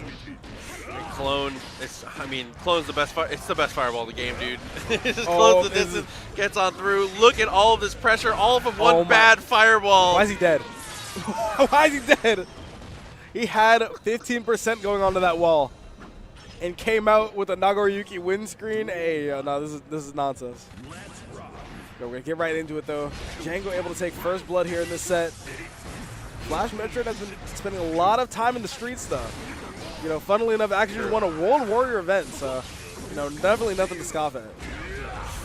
Wow, that felt like a little obvious, but it just, I don't know. White Wild Assault ends up working out afterwards, still okay here. And backdash is the throw again. Django's getting a ton of mileage out of backdash. Yeah, I mean, that's one of those things. When you have those heavy backdashes, you have to really know when to use it. But when you really have it dialed in of how you're going to utilize it, it's such a good option, especially on defense. Break the wall and save the meter. Straight, I respect that. If you're going to save the meter, might as well. I like that option, honestly. And now Flash, due to that positive bonus, is going to get a lot of that burst back. One of the main things you really want to do, one of the strategies that's been developed in the higher echelon of this game has been, all right, what you need to do the moment that you realize, all right, this round's kind of hopeless, let me just lose and make sure that that resource economy is still really in my favor. Yeah, 100%. Oh, BSU, and yeah, just like that. Oh, but gets the DP. All of a sudden, we're back on our feet. This is big. Uh-oh. This could be huge here. The shock state is out. The shock state is gone. Comes right on back here for Flash. Oh! That's going to be more than a kill here. Not even going to be a question here. Django's going to close out yet another round in the set. Yeah, tap that FD, was trying to go for more of the strike throw. I mean, to be fair, that's the first time that Django's gone for a really big reversal, so, you know, you gotta just put that in it's in the notes now. Yeah, it's like now we know that Django is willing to go for that. And one of the things that is so interesting about Versus 3 is how those options develop over the time. Yeah, 100%. Oh, man. We've seen 4 Nagos, and all of them have just been getting so much mileage out of 2H. I think that's telling us something. Double close slash, even after the good backdash there from Flash. 2K, 2D on reversal. Just goes for the throw. Now we're in the true strike throw range. No sort of This meter. is so good for this matchup, too. Ooh, okay. The Dragon is coming out. Oh, no! And the Dragon installing the lose is just it's the true combo. You can't escape it. It doesn't matter if it's good for the matchup, all for the matchup. It's just you can't escape. You gotta recognize. It hurts, man. Every time you Dragon Stop, want him to win so bad. Close slash into the burst rate is massive. I gotta say, whenever Django's doing anything, the crowd is going crazy. Like the goos are out in full force for sure. Ooh, air to air with the JS, very nice. Like that little confirm too. Good way to pick it up and get some better damage. What? It's over. Guy has no mix, right? What? What is that? I can't even know. I don't even know if I can call it a setup or just a great adjustment from Flash. Oh, how do you get up there? That is so funny to me. He was so high up that he couldn't even correct himself off of that DP, but closes it out anyway. Flash is finally starting to get things pieced together here. Oh my god. The very tippy top gets a close slash here, steps on the toes straight after the White Wild Assault and keeps the pressure up. There we go. Plenty of everything here. Goes for the BRC on the backdash, not going to quite be able to combo. Oh no, so much blood here, and Flash in the driver's seat. This could spell trouble for Jenga if they don't get a very well-timed reversal, and it's looking like it's not going to come out. Oh, back off the wall, though. Same bait as before, but a little early this time. BSU, no. This might be over. Oh, and they aren't able to get out of it. Even though they do go in the tumble state, there's not enough goes for the gold burst. I just send it. Sometimes you gotta just let it rock. I mean, what? That's what the round start says. It says let's rock, and it's talking about gold burst. I'm telling you. My God. Health is good. I love that FD as well on the flip kick. Burst has to be spent. Oh my, the conversion afterwards too. Dude, the crowd is going nutty every time he gets an anti-air. I love it. I'm like, that's the best part about tournaments, just having the gang in the back ready and cheer for you doing anything is like, that's why you compete, man. Oh my goodness, the fact that would have worked if it wasn't for that PRC is just so crazy. So much duration on that backdash for not really easy. RTL gets a hard knockdown here. Flash to stay alive. 5K. Oh no. Was scouting the backdash, I think. Oh. And gets the call out on the uncharged Wallace Flash Metroid. Gonna go ahead and close out that game there. 2-1 here. It's still in Django's favor. His timing on reversal so far has been really, really good. DPs, supers, everything in between. And 5K, microstep 5K wins the round start. That was sick. So it's like such good decision making next year. Such good optimizations from Flash as well. That's cute. Oh, catches the backdash as we see. One of the things about these players who are this experienced and this good in general, a lot of those options aren't going to work more than a few times. So the moment that we see those backdashes come out, we know that we're going to see some call-outs come out from Flash. Oh, dude, knowing where the blood was, that YRC was perfection. Dude, he's just such an aware player. Like, just has all the options. It feels like knows exactly what to be looking at the screen and win. Like, Flash has it under control despite being down here in the set. Yeah, I mean, that's one thing I don't know why we only use this term as much in Marvel for commentary, but like his fight IQ is shockingly high. It's crazy good. I like the fight IQ. I mean, they use that in like every combat sport. The fact that it hasn't imported over here is crazy. I know. I'm thinking about like, you know, every UFC, like, oh yeah, like, you know, his battle IQ, like, yeah, like, come on, like, we gotta start incorporating some of those terms over here. But Flash Metroid is just showing that off right now. Now, oh man, this is why First Season is such a beautiful format. So much adaptation was able to go on after those two games. Flash is looking like a real contender to take this game here, despite that round one from Django going to be going over here in the set point. But we've seen so much adaptation come out from Flash Metroid that them winning the set wouldn't even surprise me at this point. We'll see. I mean, Django still has half a burst. It's a White Wild Assault, which is good enough. 2K doesn't fully commit, but that's okay. So much burst being used. Now I was able to get that blood tampered a little bit. Oh. Wow, the fact that I would have picked up is just so crazy. There we go. That was such an interesting way to string across your pressure. Goes for the flip kick afterwards, looks for the reset. I like that. And now this is not going to quite be able to kill one more touch for either side, it feels like. Just enough blood to get things going. And gets the tap dust. This might kill here if Django has the route for it. And the 6H is going to do it, the upset over Flash Metroid, and the pop-off here by Django as they get out of pool on the winner's side. You saw Flash, the little grin. But dude, Django, well deserved. I mean, played defense like a champ in those last couple rounds, which I think is one of the hardest things to do. Not only as Nagoriyuki, as a character who's able to have such incredible burst options, but also just against a player like Flash who is very methodical. I feel like if you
I know they've got some stuff for us to watch. Facing off against Enigmatic. So we'll see how that goes on the opposite side. Is that him in Minnesota? Yep, should be Minnesota FGC. Shout outs to the Midwest once again. Always holding it down in terms of tournaments. Now trying to hold it down here in bracket here in Daytona, Florida. Absolutely. We'll see how it goes between the two. Jacko is going to be the pick here, facing off against Eno. So Jacko is... This is definitely one of the selectable characters in this game. She is definitely an interesting one. Her game plan is so difficult to deal with. I feel like she is the character that will make you look the most silly if you don't know what you're doing against. Yeah, it's like if you really don't know what's going on against Jacko, then you're really just gonna get ran over. You just die. It's like, no way to sugarcoat it. You're just gonna die. Like, I mean, it's one thing I really do like about Jacko, though, is like just how polarizing she is in general. Yeah. Like, Japan's opinion of the character is so much higher and in such high regard than it is over here. And then you got to figure out who's right, because every time we go to any sort of international event, our players end up losing to some sort of Jacko. So. Yeah, absolutely. Here we go. He's going to go for buff up here. Definitely strong. 3 minions on the board. Yeah. Dude. Oh, my. The damage out here. From all these minions, every single time that you kick one of them, you're not only getting the damage of the attack, but of the minions as well. I know this is sometimes a frowned upon term in Guilty Gear, but it's just like, it's the win condition. If you get 2 minions cornered and you get the buff super, you should get the round. It is. Oh, no, I think that, like, I feel like there's very few scenarios where you are sitting in a disadvantageous state. You do have the 2 minions out. And honestly, like, we got to start bringing out win condition for stuff like that. Like, listen, Nago with BSU and you are at 1%, like that's a win condition. Like Jacko with the 2 minions is a win condition. You gotta bring that one right on back. Oh, trying to go for the low though, not quite finding the mark. Good use of the parry actually. Oh man, if they got the full combo off of that parry, I would have been like, nah, they're just the best. What am I supposed to say? Yeah. Gonna refill the minion economy though. Plenty of minion bar out here for Noobreaker. He punishes he goes HCL full screen. Then you're talking a lot of mess for a pair of coordinates on a map, dog. Chucks it from max distance. My goodness, that's like the bring me back to the tactical nuke days. You just kill from anywhere. Like what is that? Able to get a punish from anywhere on the screen and get a burst mate from anywhere as well. Does look like we're gonna go ahead and get the super coming out here and it whiffs. Oh no! I don't know that I've seen Elysium Driver whiff in that way before. There's the back throw too. This is huge for Enigmatic. Uh-oh. Minnesota's very own trying to find their way out of this Jacko Vortex. It feels like anywhere on the screen you're in that sandwich pressure. You have to be so careful on defense against this character. Okay. Has a wild assault. Straight away loses out in the poke war there. Trying to go for the 2D, which is a great normal in that spot, but I feel like that's a very risky decision to try and go for at the reset. Yeah, it's like, I mean, it's always so hard to gauge when Eno is supposed to be doing what, just because of how strong it is to go for resets and go for those hard reads versus going for something that might be a bit more stable.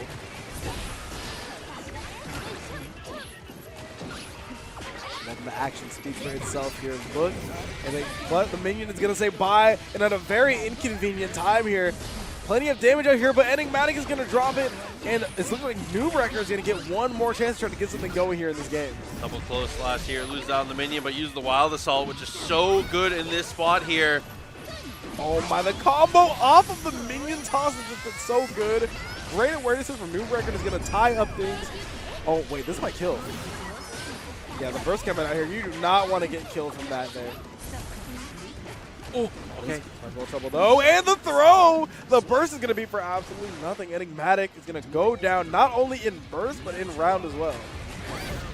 Oh, and off the double backdash. Gets the counter out of the 5H. That's actually massive here.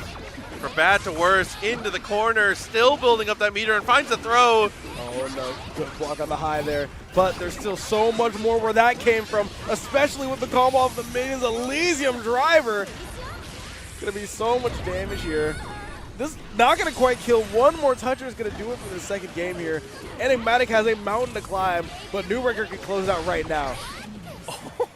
The flex shield, you pushed me away, but guess what? The homie still stays. That is massive. What a way to be able to just like naturally play around that system mechanic. Yeah, I mean, that's one of the things that Jacko does just do so well is she is so good at dealing with all the defensive options that the game actually gives you, right? So yeah. the YRC, so much YRC safe pressure, and then of course, as you already saw there, so much burst save and so much deflect shell safe pressure as well. You have to make sure that you're structuring your defense so differently around a character like this. Oh, and just like that, again, oh, but presses it, great timing there, lands, and gets in with the low. That's actually huge. Oh, man, that's going to be big damage out here from Enigmatic. One more touch to do it here. The hard knockdown is one thing, but honestly, you try to keep this round going as long as possible because you want to get some of that burst back and, of course, close out the round there. Enigmatic's going to put one on the board. Whoa. Oh my god. You're playing footsies with the homie? Minion number 1, he's too nice with it? Full screen footsies. Like, what do y'all know about that? Goes for the low there. Good mix-up. I'm going to use out all of the burst gauge on that hard knockdown. I respect it. You really want to keep that. You really want to make sure that tension is on deck, especially on the Jacko here. One more round is going to do it here for Nubrek. Minion tries to go for the parry. It was a little too low, though, for Stroke. Gets the burst and uses it straight away. My goodness. Her legs were inside that HCL. I'll say it. Oh my god. It's like, what is that? I mean, we all saw the counter here. That was definitely nuts. But it's looking like we're going to get the minion out of here now. Very little minion gauge here for Nubrek to work with. And no minions on deck either. This is going to be such a scary spot. But an even scarier spot here for Enigmatic. Yeah, Pixel life left. Looking like they might die off of this one. 2K2D and OTGs with a minion for so much damage. Nubrek able to close it out there. Incredibly dominating fashion. Like I was saying before, it's really hard to label a set as dominating, but that one, there's no doubt about that one. Just was able to get every aspect of the game on lock. Did so well on the defensive side of things, did so well on the offensive side of things. Controlled neutral, probably the best we've seen in this tournament so far. So far, yeah. Like, it's just so crazy to see someone play footsies with the minions and say, you know what? I can sacrifice a bit of minion gauge for all the reward that's going to follow this. Absolutely agreed. And it's nice to just see Jacko. I mean, I believe Jacko is just one of those characters like you said, we do not get to see them as often in North America, and it's really unfortunate because I do think they are very strong. I do think they have a really good place in the meta, and I think that it's one of the opinions that I do think the international players have correct on that one. I think that the character is a lot better than we see in terms of representation. I would be inclined to agree. I really think that, she's just such – she does really hold an odd place in the meta in terms of really beating a lot of those top tiers. Yeah. Or at least being able to go toe-to-toe with them. But it's something that we don't really see here something we don't really see here in NA. So Nubrek showing out with the Jacko is so good for the scene. We really need that type of character diversity here. But something else that we need is this ad break, because I know that I need some water, I know that y'all need to go get a snack, go get something to drink, but we have plenty more Guilty Gear action coming up after this.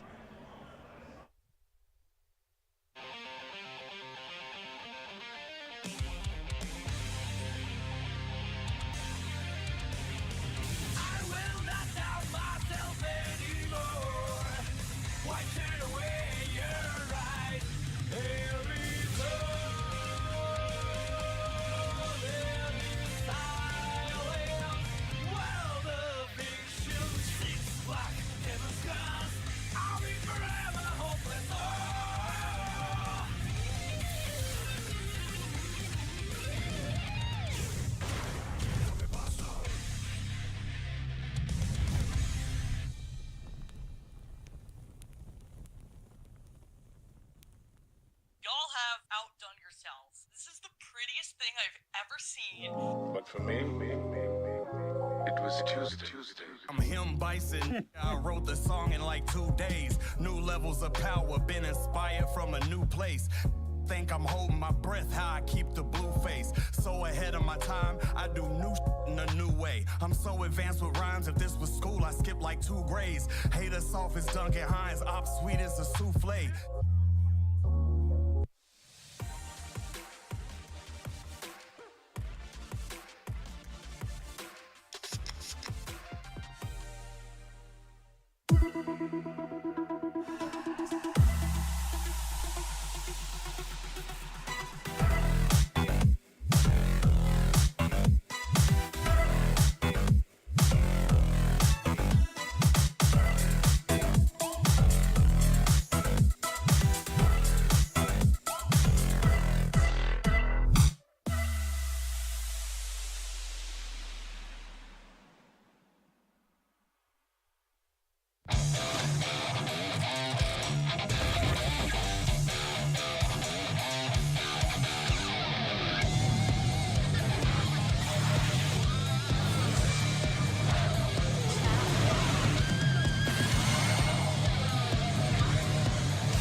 ultimate video game retailer, carrying the largest selection of physical video games. Visit dustygame.com and follow them for all the latest rounds of titles, deals, collectible merch, and much more. Arc Shop US, the official merchandise store for all things Arc System Works. Visit their web store for premium merchandise, including desk mats, plushies, keychains, pins, and much more. Visit arcshopunus.com for the full selection. Launching in early 2025, Phantom Breaker Battlegrounds Ultimate is a stunning remaster of the classic side-scrolling action game, now with 8-player cross-platform online play. Pre-order the Ultimate Collector's Edition today.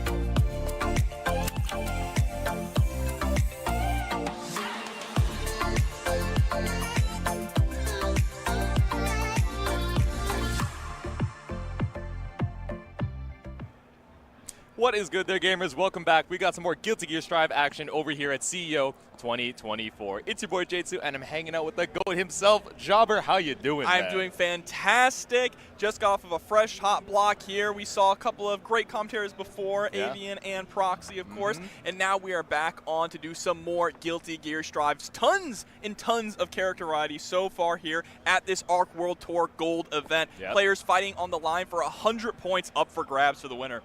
Yeah, we're trying to get the lion's share of those points. Of course, it is relatively early on in the qualifying tournaments for the Arc World Tour, but the earlier you start, the more consistently you're able to place, the less you have to worry towards the end of the year leading up to finals, and you're like, I don't know, I got to secure my spot. So be there bright and early. Yeah, absolutely. So we're going to have another great round of pools up for all of you. Remember, top 8 is going to be tomorrow.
one more touch. Not really, you know, Baiken not really a character that's great at sealing out the chip damage, but, you know, sometimes you just got to send it with the Calamari, especially 50 meter behind it. You might as well, right? Yeah, absolutely. And when you get caught not holding FD, that is going to be the round. Yep. But now we're trying to get a little bit more pressure in. I have to wonder what's going on here on Arrow's side. That walk forward had me a little concerned, but the DP, no worries with that. Yeah, awkward little, you know, resets on these Calamari's, right? The first hits aren't working, but Arrow is thinking, okay, it's my turn. You whip the button, but still getting frame trapped by it. And caught up against the wall. Once again, you have a full burst gauge. How are you going to use it to throw with? But no punish coming up from Silver. All right, we're pressing our way out of the corner, fully charged 5D to try and get more juggle, but we drop it. No, it's all right. You're underneath. Trying to go for the close slash, but we were a little too far ahead. Ooh, the fireworks just landing in the water, neutralized a little bit, but Arrow still has such an uphill battle, waiting for that 50 meter to come back up. Didn't believe in the elk hunt. One more bar of stamina, one more bar of RC, drops another combo. You got Wild Assault, 1 HP, and a Dream. Arrow, what can we make of this? Oh no, the throw is going to do it though. If Arrow was able to force a block, we could have absolutely gone straight into Wild Assault to force that mix up with the elk hunt or the hoof stomp, but not going to work out here. Silver is going to take game number 1. Yeah, that's how it goes, right? Your first matchup pools, you know, being on stream, maybe it's a little bit of that stream nerves as well, but of course we got the first 3. We've got at least 2 more games to try and warm back up here.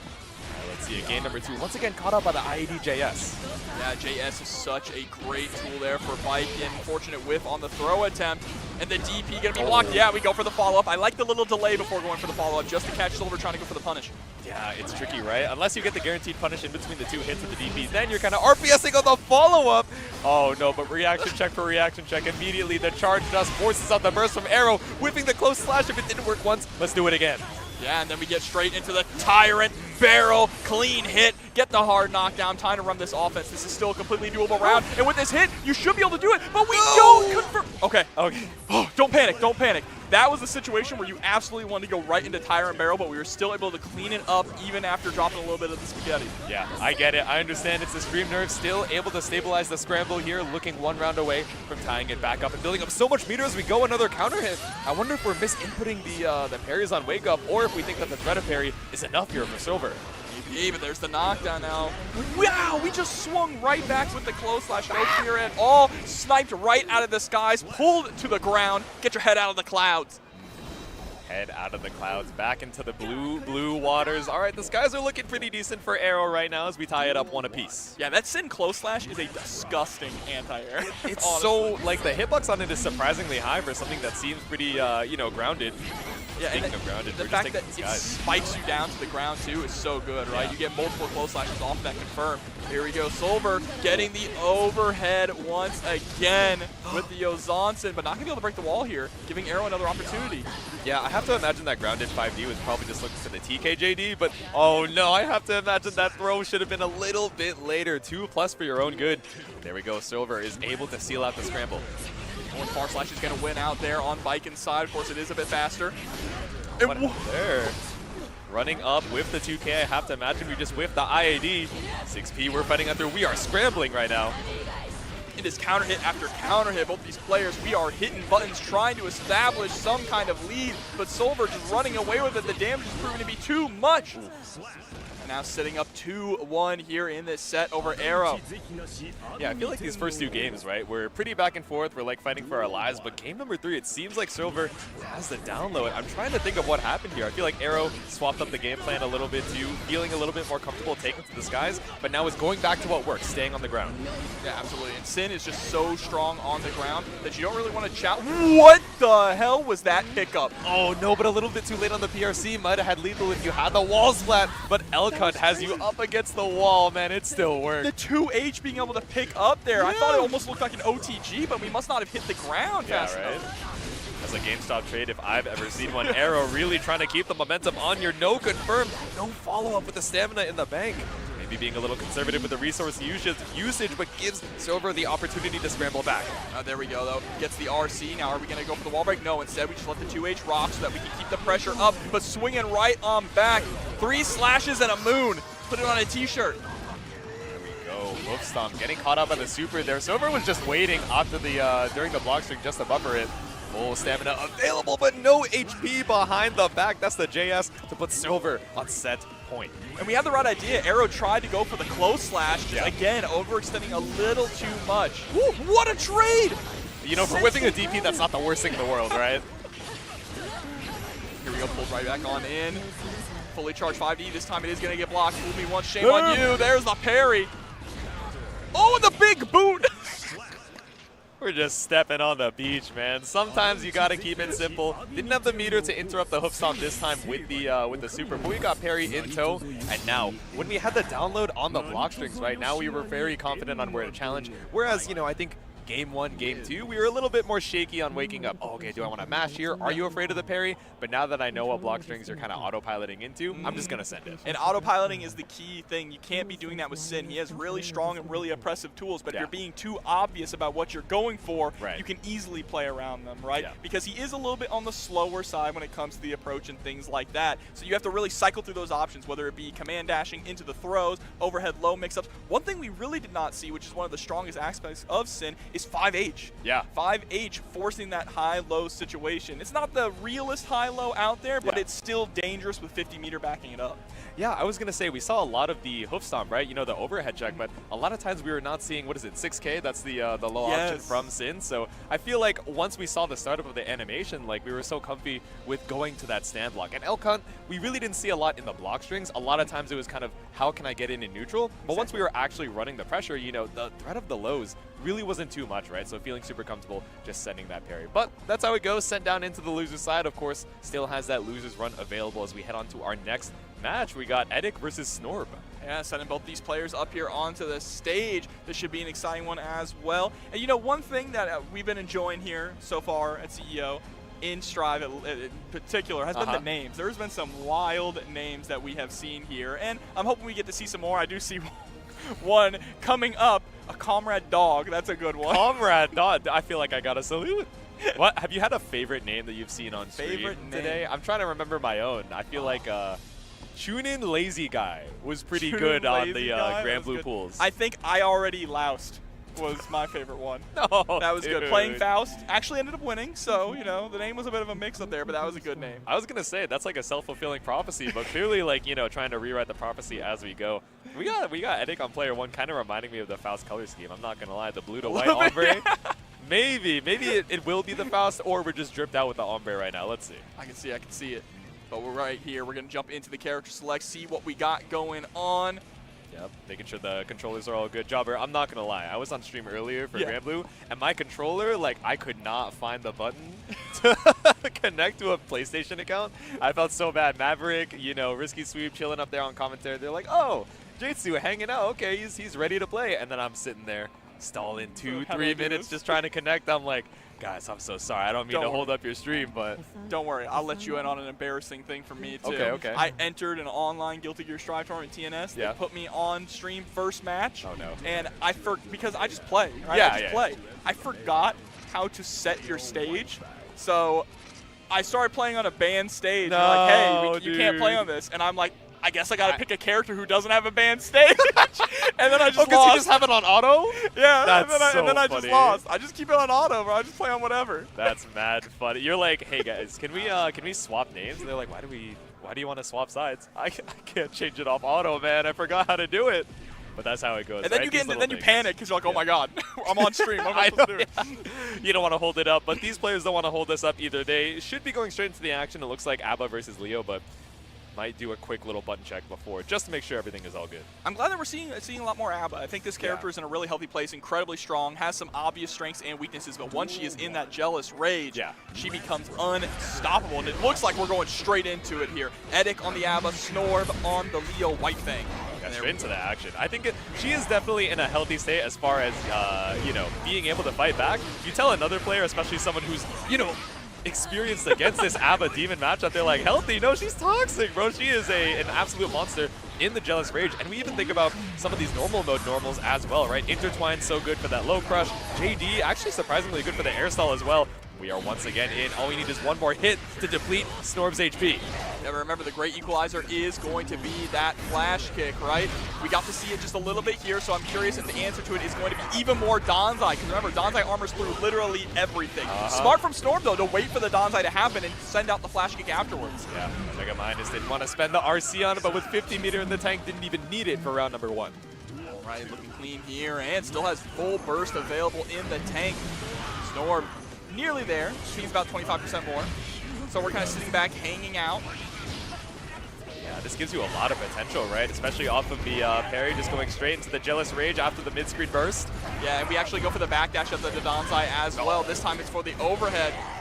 Yeah, a little bit too spaced after the Danzai, but not spaced enough to avoid this DP punish. Now, no Jealous Rage in the tank. OTG intertwined, so much meter available, but tries to go for a whiff key grab. Woo! Hitting behind the back there. Of course, it does have a little bit of a lagged hitbox as he runs through you. But Snorb going to be able to get the wall break in this scenario. Yeah, I wonder what we see from Edic, right? Even if we have the VRC, it's so difficult. We're just looking for any opportunity to get us right over that Jealous Rage threshold, even if it takes all of our meter. But instead, we send the super, not enough to kill. Oh, and the run up, nothing. Trying to bait out that DP in a big way. That was smart from Snorb, right? Yep. You can see that Edic has barely any jealousy meter left. Excuse me, got a frog in my throat. Any jealousy meter left, so you just hang there. Just hang and let it run out. Yeah, exactly. You're able to block, but, you know, it's such a tricky situation. It's not like you can challenge. It's no chain shift. It's no, you know, Nago putting the mask back on. Now we got no Jealous Rage to our name, barely any meter. But that 4-frame 2B is such a good Abare tool, especially when your opponent is thinking, am I able to actually challenge here? Here we go. Still trying to keep the pressure up. We have 50 meter, but there we go with a mortal counter. Tries to hit the 2S, not going to quite work. Run through works this time, and there we go. Keeper of the key. Send it back into the Jealous Rage. Once again, running up with the Danzai. It takes a lot of that Jealous Rage meter, but if you're able to low crush with the intertwine, that's game number 1 for Edic. I like that Edic immediately made the adjustment early on to do backdash after Danzai, recognizing the very first time that Snorb waited for Danzai before going for the flash kick, right? And so now that we've done that backdash a few times and bait out DP, we can go back in and be more aggressive. Exactly. Try and keep the pressure on even during your minus frames. The Fuzzy, the 9 million overhead, still forcing on the burst from Snorb, but he lost a lot of health doing it. Look at that 2K putting in so much work right now in this matchup. Oh no, whiff on the 2H there, just a little bit too early for your own good, but the launch after the intertwine, it's a clean round for Edic again. Yeah, threatening to go up 2-0 here in this scenario, still sitting on a healthy amount of burst, full gauge here. This is looking very familiar to what we saw in game number 1 at the moment, but Edic has been steadily gaining pace. Yeah, clean pickup for Edic off of the 2K2D. Run up for the grab. It's okay. I mean, you still have a decent amount of time to meaty, and not only that, to catch the intent of the backdash button coming out from Snorb. Yeah, and that Wild Assault 2 to close the gap and keep Snorb locked into the corner was so smart as we just build up that Jealous Rage. Yep. And the blocked key grab's so tricky, right? You're safe after it. It gets you a little bit of that gauge even on block, and you have that 4-frame normal to try and challenge out, especially if your opponent is a little bit too late on the challenge. Oh, here we go. Burst. Ooh. Yeah, I wouldn't even call it a hero burst. You just had to go for it. Exactly. You had the resource on deck. It's a one-touch situation. Edic has so many resources in the JR. It's rough. You got to fight for your life. Yeah, we are fighting for our life right now, Jade-Su. 2-0. Snorb needs to get a reverse 3-0 if we want to stay in the winner's side of this pool. And getting clipped immediately with the legs reaching in. Yeah, I think Snorb is doing a good job of representing a lot of different ways to get in, whether it's S projectile, H fireball, or just sending it with the 2D. But it seems like Edic is just one step ahead every single time. So experienced with immediately having the counterplay. Knows your back is up against the wall, and fast RC intertwine. No full confirm. All right, there we go. 2K confirmed right into the key grab to break the wall. We are at full Jealous meter here. Immediately sends out the homunculus. Yep. Oh, that's Arcune, right? Yeah. Oh, yeah, basically a little Blaze Blue action there. Shout out Avian. But stuck up against the corner here. 50% JR still, even after the combo and with the super. Now we're on set point. Very, very nice. Just one more to close it out. Snorb does have burst available. The question is, are we going to burst early? Immediate parry there around start, huh? I was expecting Snorb to get a little aggressive. Yeah, maybe trying to play for the econ, looking for a meter around there, but instead gets caught up with the counter hit pillar. This is actually a really fantastic round right now for Snorb, right? There we go. No bar whatsoever to speak of here on Edic's side in a massive life lead now. Yeah, there we go. No burst, only built up to 50. Maybe you have to worry about the deflect shield, but still so worse for wear. As far as the resources go, the counter hit launches you all the way across the screen. That hit behind. That's crazy. That lagging hitbox, we've seen it so many times here in this set already. But Snorb, slowly but surely, trying to fight and bring things back. There we go. Lagging her bucks, but doesn't lag on the approach. Once again, just sends the H Berserker slash, sends the SDP, but nothing found. Edic just chilling out of the skies. So much jealous rage.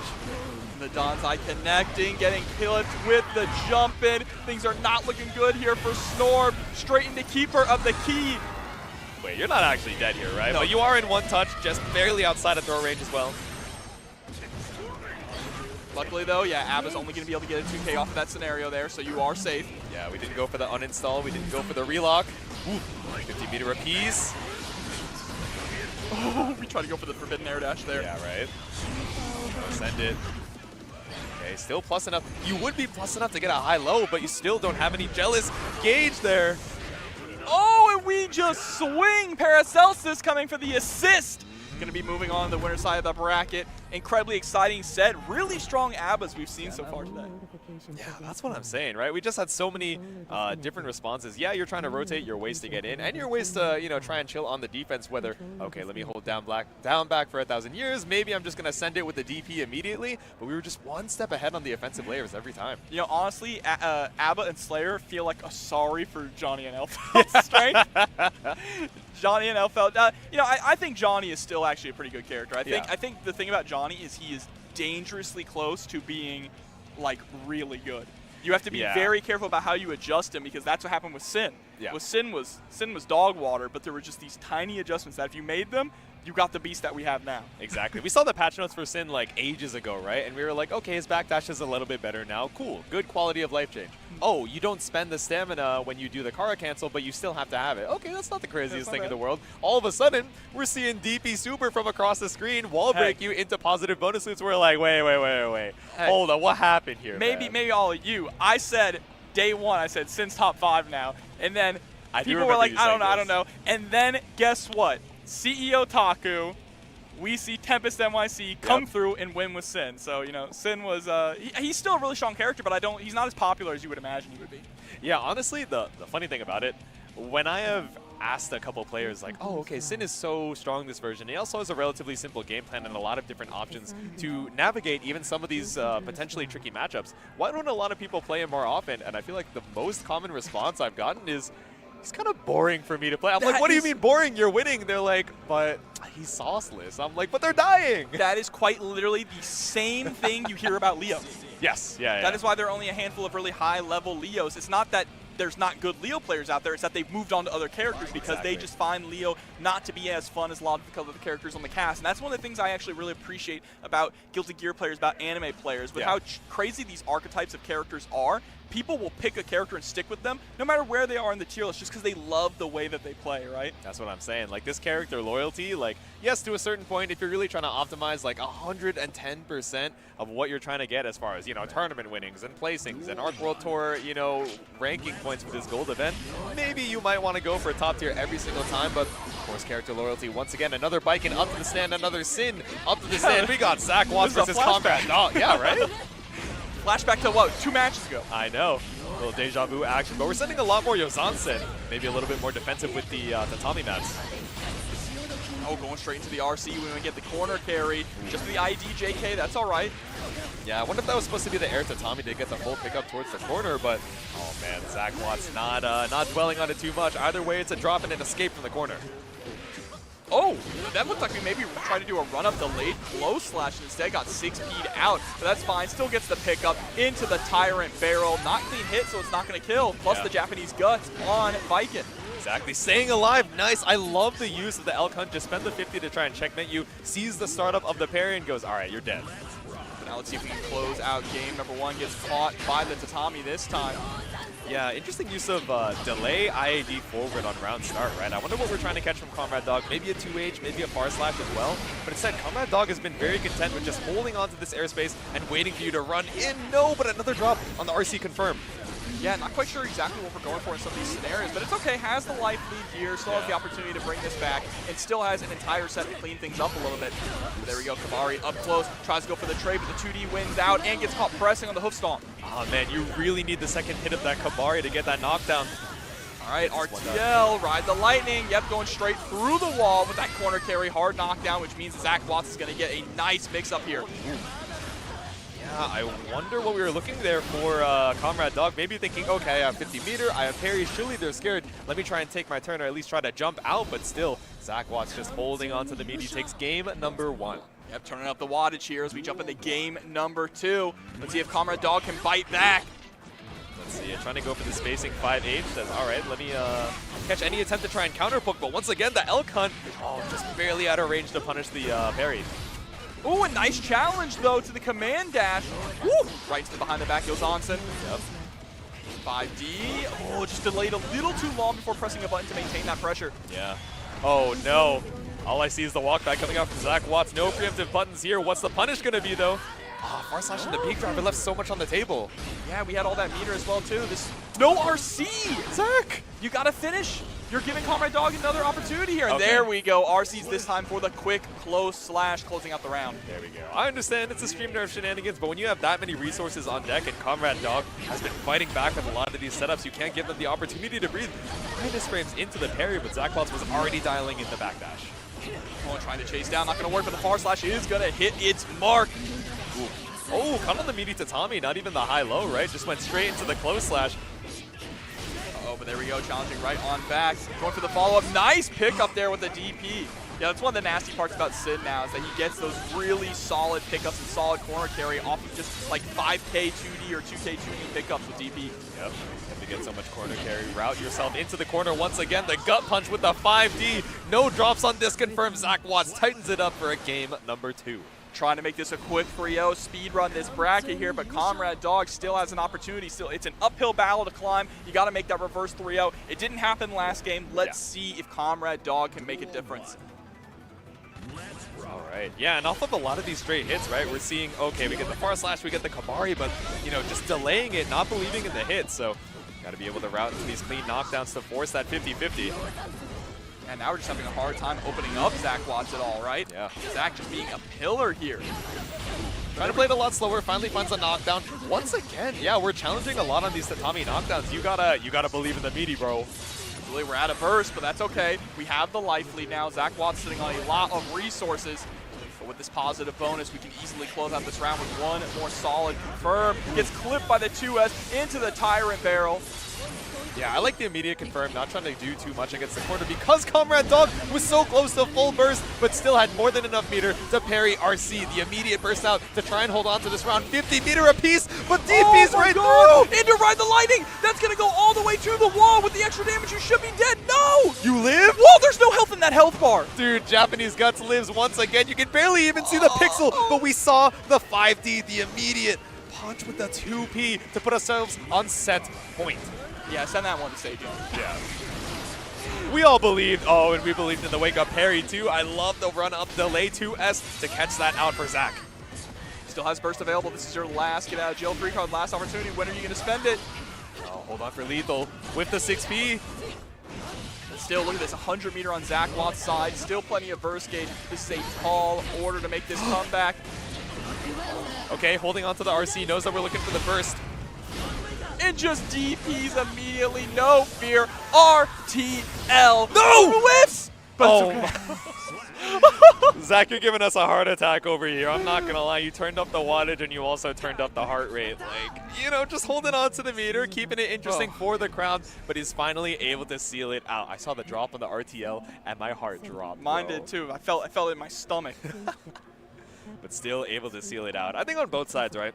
But I think a little bit more weighted towards Comrade Dog. There are so many of these stray hits that, yes, we're able to get the first hit of the Calamari, or maybe we are committing and, you know, autopiloting a little bit too much to the Escobari and dropping some of these crucial knockdowns, you know, and just leaving so much damage and so much pressure on the board. But again, it's the nerves of being on stream. It's the nerves of holding on against Sin. Maybe you're thinking, gotta block the high, gotta block the low, gotta, you know, challenge Elk Hunt in neutral such that when you finally find that hit, you're not ready to react in time. Yeah, and sometimes it's a little difficult for Baiken too, because while Baiken does have so many good tools, her longest reaching option is Calamari. Yeah. But you can be stuffed out of that. And Sin has incredible buttons. I mean, we were seeing playing that footsies game so well, right? Swinging with that far slashing with 2S in particular, a really solid option. So it can be difficult for Baiken to approach sometimes. Exactly. Yeah, and especially at the longest ranges, like you're saying, right? You know, 2S trying to link into the Calamari, even 2H sometimes. you know, the combo consistency, unless you really labbed out a lot of these situations, can be super tricky and, you know, easier said than done. Sometimes you got to end the combo a little bit early, you know, take out a normal from the routing because you know you're at that tipper range, but that's how it goes. Sent down into the loser's side. But we're going to set up our next players here. Dev versus 9 Moon's own Waffles will be our next match coming up. So should be a really exciting one here. Again, the character variety has been phenomenal. I cannot overstate that enough. I know there are feelings about the balance of Guilty Gear Strive. There's a lot of opinions online, but when you see this level of character variety here at Torment, you can't help but think, you know what, we are in a pretty good spot when it comes to balance. Especially, you know, we got confirmation from the devs that balance patch is on the horizon. We're going to get 2 of them. One to adjust our, you know, the complaints about the system mechanics and some of the weaker characters, and then the big knockout balance patch that'll be coming in the future. Oh, I see a Slayer shirt. Oh, better play Slayer if you got the shirt on. Surely there's no way. I'm not going to lie to you. I have rolled up to stream in a May shirt and then played Eno. That's so, you know, crazy. There's a little bit of bait in the waters here, but let's see it. I think, if I'm not mistaken, I want to say Waffles plays either Geo or Gold Lewis. If it's neither of those two, I'm going to be incredibly embarrassed. But, you know, it's a decent guess going on I feel like Waffles plays Geo. I feel like, oh no. Now I'm confused because I think it's Gold Lewis. Usually if they have a food-related name, they play Gold Lewis. Because there's Lasagna Slayer, who is the Gold Lewis, right? Okay. And that's the only one I can think of. I'm trying to think of others. At Cheerio. Plays nah, Gold Lewis. bro, no way. Cheerio, you're going to let him get away with that? It's a good cereal, okay? I mean, honestly, I feel like as my taste buds have developed and I've stopped being a Cinnamon Toast Crunch Oshi, like, you know, Cheerios are pretty good. Like, Honey Nut is just enough sweetness. Yeah, they're basic, but they're good and they're heart healthy. Okay, that's what that's what I'm saying. And it's going to be Geo, so you were right on the Giovanna here. Dev coming through. Oh, wait. But no, it's the Geo coming out Waffles, from Dev. We get half credit. Waffles is Faust. Okay. We were both wrong. You know, that's how it goes. There is definitely going to be a Geo on the screen. No Gold Lewis to be found. I wonder if we're going to button check real quick or if we're just going to go straight into it. The back jump from Waffles just to stay safe and see what Dev is matching at the round start. Oh, but there we go, JD. Yeah, I had to stop the combo short there just because of the bomb, but still not able to get the throw there from Dev. Oh, there we go, off the blue. Wow, this is so scary. Tried to jump your way on out, afraid of the command grab, but instead a clean pickup off of the bomb too. I was drinking water. And the J2K is going to connect. Yeah, hold on to your burst for a later day. Yep. I like that a lot of folks are playing on the water stage here. I'm glad it's able to run all well. It is definitely a beautiful addition over here to the Guilty Gear Strive scenes, but once again, that back though, just going to challenge you right out of the plus frames of Charge Scarecrow. I agree. Since we're on the beach too, it's very thematic. True. It's also one of the best stages from Exit, to be honest. But uh-oh, there we go. Counter hit on the far slash, gets the pick up there with the enhanced DP. Yep. Able to get a second loop of the far slashes there, just dashing on through with the momentum. Throw should be able to kill, and even if it didn't, we had the RC behind it to potentially bait out a burst too. 1 round apiece. Absolutely, and burst for both of the players as well. Nice dash under, calling out the love bomb. Gonna get a huge pickup. Do not blame Waffles for bursting one bit there. Yeah. Trying to avoid a little bit of that damage, and also just hold on in this mid screen as well while we wait for that 50 meter to come back up. The immediate micro dash 2P stuffed on the 6H right by the 2D. Oh, but the PRC versus your PRC. Dev comes out on top. Gonna send Waffles straight through the wall here with a fully charged dust. Waffles so worse for wear. No meter in the tank. You got 1 deflect shield available, but a bait spells your doom. That was crazy. Yeah, Mix hit on the other side. Back throw. Command throw. Safe jump. Yeah, we got Shrek Geo as well. No, instead goes for the behind the back mix. Still not enough. 50 meter available. Can you PRC? Yes, you do. But PRC right back to keep the pressure going. And with the enhanced cross-up, Dev is going to take game number 1. Yeah, I think we saw the stand-up, but maybe Waffles trying to decide between, oh, do I stand up to try and block this, or do I go for the burst, and caught in between the 2 options. Dev able to take back game number 1. Uh-oh. A little whip there on the close slash, but still Waffles feeling the pressure. We just 6-feet clash. Punch the scaffold. Yeah, just go straight through it. You know, redirect the metal real quick. Redirect our position on the screen. Went for the... Nah, I'm not calling that a frame kill, but it was the draw opportunity that worked out well for Dev. Yeah, just good reactions there with the air throw and taking to the skies to try and avoid the mix-up from the Scarecrow. Damn, even with the trade of 50 meter, Waffles able to hold on to the scramble with the JK into J2K. 50% down from Dev, but still it's a one-touch situation for Waffles. Waffles there with 50 meter available. Oh, slip on the banana, but we weren't ready for it. Still trying to chase down, scurrying with a hurry. Little dash block action. I like the use of the flip kick just to avoid the bump, but you ran into it anyway. Waffles with a clean pickup, but it's not enough. Meteor's on the ground, but right past the meteor shower is Geo hitting you with the throw. Dev not missing a thing here. Trying to go up 2-0 now against Waffles. That dodged the DP too, and it caught you on the dash up with the scalpel. A little bit of a sour hit on the golf swing. It's all right, Mini Faust is out. Walking off screen, but he's going to make his way back. Gets half your soul stolen there with the deep like shield, but there's the pickup into the 5H. Break the wall with a spinning dog kick. Dude stole your soul. All you're eating is souls. /5H. You're getting kicked in the face by Geo right now. And we did IAD into air flip kick. Yeah, just barely didn't build up the 50 meter to be able to kill off it. Are we blocking? No, we are not. We are dying is what we are doing. Dev moving up 2-0 here in this set. No blocking, rocking straight through the wall. Just needs one more game to move on to winners round 4. Waffles, I think, is having good reactions to some of these scrambles, but as far as keeping the pressure on, Dev is, I don't know, representing a lot of good 6Bs and a lot of good dash shots to escape. Yeah, I mean, it's really difficult, right? You have to get the right item pulls to really help enhance your pressure and enhance your game plan. And when we do get Mini Faust, he's not doing a whole lot. But here we go, keeping this pressure up going with the snip, snip, snip. Yep. Ooh, got the explosion. Not going to be enough to get the confirm, though. And the scalpel just a little bit too early. Still tumbling through the skies right now. 2K2D gets the trumpet out, and 5P is going to be able to do it. That is the best round we have seen yet from Waffles, and it was in a good part, too, to having the item toss super, just covering the screen in items, having something to work with. Yep. Ooh. Not going to get an opportunity to throw any items now. I say, as we get the backdash counter hit, close slash coming up for Waffles. Goes to the dash catcher, really just wants to push you back and push you into the corner so we can threaten PRC Scarecrow. And again, just dragging as far as we can. Clean hit. No, the burst at the last second. Very smart there from Dev. Tried to dash on, realized they weren't going to be able to confirm with the button from that far away, but now they might be paying. Oh, there we go. The 5K anti-air thought that you were safe, but tapped on the toes. The bomb. Post round is going to take a game for Waffles. Okay. Yeah, so Waffles already swinging back here. This is completely doable. I feel like it's really difficult in this game to make a reverse 3-0 with how volatile it can be sometimes. Exactly. Oh, but bursted into the corner off of the mix. I like the immediate reaction from Waffles. Says, all right, let me at least buy a little bit of space. And a lot of these 5Ps off of these awkward scramble interactions, I think are working pretty well, but Dev keeping it frame tight with the meaty 2S. Gets tossed down to the ground here. Tries to go for the wake up super. That is absolutely going to be blocked and punished accordingly. Knocked into the corner. That's an Afro and a trumpet. Not the items that you're looking for. At least it's not Mini Faust. That dude has done nothing the single time that we've seen him, or the 2 times we've seen him rather. An immediate J2K to catch out the dash block. And just like that, Waffles with 3 rounds in a row. If we can get one more, we can take it the distance here to a game 5. Round start. We just go for the JP. Mix is going to hit its mark. Ooh. 100 ton, takes the skies, didn't get caught by it. The immediate love bag. It's so tricky to try and escape this pressure. Mini Faust saved me! He does! Finally! Clocking in! And Waffles trying to clock out and take this to a game 5. Bro, Mini Faust was on PTO, but finally comes back, checks his email, checks the inbox, and we gotta check the toes right now. That knee looking so rough. Dev, worse for wear. 1 HP and a dream, but sniped out by the 2P. That's 2 games in a row for Waffles, looking at the reverse sweep. Really, I mean, the item tosses have been a lot better. The pressure has been a lot better. The mix-ups have been a lot better. Waffles has cleaned it up so much here in this set, but Dev is not out of it yet. Tries to go for the throw, but a beautiful backdash.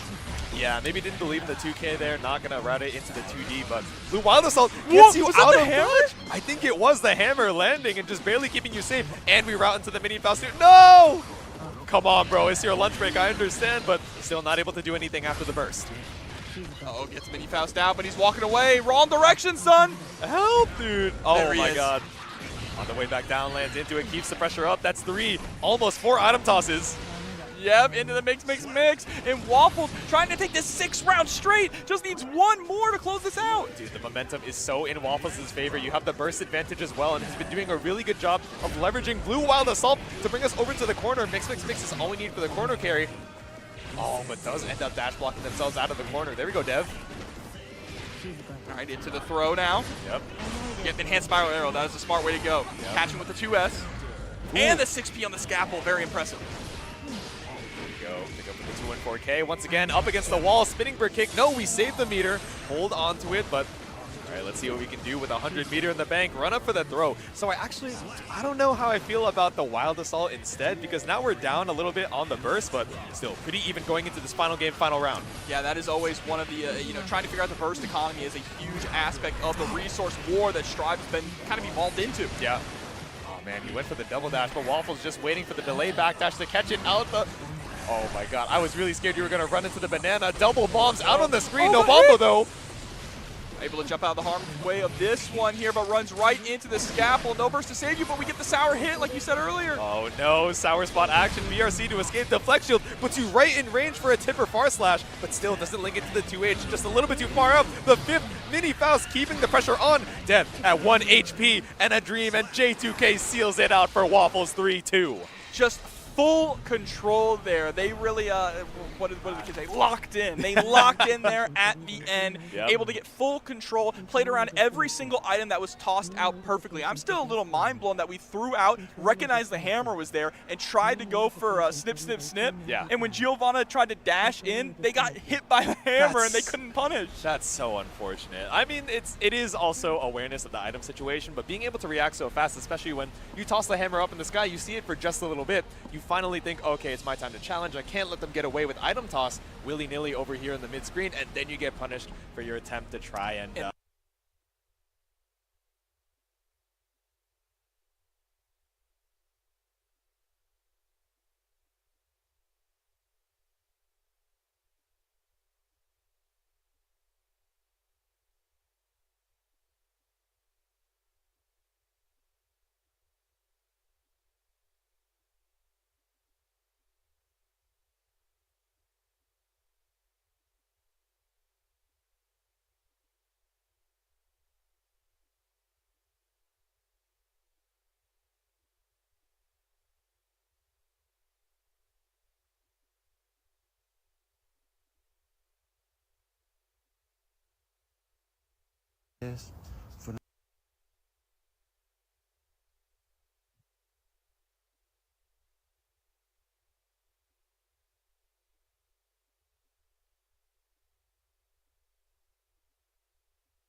games on the horizon, of course, everyone is thinking about 2x scale. What happens if they take our player base and then our game starts to die out? I was like, no, no, no.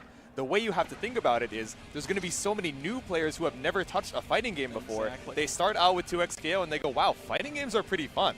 I want to try and explore the rest of the genre, and that's when you, as a community member, need to be there to guide them along, say, okay, here's some resources for your character, here's some really strong players to watch, and if you have any questions, reach out to me, or I can direct you to someone who might be able to answer that better and nurture the scene in that way. And they were like, you're right. We got to think about it the other way around. There's only good on the horizon here for fighting games, and there is Slayer versus Anji Mito on the horizon for our next set. So this is an interesting matchup that we actually got to see earlier as well. I saw it in the first pools of the day, okay. Slayer versus Anji. I've played this matchup quite a lot myself. I feel like Anji has really, really strong tools to kind of get in on Slayer. Yeah. Make Slayer second guess throwing out things like Mappa Hunt or that 2H. Ooh. Especially spin. You got to play around spin in a big way, right? You can't just throw your face at the wall like you like to do with Slayer. Exactly. You know, it's funny that the first 2 times we did Mappa this round, we got counter hit for it, and then we did it a third, and now Rock Sultan is on 1 touch. So Arba trying to rock the unconditionableness of Slayer right now. The truth about Slayer is you're 1 Mappa Hunch away from winning the game at all times. Sometimes you just gotta send it. I saw the clip you posted. That was evil gameplay here. But Rock Sultan put in Arba back onto the 1 touch of their own. But look at the meter advantage coming in from Arba. Almost at 100. Okay, we spend it. You gotta keep ourselves safe. Yep, that is guaranteed right there. Because of the guard break on the pile bunker, if you fast RC it into another dandy step, you get the follow-up and they're forced to block. Ooh. Force it into the 50-50, leverage the meter to seal out the round, 100 burst for either side. Okay, jump over the hop, attempts to go for the throw, but first to try and escape the corner here, goes for the koi fish. Yep, 5K into 2D, OTG with the close slash. Ooh, to the other side with the power bunker to prevent the jump out. Yeah, that's an unfortunate throw. We have lost your turn for it as well, but the backdash able to escape. I know Slayer's backdash is not the greatest in the game here, but now he got the, oh no, tried to go for the pile bunker loops, ends up losing a turn. Backdash being an overstatement. One thing that I feel like a lot of Anie players need to be aware of too is that their close slash is active for 7 frames. Yeah. Slayer's backdash is only invincible frames 1 through 6. Oh, so okay, so a well-timed meaty should be able to catch it either way. Always meaty with close slash against Slayer because he can't backdash it. But doesn't matter when he's on the offense there. RC into another pile bunker, blow out the smoke and get game 1. All right, there we go. Definitely off to a lot of scrambles and a lot of brawls over here in the mid screen already, right? You know, not a lot of, okay, let me down back, let me wait for my turn. Both of these characters, right, forcing a lot of responses for you, whether it's Fujin into, yes, it's fuzzyable high-low, but of course you can delay it as well. So many reaction checks. And of course, once we have Dandy Step, lots to look out for there as well. Yeah, trying to challenge Dandy Step is one of the hard parts about fighting Slayer, right? Because if you're going to try and press on reaction, you might get a whiff if he's going for K-Dandy. Yeah. Ooh. All right. 2H tries to pull up into Dandy. And then jumping out puts you in a scenario where it's late will send you back down. Yep. But there's a very strong super parry coming out from Rock Sultan. Recognizing that, Arba is going to want to be incredibly aggressive here as a Slayer player. Yep, thanks for the meter. Hold this knockdown. Oh my god! What? You are a masher! We just did it? And sending it, it's like you said, Jobber, we are one Mappa hunch away from trying to seal out the round. We're one touch away as well. A throw could kill. All right, but going to get the pickup here. Trying to squeeze out as much damage as possible. Okay, strong in the defense coming out here from Arba. 100 meter, just has to make your way on in. Trying to hold on to the burst for next round. I agree. 2K2D, it's not enough. Didn't get the OTG, but back onto the same side. That's another round. So I wonder if Arba is aware, but if you actually block Nagiha, Slayer gets a free punish on that. Oh, okay, okay. And if he has 50 meter, it goodbye. hurts. He can actually go straight into power bunker loops. Oh, really? Okay, okay. okay. Yeah.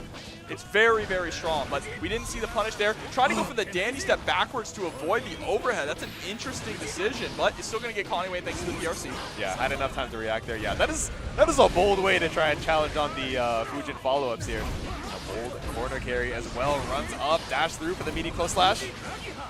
But immediately challenging back. Yep, meterless Nagiha pick up there. Spends the meter though to get the extra corner carry. Are we going to go for the wall break? We do not. 2K doesn't connect. Yeah, he didn't get the pickup off of the 2K, but we do get the wall spot like confirmed be dead. We have the fixed wall break damage here. Round on the board for Rock Sultan.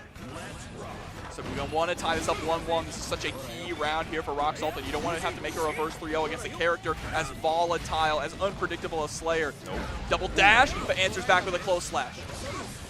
And back on through. Bounce off the wall with the JK. Opts to try and keep it meaty with the bird, but nothing found. Arma fights back. Ooh, Hand of Doom! HOD, OMG, we're up against the wall once again. We're going to cross back up to the same side. Oh, we are just getting run over right now. Trying to go for the deflect shield, but we committed to the Master's Hammer. Yep. Just enough time there. With vim and vigor on your cheek like fine whiskers, Lady of Leisure. So true, Sharon. So true. I don't think it was a bad idea to try and go for the deflect shield towards the end there, but because Arbo was so ahead in the resources, says, all right, I can twerk a little bit, you know, delay it and wait out the deflect shield. I know you don't want to have to hold the high-low, and I know you're banking on that 50 meter to save you, but still, we're 2 games up for Arba. Just needs 1 more to move on to the next round. Here we go. Burst there from Arba, already about down to half health. Okay, top on the dome, Rin, PRC. Yeah, this one's going to hurt. Straight to the wall break. We don't spend any of our burst gauge there. Not going for the wild assault. Feels confident with this life lead. Okay. Trying to have a commanding victory. Going into round number 2, but immediately just sends the burst. Oh, go to the other side! Answer. What an answer! Recognizing that when you RC against Midare, you are forced to hold that. You are forced to hold the fish, but we have access to a cross through. That was genius from Arba. Set point now. Wait, Arba might be kind of nasty with it. I'm not going to lie. They got caught out with the Midare earlier as well, even with the RC behind it. So to be able to adapt or remember the answer they've lagged before in the heat of the moment. So strong. Now they're on set point. Alright, swinging back. Oh, pressing just outside of range with the 2P and then going for the 2S to pull right back on in. There we go. Just looking for that awkward spacing where Rock Salton just a little bit too scared to challenge. That delay gave them enough time for the 2S. Mappa PRC and caught out with the counter hit off of this hard knockdown. I don't know the damage you get off the positive bonus and the extra meter build as well. It could be lethal on the next opening. Oh, yep. Left, right, left, right. Gotta watch. Yeah, I love baby, this game. that's what I'm talking about. Woo! One Mappa hunch away, and the super version is enough to seal out the 3-0 for Arba. Bionic arm. They put a bionic arm in his game and gave it to Slayer. When's Marvel? Marvel is everywhere you look if you have eyes to see. The cathedrals are everywhere. But that was an incredibly fun set. There's the fist bump. Glasses on. All right, that's kind of clean. You know they are going to tear it up in the loser's side. They're locked in now. They put the glasses on. It's time to get to work. And it is time for us to throw it to a really quick ad break, but we will be back with some more Strive right after this. So stick around.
Save the date. Frosty Faustings returns on January 23rd to the 26th for another massive 4-day event. 20-plus main game tournaments, another 30 hosted by Vortex Gallery, karaoke by TNS, and the final platinum-level event on the Arc World Tour for Guilty Gear Strive, Grand Blue, and Uni 2. Check out Frosty Faustings in 2025. Makers of the Thin Empress, Magenta, and much more. Paradise Arcade Shop has everything you need when it comes to all your fighting game and arcade parts needs. Check out ParadiseArcadeShop.com today. Diesel Legacy. 2 versus 2 action.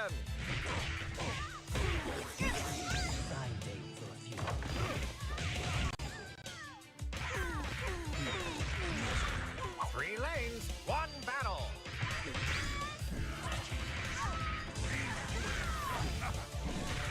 No surrender.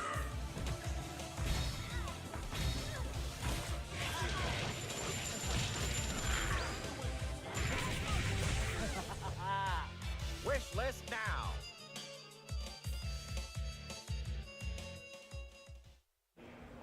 What is good there, gamers? Welcome back. We got some more Guilty Gear Strive action. Hope you got a good stretch and hope you got some water because we are in the back stretch of Guilty Gear Strive pools for this block. Once again, it's your boy J2 hanging out with the homie King Jobber. Who we got up next? We have Razzo versus, we were just laughing about this name, all right? Razzo, of course, you know her, you love her, incredibly strong player, plays so many different characters, up against Soga Boy, tell him. Soga Boy, tell him. We can't make this stuff up, man. Like, some of these tags are too godlike. We were talking about Chunin Lazy Guy earlier. We were talking about, you know, Noob Record 9000. Now we got Soga Boy Tell Him. I'm excited to see it. I have not seen this name literally. I know I would remember it. I have literally never seen this name. I have no clue who they play. But they've made it here into winter semis to go up against Razzo. So I'm excited to see what they're going to bring to the table here. Again, remember, this is a Arc World Tour Gold event, meaning that players are fighting it out here at CEO 2024 for those coveted points so they can earn their spot into the ARC World Tour next year. ARC World Tour Finals, I should say, next year. Yep, trying to get the lion's share of the points bright and early on into the tour so that by the time finals is rolling around, you're not scrambling to try and qualify for your spot. But I'm excited to see who Razzo brings to the table as well. I know I'm not familiar with Soga Boy and who they play already, but Razzo has a bunch of characters in the roster, right? Of course, we know her for the Geo. Of course, the Abba has been cooking as well, and Slayer has been in the bank as well. So I'd say she's mostly been playing a lot of Slayer lately. Okay. So excited to see her sticking it out here with Slayer, going up against Soga Boy's Bikin. The third Bikin we've seen this block. Okay, lots of Bikin representees here, and a decent amount of Slayer as well. I know Razzo has kind of been back and forth between a decent amount of characters. There's too many playstyles that are cool to her in the game, which, you know, at the top level is cool to see so many different swap ups, but let's see it heading into game number 1, the immediate K ending. Yeah, trying to go for that Masters Hammer, not going to quite work out. Wow, 6P Clash, parry on the 2H. We are already starting off at a blistering pace here. Blistering pace, belligerent pressure, but finally able to escape the burst to try and get out of the corner, but Soga Boy having a rough time. And straight through the wall here with the 6H, still not enough to get the kill. Japanese Guts keeping Soga Boy alive. Ooh. 5K maybe to catch out an attempt at a dash normal, but still, we're just going to send it one more time. And there was something earlier that Razzo did. Off of the counter hit, Mappa went for 5P 6H, which was kind of nasty. Yeah. This is going to be nasty as well with the fully charged 5D. Those are more consistent routes than the behind-the-back pile bunker loops, right? Yeah. Those can be a little finicky depending on the starter. Ooh. And speaking of starters here, starting with the pile bunker. Yeah, clean starter immediately. We've already seen 2 blue bursts from Soga Boy just to try and escape this pressure. But Razzo looking for one more hit. The map that gets you so much screen space. 6P puts you right back into the corner, but we're challenging back, getting the counter hit. Woo!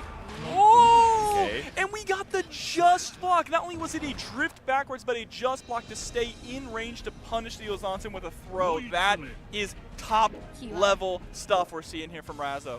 Now, that was sick because we have the slowdown of the PRC, which of course gives you the ability to assess the situation and then block. But with the slowdown, it can be pretty tricky to try and get that IB timing right afterwards, right? So clean work for game number 1, yeah. That is a very small margin for error. Oops. There we go, taking a bite out of crime, but we wake up with a gold burst. Actually, a really smart idea. Not only do you get the bite buff off of Slayer, but you get all this extra meter. Yep. Ooh. Double close slash, just trying to bring you right back down to the ground. Even if we didn't get the hit, we cranked the risk so much, and we're able to kill off it too. We're cranking that Soga Boy right now, all right? We're cranking the damage, all right, and we are immediately sending no it. Once again, the K damage, but pile bunker on block. Soga Boy stunned. I mean, we've been hit with so many pile bunkers at this point, it was probably just like frozen in place, right? Yep. Deer and headlights. Just thinking it was going to hit again, but this 2H all the time in the world to confirm off the counter hit. Here we go. No. Okay, yeah, that was going to keep going. Keep going until we broke the wall there. But now Soga Boy swinging on back, getting the JD. Too far away from the tatami, and we swing. Oh, Razzo, do it. There it is, last horizon.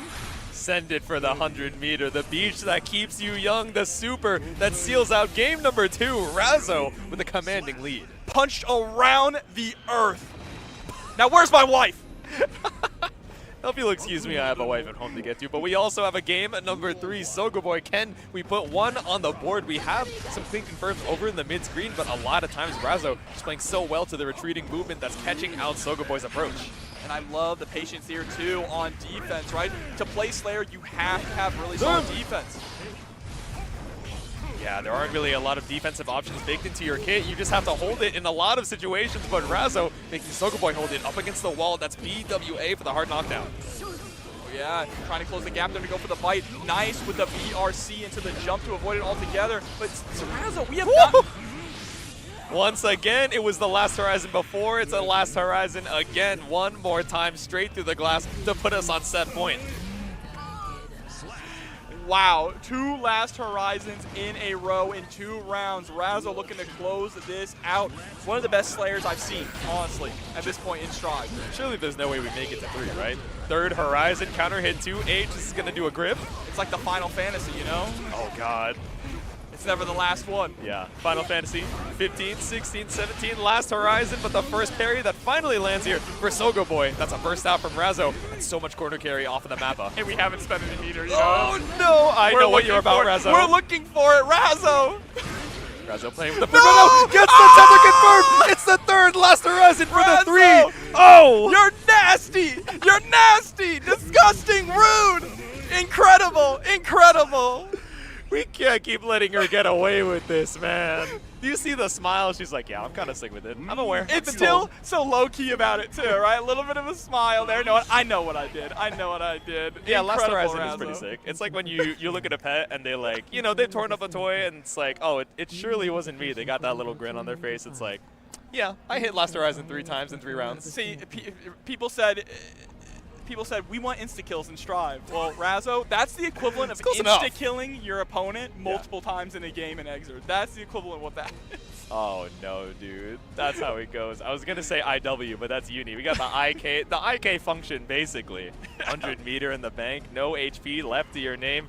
Razzo is too nasty on the Slayer, man. Yeah, I think this is my favorite Razzo I've seen yet, is Razzo on Slayer for sure. And Razzo's played a bunch of different characters, right? Played Giovanna, of course, made a name for herself with Leo. Yeah. Obviously played a lot of ABBA when ABBA dropped, but I think that Slayer is the sweet spot and really fits her style as a player. Yeah.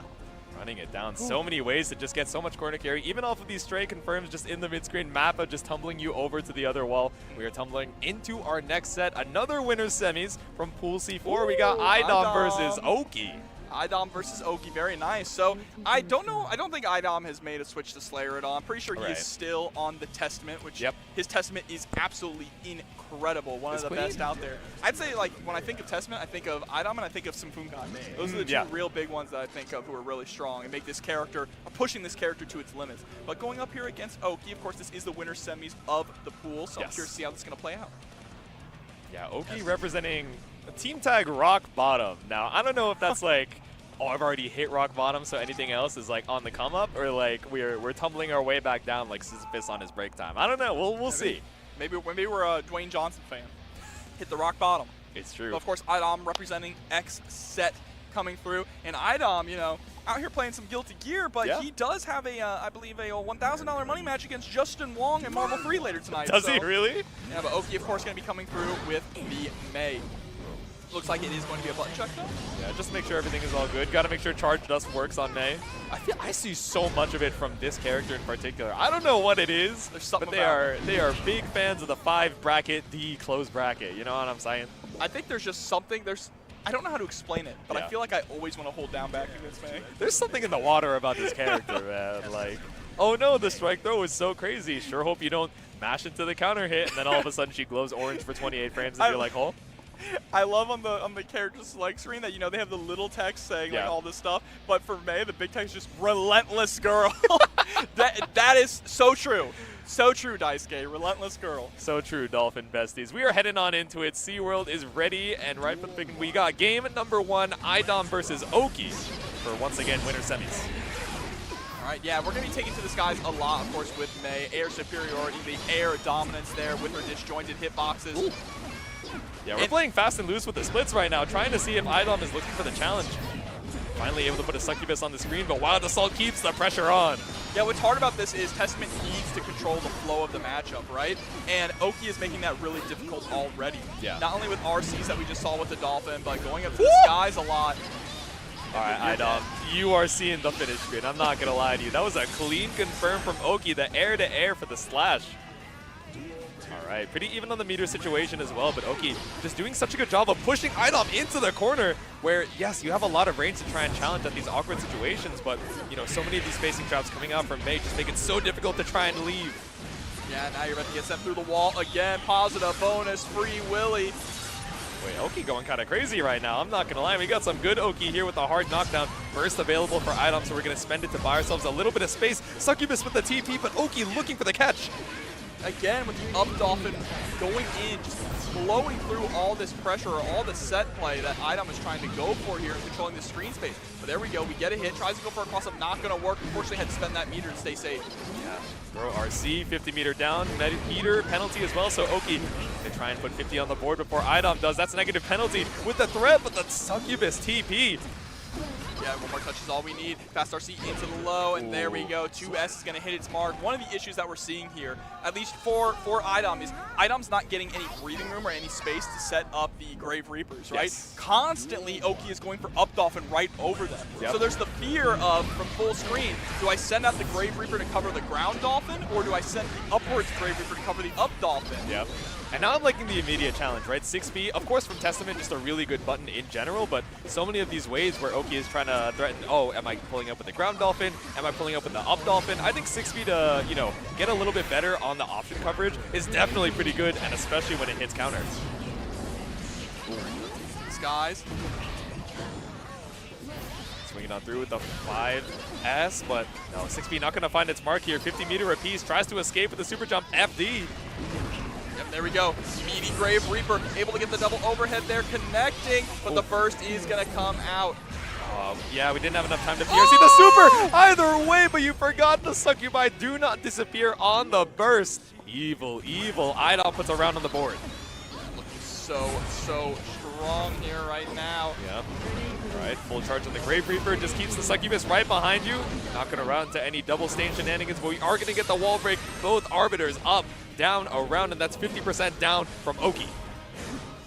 Look at this, just trying to play out with the 5H, best 6B in the game, hitting its mark. Idom now sitting at 100-meter here. We're probably going to send the Succubi supers whenever we can. Ooh, yeah, big whiff on the 2H off of the split. Oki, clean bait on the attempt to cover the ground. Oh, but there we go, big chomp. Just trying to swing back. That is 100-meter right there. Yep. But we've been able to slow things down now, and the slower that the match gets, the better it's going to be for Idom. Yes, I love the backwalk coming out from Oki, able to avoid the Arbiter sign. Still holding on strong. It's one touch apiece, no meter to either side, so Idom holds on for one more with the burst. Teleports forward there to punish the beach ball attempt, and Idom, look at that, tying things up 1-1. Go, Arbiter sign to put one on the board. Both sides here just fighting for our lives. Oki was doing a really good job, I think, earlier.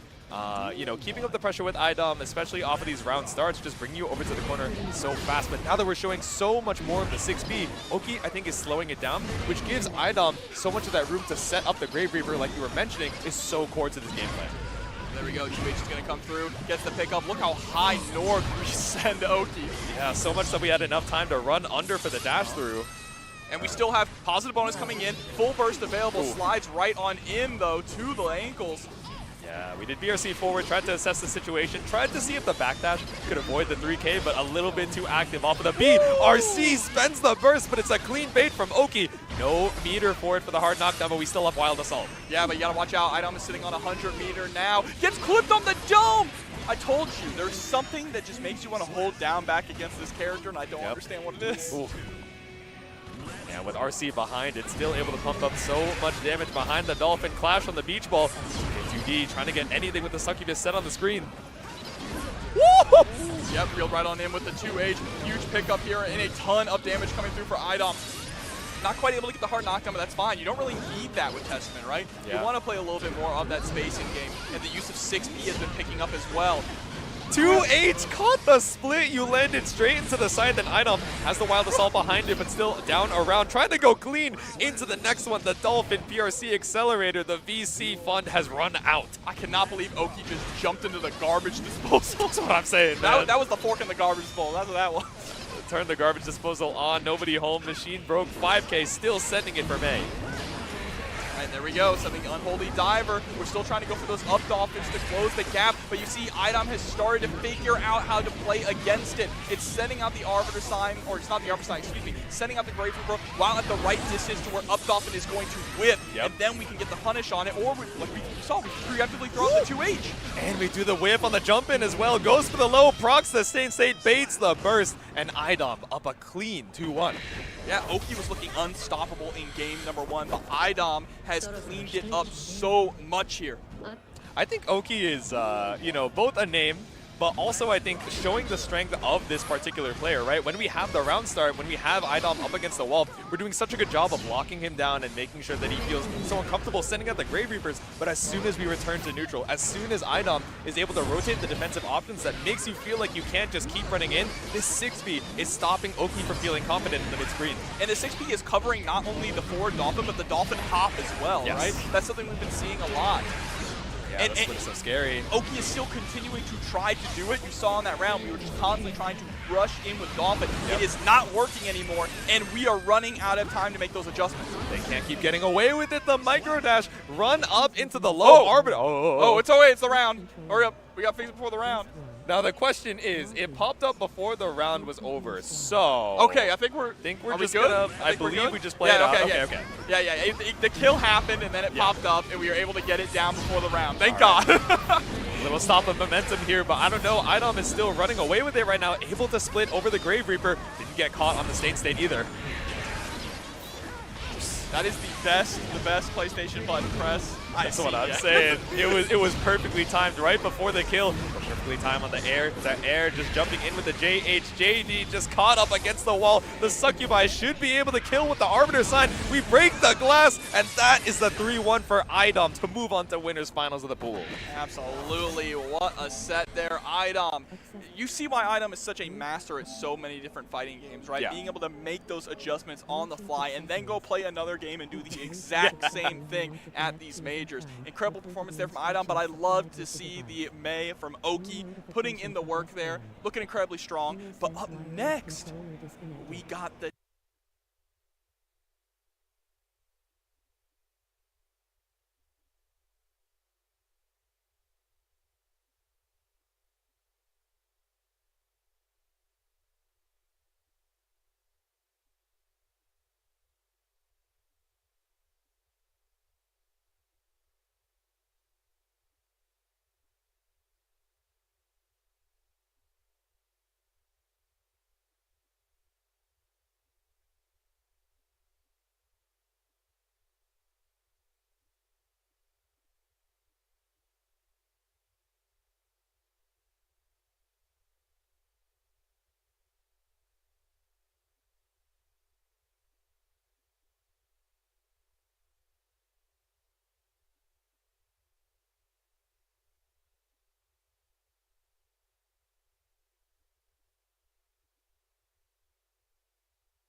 how well, Marvello is familiar with the Slayer into Faust matchup, and if he has a particular preference going into it, knowing that Waffles is, not really someone who has those secondaries on deck.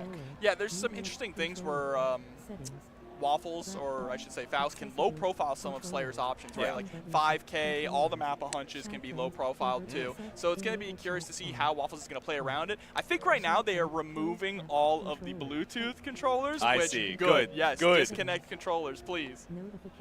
Always make sure to desync your controllers, guys. Like, you can hope for it. 90% of your matches will probably be fine if you don't do it, but it's that 10%, even that 1%, the one match where you have all the momentum in the world, the DC comes up, nobody knows who it was, and you have to roll back the game. You're like, I could have won. Yeah. But I choked in character select by not stopping by the PlayStation menu. So make sure to do yourselves a favor and desync your controllers anytime you get a chance. Absolutely. But here we go. Both of our players getting into character select. It's time to lock in. Yep. Of course, we've already talked about how we're going to see the Faust. We saw the Faust earlier there from Waffles. But the question is, who does Marvello bring into the matchup? Good question. Yeah, like you were mentioning, I think there's a decent amount of moves on both of those characters that are going to be able to be low profiled. I do hear the chip Zen up to be locked in for the button check, but again, we have the offline tech, right? Okay, bring a character into button check. You already have your game plan ready as soon as you're loading back into it for the real deal, and then they swap over. It's hard to tell. Absolutely. We'll have to see.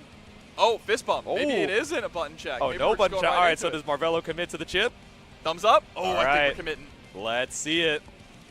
Enough's enough.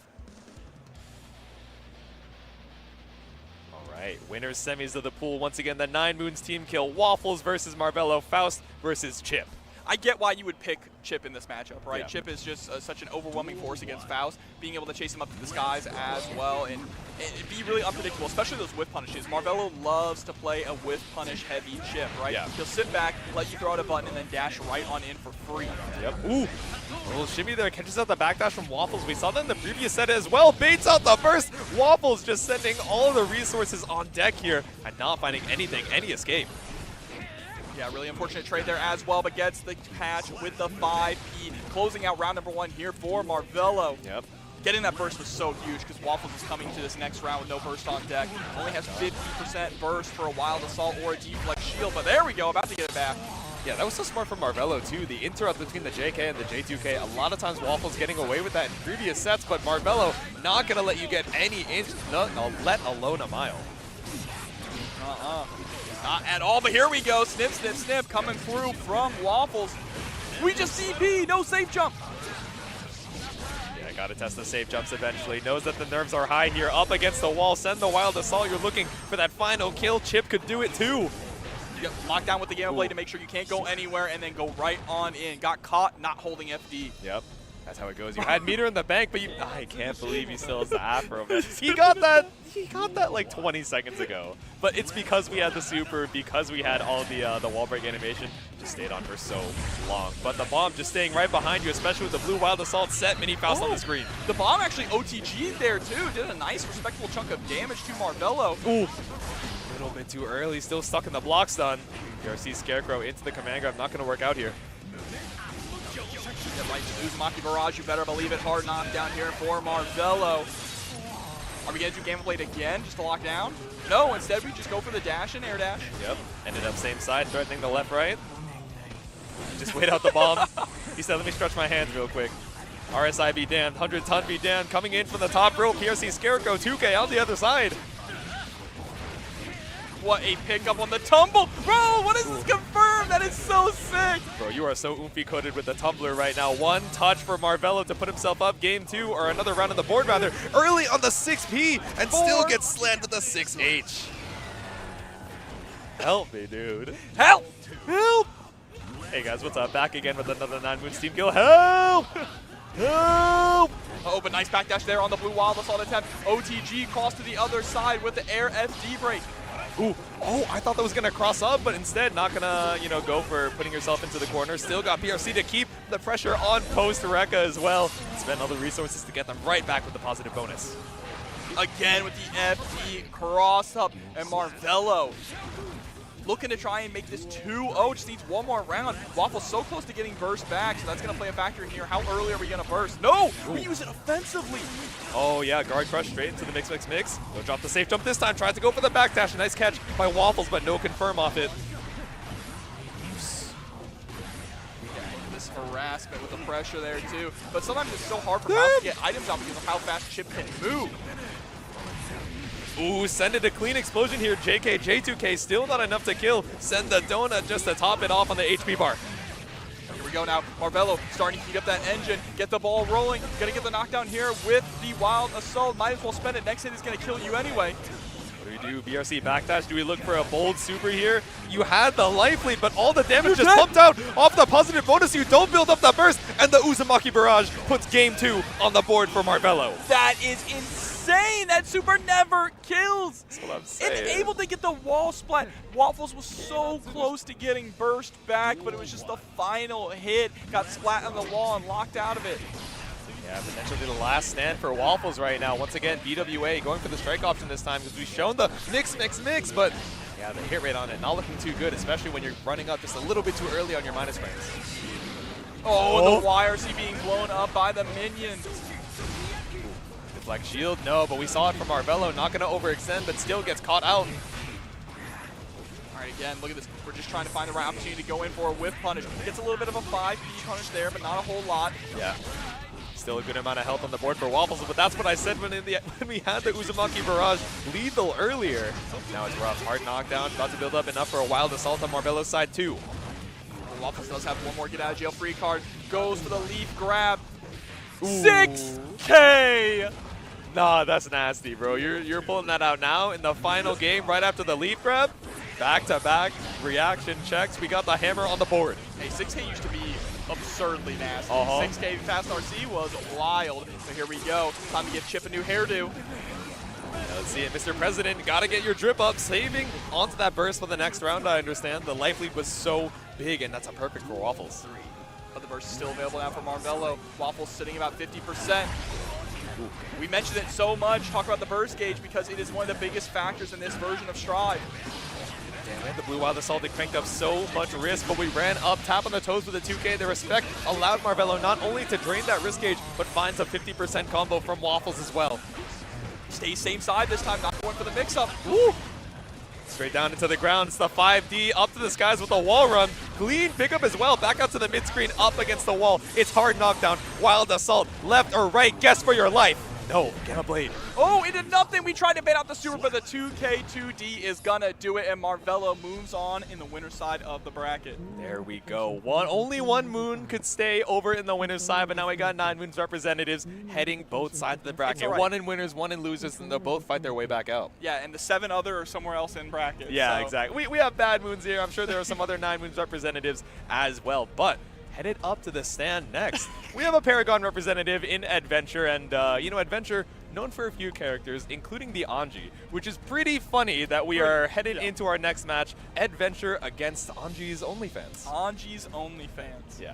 I guess one of Anji's biggest fans would be someone who makes their way far enough in bracket to meet him in winner semis, right? That's so it only true. makes sense. That is very, very true. And Adventure has been really cooking on the Anji lately. Yeah. Every once in a while, we make the return to Jacko, but I feel like it is mostly full-time Anji. Yeah. Adventure, of course, no stranger to the CEO. Glitz and Glamour is a former CEO champion as well. I believe last year? If I'm remembering correctly, I think so. Yeah, I know I think Adventure last year had a lot of good because I placings believe as well. Grand Finals was Adventure versus MFCR. Oh, okay. And that was when Adventure was still playing Jacko. I see. So, Yeah. Looking to try and get another belt, double it up 2 years in a row here. Okay. But has to go through Anji's OnlyFans in the process to get there. How are we going to rock Anji's OnlyFans and then rock the Bridget jacket as well? Not that there's no Anji merch. You're right. There's no Anji merch. They're waiting on it. I think our system works. They just sent out the survey, right? If you guys want to see a little bit more merch representative of your favorite characters as well, I want to say on the Guilty Gear Strive website, there is a survey available for who you want to see on the next items. Of course, they are listening to the feedback. Like Jobber, you said earlier, right? We have the developer backyard as well to give us a little bit of transparency on the patch schedules as well. So the devs are listening, trying to get in everybody's feedback. So make sure to stop on by if you want to, you know, have a say. Yeah, absolutely. And of course, after this block, oh wait, hold on, we got a lot going on here. We got the Bridget jacket, we got the Eddie shirt, we got the Happy Chaos glasses. Wait, we're just a Guilty Gear fan. We're we're the avatar of Guilty Gear merch right now. I respect it. Where's the Oscar eye patch? Check, true. Production. Where's Check the Ram hat? Check the feet. Do we got the Ram? Check Ram the feet. sandals? Do not check the feet. We got the Ram production. sandals. We got the toes out. Do not. No. It's Anji's redacted for a reason. We gotta pay. That's pay to play. Pay per view. But yeah, after this block, we are going to be moving here on the Funky P stream into. I'm actually gonna check that right now. Into some Street Fighter 6 pools with Maverick and Sherry. So that should be a lot of fun here. There we go. And then I think that's gonna be that the end of for GG Guilty Gear Strive today. Okay. Yeah, so once we're done with this block here, it'll be the end of Guilty Gear Strive today. But don't worry, we will have plenty more Guilty Gear Strive action tomorrow, of course, with our top 24 and our top 8. Yeah, hopefully you guys have been enjoying all the action. There's so many other streams going on at CEO 2024 as well. If you know, you're interested in all these games, you got multiple tabs in your browser. You can split screen it. There's so much action going on, and hopefully you guys have been enjoying. I want to say, is Def Jam tonight? Def Jam is tonight. It's around 8 or 9 o'clock. And that's the Royal Rinjin Rumble. Yipes, right? On the mic for it, too? Yeah. Hell yeah. You guys got to tune in for that one. The Royal Rumble is also going to be tonight as well. Okay. 30 players enter. Only one can win. But tomorrow, Guilty Gear Strive is going to be starting at 2 p.m. Eastern time. Okay. Risky Sweep and Avian are going to be on the mic for that, so it should be a lot of fun. But we're going to get the Anji mirror match here. Yep. Adventure versus Anji's OnlyFans. We're talking about Risky Sweeps, but as far as the low check, right? right? Nagiha relatively safe, and not only that, able to get you a combo at certain spacings, right? So I wonder how much we're going to be seeing that from both sides. Just spin right into each other. The second one to spin is the winner, and we send the tweet, the bird for the strike throw. I just want you to know that risky sweep line was bars, all right? Thank you, thank you. But here we go, getting caught by the butterfly here. Woo. Setting up the fan again, just trying to lock down in the corner, harassing with the 2P. And stealing turn after turn here. Anji's OnlyFans can't seem to escape. No. Okay, caught on the dome with the Rin. Do you go for plus frames here? No, pick up into the knockout. Clean hit confirm from Adventure into the launcher, and we send the fan straight through the glass. But Anji, too strong for his own good, can't kill the mirror just yet. No, but we just need that one touch. Wakes up with the reversal. Yep. Super, the parry. Oops. Can we turn things around here now? Yeah, burst still available for Anji's OnlyFans, but does find a counter hit on the jump in. 100-meter available for Adventure. I like the tap on the toes with the 2P. 50-meter available. Oh, scooped out of the skies. That was such a close round there, but Adventure is able to close it out. Now we're trying to take game number 1. There's the Midare. Keep you knocked down with the koi fish. Got it, that's Amore, but I'm sure you don't love being stuck in this corner once again.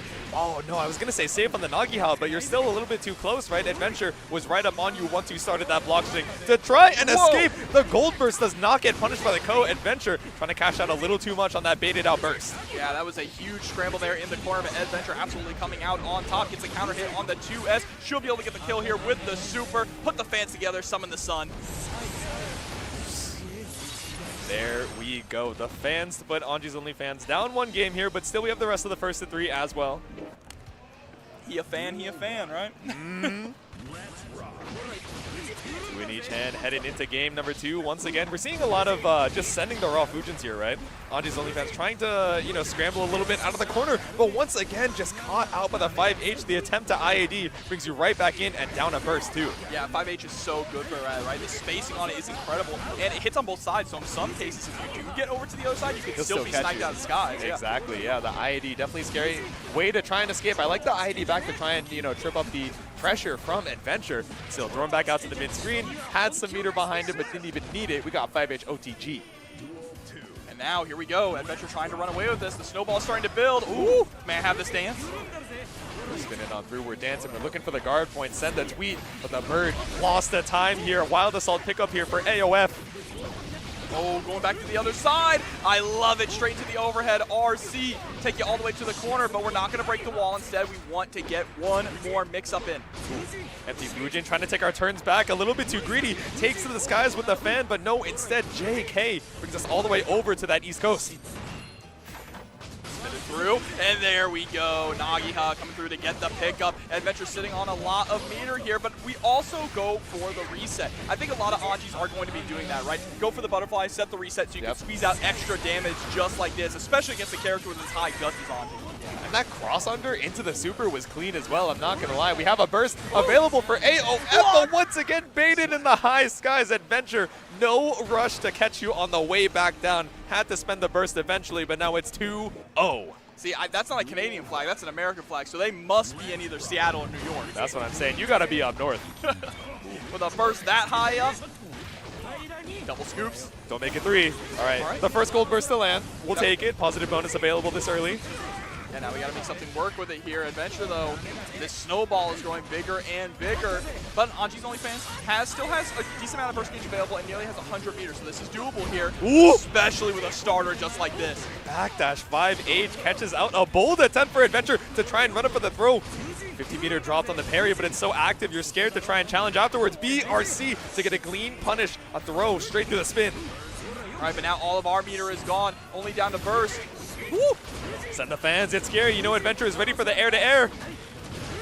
Oh, but gets clipped by the Fujin into the Nagiha. Adventure now sitting at set point, Jatsu. Yeah, I really was wondering if you were going to spend the quote-unquote hero burst there. Still one touch on either side, but now 1 round away from Adventure. Sealing out the win. Jump back here into the JH. Burst out from Adventure. Has the corner. Drop on the 5K pickup post-bird. All good. Plus frames on the fan. Yeah, again, creating a little bit of space. Just trying to give Anji's OnlyFans an illusion of escape here, but runs right into the Midare. There we go. We send the koi fish, the bird on the screen, gradually trying to get a little bit more corner carry. Hop off of the Fujin, and one more throw reset. No meter for Adventure here. Ooh, tries to go for the reset off the Rin.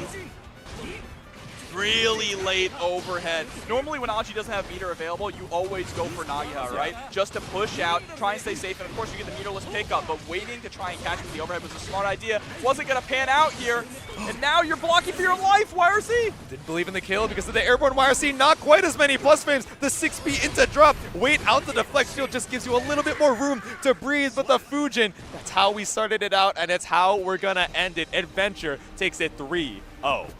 Very strong presence there from Adventure. You see the smile on his face, trying to work towards that top 8. Wants to be a 2-time CEO champion.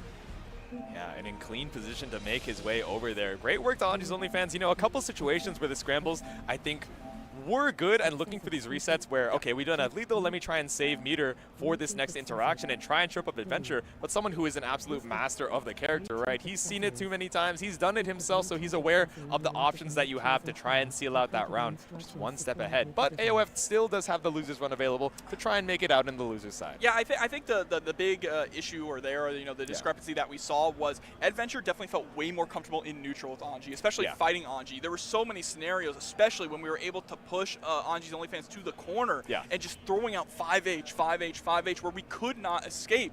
It just didn't seem like, there was a bit of a knowledge gap there when it came to dealing with Angie's own tools. And that's really what happens in mirror matches, right? It's, do you know how to deal with your character's own bullcrap? Exactly. You're stuck against the corner, and I think a lot of times, because, AOF was on the back foot for so long, when we finally had Adventure up against the corner, what we're thinking is we're hyper-focusing, oh, I have 50% meter, let me try and open you up with a high-low on the Fujin to try and get the most out of my chance, rather than, like you're saying, backing up a little bit, allowing your opponent to make that mistake, trying to escape the corner with the 5H, with going for a Ko as an anti-air as well. But that's what happens when you're in the heat of the moment, right? You know this person is so experienced with the character, so I definitely understand the stress. But, all right, our last set of the block. We got Paragon's own Zach Watts back up to the stand versus Bwed. Bwed with a W. I feel like I've seen them before. I know I definitely casted one of their sets for TNS9, but I forget off the top of my head who he happens to play. But of course, Zach back up to the screen once again. The killer stare. Yeah, right? At the camera, all right. Let's see it. Leaning over, said, oh. Yeah, of course, Zach Watts. We saw them earlier, like you just said. And played very well, but this is the loser's quarters of the pool here. Ooh, lots riding on this one. Yeah, last chance here. If you are beaten here, you are eliminated from the bracket. You can see, eyes closed. Deep breath there from Bwed. Locking in. You don't want this to be the end of your tournament run, but it is not the start of the set just yet. We just got to make sure all our buttons are all good. We see the Zato on the screen, but of course it could just be the button check swap up. I never believe it's Zato until I see them fighting. Exactly, and sometimes when I see them fighting, I still go, I still don't believe Zato? Yeah. It's been so long, sometimes he appears like a mirage. You know what I'm saying? I'm like, I don't even believe it anymore. I know there's still some Zato devotees, but as far as the rest of them, oh, okay, locking in. Zato and Eddie are back on the stand. We are so back. 2 Zatos I've gotten to see today. I saw one earlier in my first block and then one now. That's crazy. They're like unicorns these days. They're like double rainbows. It's so rare to see them, but still sticking on the character. And I feel like, there's almost this growing knowledge gap as well. I feel like we haven't seen them in so long that it's easy to forget some of the intricacies of that matchup as well. While if you're right, of course, Sin has a lot of good ways to try and poke out and get Eddie off the screen, and he's going to be down for so long, but can't find that first opportunity. Bwed might be running away with the first round. Yeah, I feel like part of that is going to be really reliant on the spacing too, right? Sin doesn't have too many just send it and forget it moves that could blow up Eddie. So we're going to have to play that kind of mid-screen poking game. Yeah, exactly. You have Elkhunt to try and make your way in, but especially running into a drill, running into a pose, it could be very scary, especially when Bwed seems to have a really good control of the Eddie gauge right now, but not a great control, just whipping the 2H and resetting into Damned Fang. Yeah, and you mentioned that, right? Being trying to approach on the ground with the Elkhunt is difficult, because not only did we see the drill, we saw a pose, we also saw Invite Hell. We threw out everything that covered the ground to make sure Sin could not approach. Exactly, and now we're seeing Zach taking more to the skies, and as soon, Bwed already ready for the adaptation says, I know you're thinking the ground is not safe, you're taking to the skies, let me bring you back down with the frog. Oh, but here we go. Just implementing a lot of the throw and the strike throw game into the Tyrant Rave. Not enough to get the kill here, but the hard knockdown is good. And then 6K, watch your ankles. There we go, Jobber, I can't look. I remember the last time we saw Sin on the screen, a lot of times we were just seeing the hoof stomp, only showing the highs, but immediately showing the 6K says, no, you gotta watch your toes. It's command normal, still gonna be scary, especially at that 1 HP. There we go. Invite Hell again. Timber Invite Hell catches you out, and Frog It's a good amount of corner carry. Do we go for the unsummon? No, we try and cash out to build up the 50, but the immediate burst out knocks out Eddie for a good while. Yeah, what really matters here, what really sets all the Zato players apart, the best from the best, is the ones that have really potent Eddie-less offense, which you do see sometimes some of these really strong Zato players. Yeah. Sometimes you got to be greedy. You got to take that turn, even with one of the lowest HP pools and defense modifiers in the game. You still got to be greedy to buy some time for your little buddy. But still, Eddie's so far away from being summoned back to the screen. You have a full burst gauge. What are you going to make of it against the 100-meter? Woo! A backdash is what we're going to do here. Summons Eddie, goes for the empty jump into the close slash here. Ooh. Same side, ended up jumping. I was wondering if the 5D would anti-air, but the whiff 5P post Wild Assault takes game number 1 for Zach Watts. That was kind of nasty there from Zach Watts too, checking the reactions of Bwed. Yep. All right, maybe the game plan is still baking a little bit here. Whip the JP on top, but now immediately gets sniped out. That's a full burst from Bwed. Does not want to give Zach Watts any opportunity to push you to the corner. Yeah, we're not doing terrible here for Bwed. It's just that most of the time we don't have little Eddie on screen, which means we can't convert into that big damage. So when Zach is able to guess right and gets those hits, the damage discrepancy is just too much. Exactly. Full stamina, 50% meter available. Tried to go for a reset there, but no, Bwed accidentally whiffing the air throw. Maybe trying to go for a frame kill setup, but either way, the only thing dead is Eddie. Again, trying to go for that run up 5P, not going to quite work. Sending out Eddie, just constantly going for the poke over and over. Finally sends out the applause, but Zach Watts with the burst gets caught on the 2D. Oh my god, the invite hell was so meaty. Bwed thought it was going to be the whip. Again, that's that matchup inexperience that we're getting from not seeing too many Zatos these days. Run up for the 5D, but no confirm off of the negative edge frog. It's okay. We have BWA to stabilize the situation. All right, all right. Things are looking a lot better now here for Bwed. We're starting to turn on the engine. Revving it up, but once again, stuck up in the corner. Good block on the 6K, just chilling with the down back. Dashing up 2S to get the pickup. Send in Eddie for the oppose. Yeah, I like that choice at the end of the Eddie gauge anyway. You're committing. You don't want to look for the unsummon and give up your turn, but Zach Watts still going to fight his way back on out here. Back up against the corner, but we got 5P RC. And that's what I mean. That interaction you just saw that confirmed that Zach Watts got, it had so much damage and so much corner carry, and guess what? He just gets to keep doing it, right? Yep. Ooh.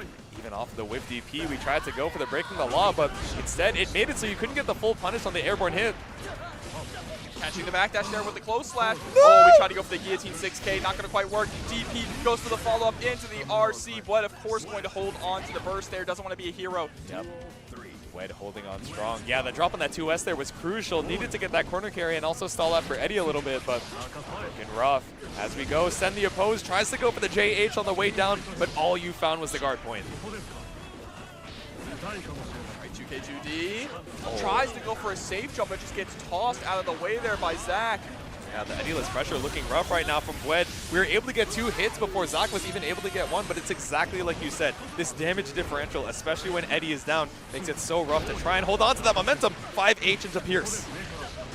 Gets the leap, but the second leap isn't able to connect. Full burst kills Eddie. That is huge. We have Tried to run up for that throw. You had full belief and up the fast RC. All the momentum to escape the corner, but it's not enough to kill. Bwed with 50% still available. Send the Amorphous. It's chomping time, and it's a game 1 for Bwed. That's 1 apiece. I was shocked that we did not see with that 100 meter, instead of just running in, I thought we were just going to do sword. Yeah. Just do sword to get Eddie in there and get Eddie to run the pressure. Then you have that 50 meter to back you up for whatever mix-up. Exactly. But believe in the kill. Bwed optimized there to tie up the game. And an immediate Wild Assault pushes you over to the corner here for Zach Watts. Oh, but little Eddie gets sniped out before he can leap. Yeah, we're really fighting for corner carry here off of the knockdown. Even with the close slash, OTG still has so much room to maneuver up against the wall. Oh, that 4-2S. Getting sniped out by Beak Driver, yeah. Oh. Okay, went over Beak Driver, but still not fast enough to punish. Finds a counter hit 5H. Again, the Frog not able to get the second hit. The spacing is just a little too far off, but it doesn't look like it's going to matter. Going to go straight into the sword, break the wall, get the knockdown. Time to go straight into Pierce. There we go, sword in the stone. Pierce, clap loops. No, we're just going to walk up with the drill and immediate YRC on the high. But the 2P action to stop you in your tracks. No cheeky resets here for a back throw. 2P RC, that's Zato's reversal. Exactly, yeah. It's not a DP, but, you know, Zato players will still treat it like that. You know, it's honest. Might as well send it. Any opportunity to try and escape the pressure here. 5D launch into the Frog, but now Eddie down for the count. Immediate invite hell. Ooh. And then scooped. The Sharknado coming through, slam straight down to the ground. Things are looking good for Bled. 2 command grabs in a row. Are we going to RC this one? We do not.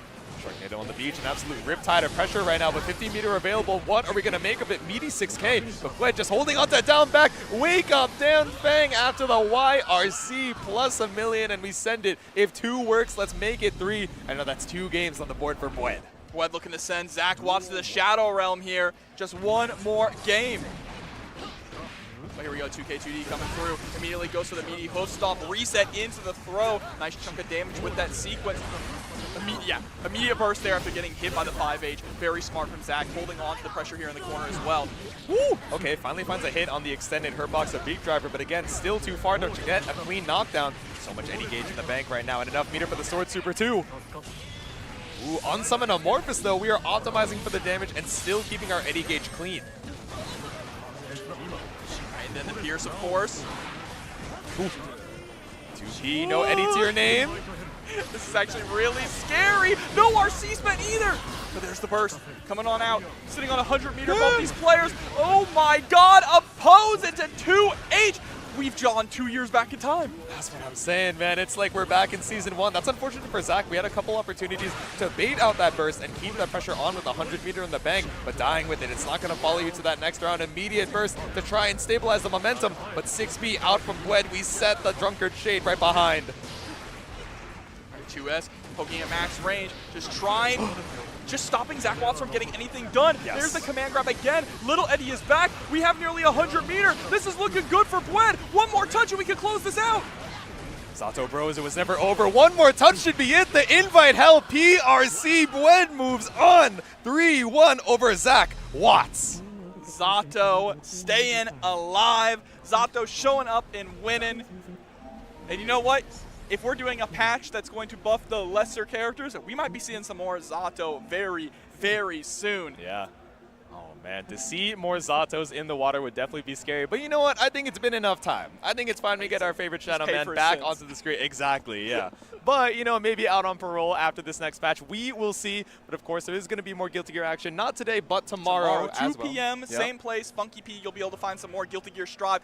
But coming up next is going to be some Street Fighter 6, so make sure to stick around. Tune into all the different amazing streams we got going on here at CEO. J2? Always a pleasure, Jobber. Hanging out over here on the mic. Hopefully you guys enjoyed as well. There's still some more fighting game action, so make sure to stay tuned. That's the end of Guilty Gear 4 today. Hope you guys enjoyed. We'll see you later. World Cup. Get ready for 8 action-packed weeks of competition featuring the world's leading games, where the world's top esports clubs and over 1,500 players compete for a life-changing prize pool of more than $60 million, the largest prize pool in esports history. This prize pool will be divided into 4 categories: game championships, player bounties, and qualifiers, with the remaining 20 million up for grabs in our cross-game competitive format, crowning the best esports club in the world. Introducing the Club Championship. Here's how it works. Each club will have the opportunity to field its rosters across multiple titles. The clubs finishing in the top 8 across each of the 21 titles will receive points based on their placement. For a chance to qualify for the Club Championship, a club needs to place in the top 8 in at least 2 competitions. For a chance to win, a club must finish first in at least 1 competition. Once the tournament has concluded, the top 16 clubs will take a share of the $20 million prize pool, with the first place team claiming the title of the first ever Esports World Cup Club Champion, as well as receiving a staggering $7 million in prize money. The action doesn't stop here.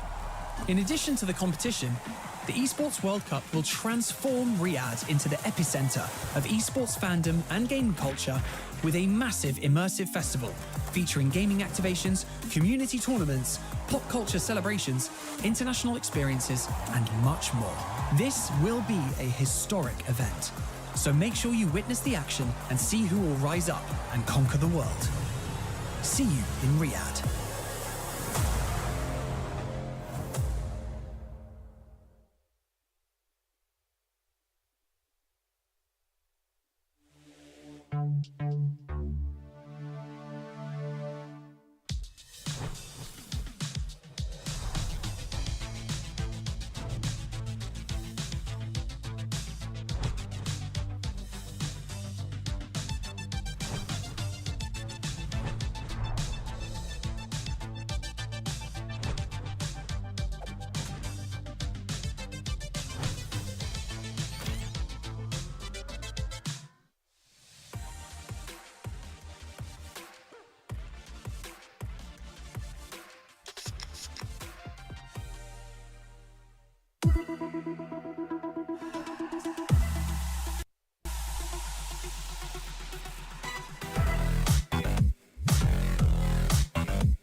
Ultimate video game retailer, carrying the largest selection of physical video games. Visit dustygame.com and follow them for all the latest rounds of titles, deals, collectible merch, and much more.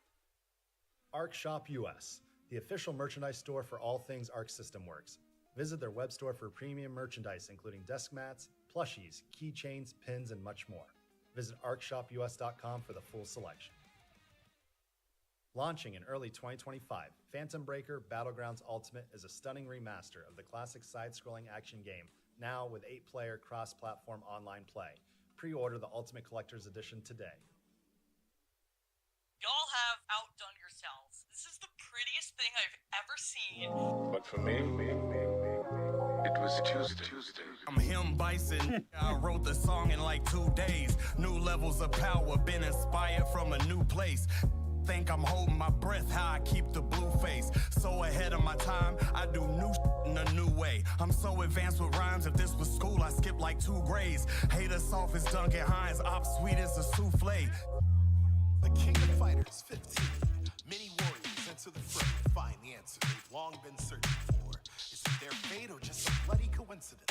All shall be made clear as 3 hearts beat as one, and a new phase begins. Can't contain it, got my heart racing. These flames in me raging, even in my sleep. Fresh out of patience, as I count the days to a grand coronation, all just for me. I see what I'm made for, all I trained for. Behind the great door, just out of reach. Was running from danger, what feels like ages. Today I'm facing, told I'll release. Said round one, I ain't stopping till I'm done in round two. My goal is through you. Round three, I've got to believe in the king getting inside of me. 'Cause I am the throne, it's calling me wherever I go. I can't ignore my future anymore. I fight until I'm standing alone at the top of the globe. 'Cause I am the throne, this echo ringing deep in my bones. With every test my power will grow. I'm never giving up on this goal till everyone knows I am the throne, and it's my claim to the greatest of stages. I'll chase the stream above the nameless and forward to greatness is where I am raising. Just you wait and see that round one. I ain't stopping till I'm done in round two. My goal is through you. Round three, I've got to believe in the king getting inside of me. 'Cause I am the throne, it's calling me wherever I go. I can't ignore my future anymore. I fight until I'm standing alone at the top of the globe. 'Cause I am the throne, this echo ringing deep in my bones. With every test my power will grow. I'm never giving up on this goal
Duel 1.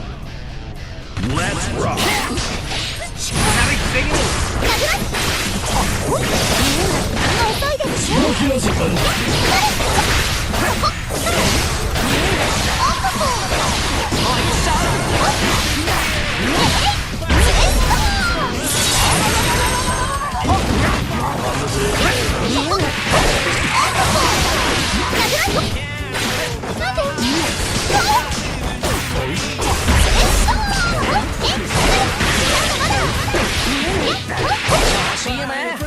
Slap!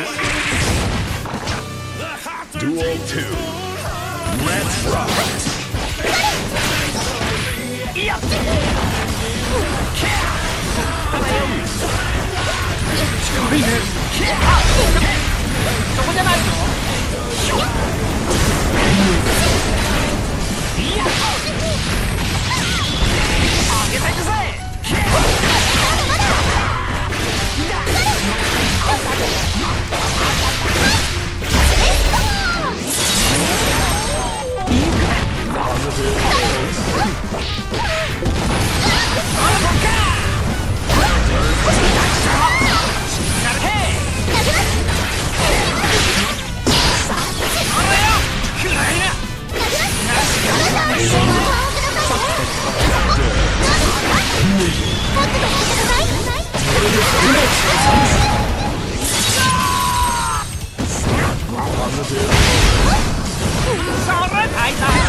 Slap!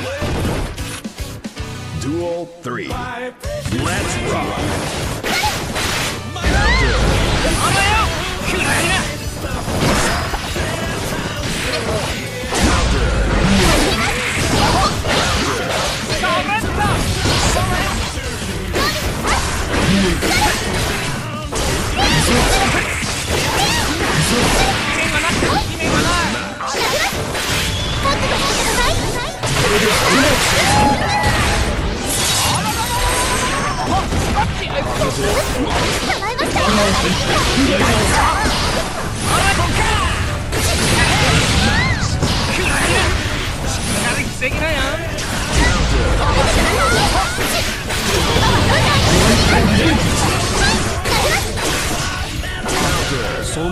Slap!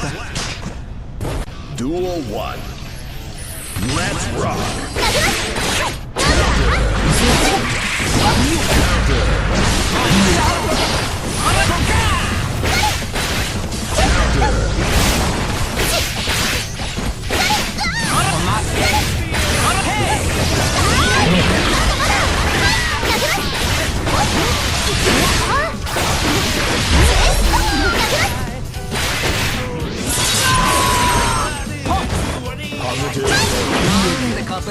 Slap! Duel 2. Let's rock!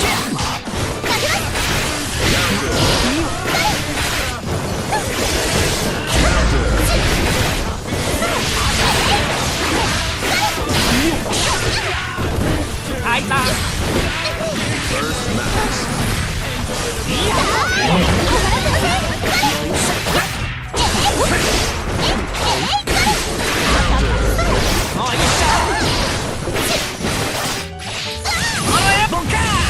First match.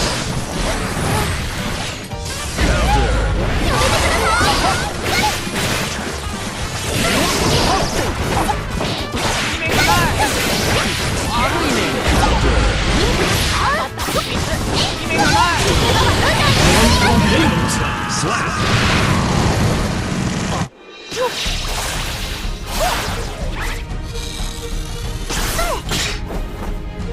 見物料は一括支払いでお願いします。 Bridget with Duel 1. Let's rock!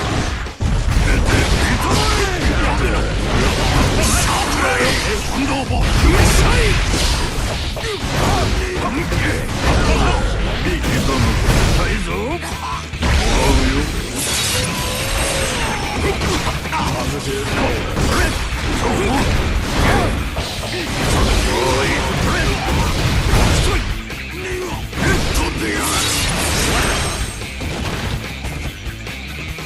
2. Let's rock.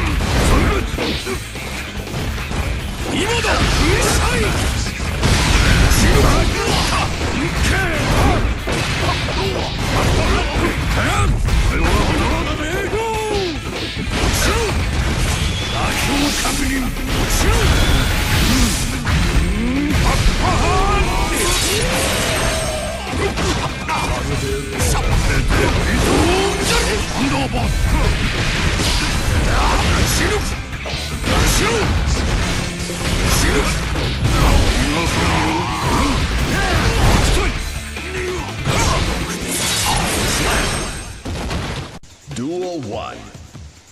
Let's rock.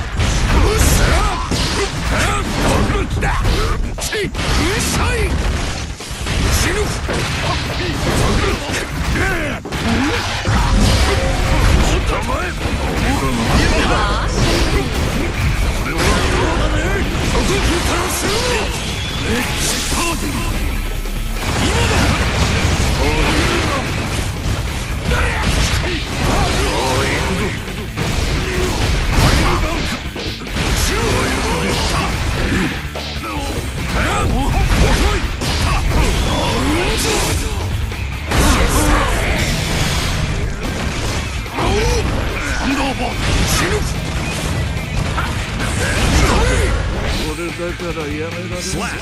Shoot. Shut. Duel 2. Let's rock. Shoot. Shoot.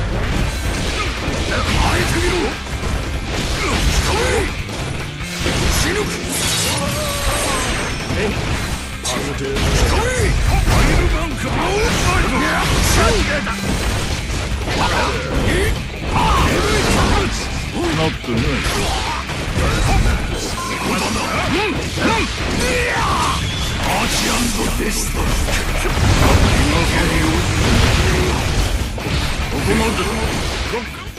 Slap. Duel 1. Let's rock.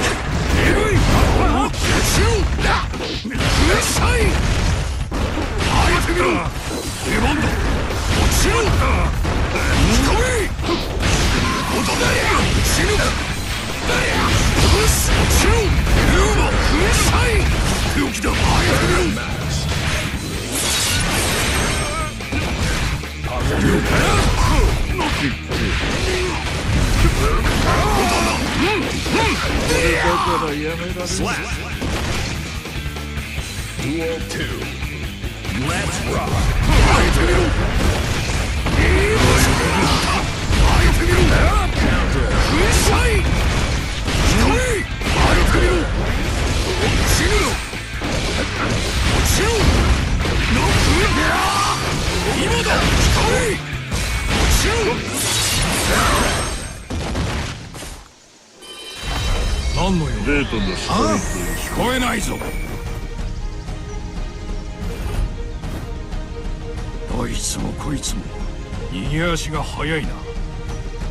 Go Lewis.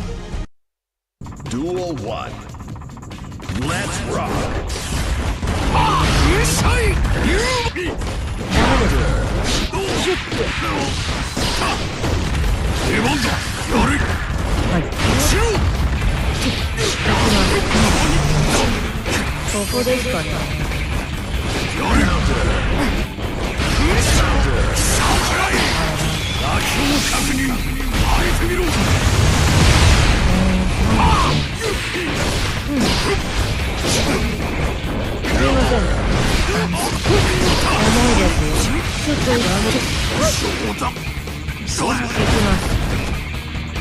Duel 2.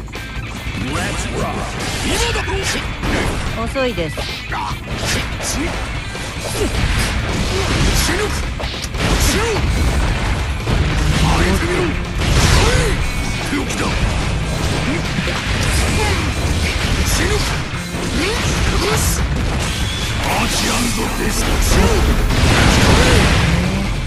Slap. Duel 3. Let's rock.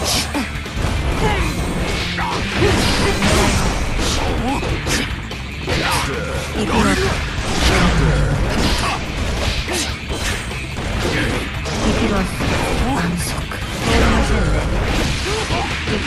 すみませんね。借ります。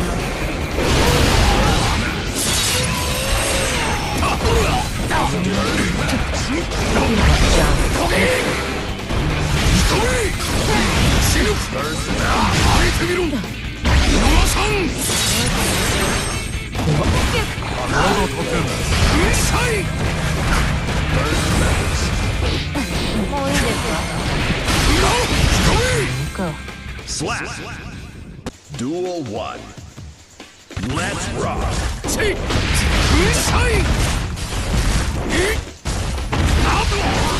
です。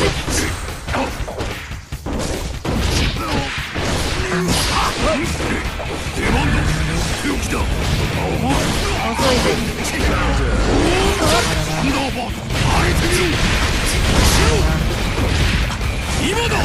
静かに。怒りますね。痛いの行きます。行きます。じゃあ。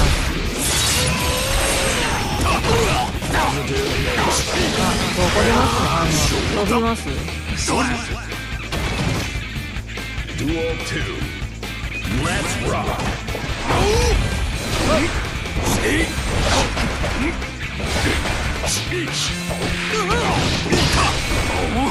すみませんね。すみません、おりませんね。じゃあ。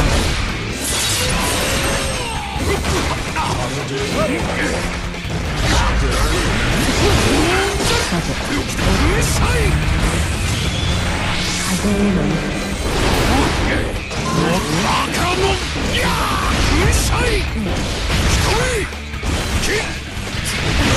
す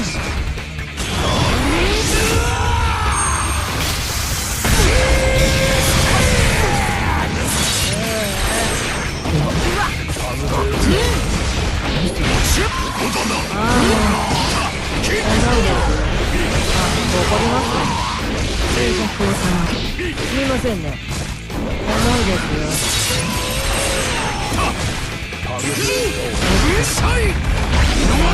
眠い。 Slap. Duel 3. Let's rock. すみませんね。行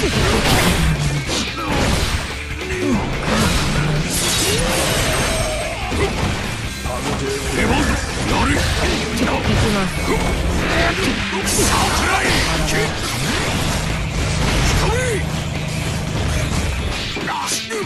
遅いです。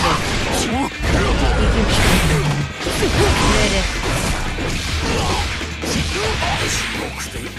Perfect. Duel 1. Let's rock. 行きます。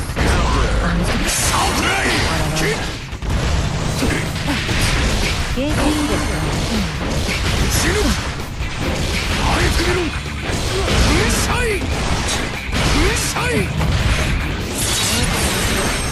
さて。いな。Slap. Duel 2. Let's rock. 通りませんね。上です。すみませんね。借ります。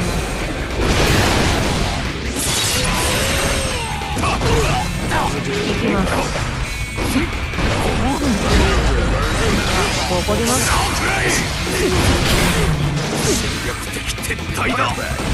安息。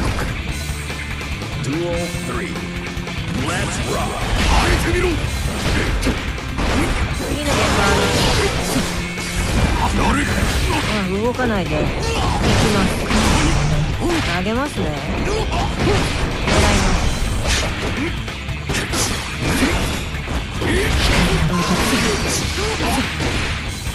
もらいます。すみませんね。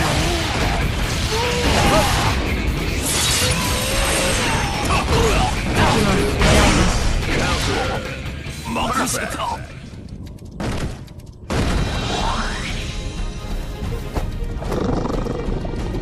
ダメ。ここはイグアスじゃないんだよ。Duel 1. Let's rock.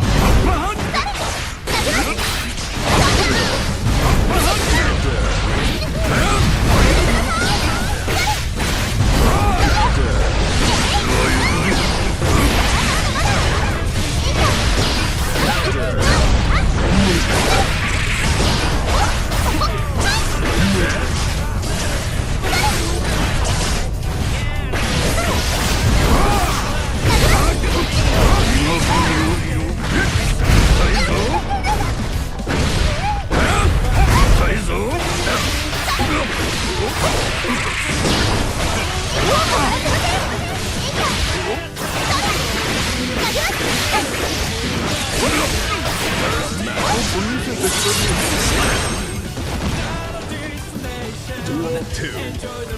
Let's rock.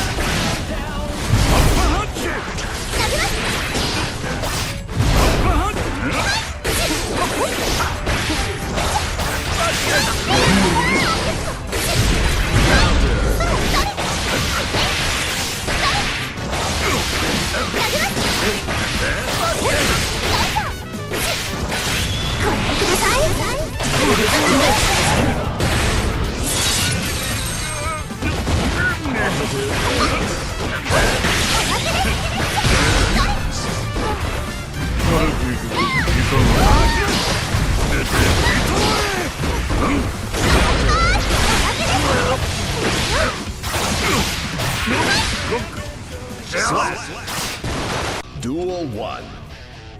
Let's rock.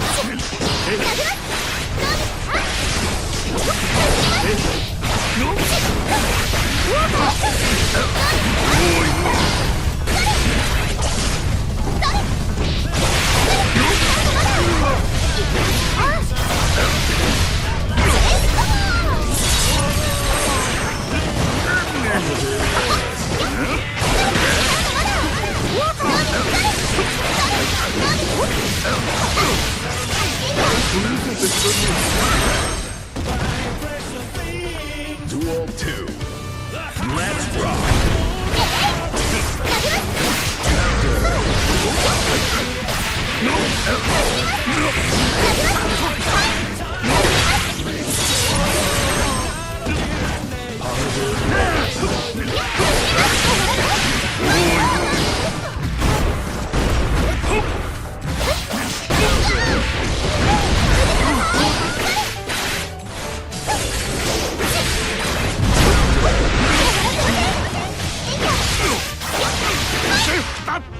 Slap.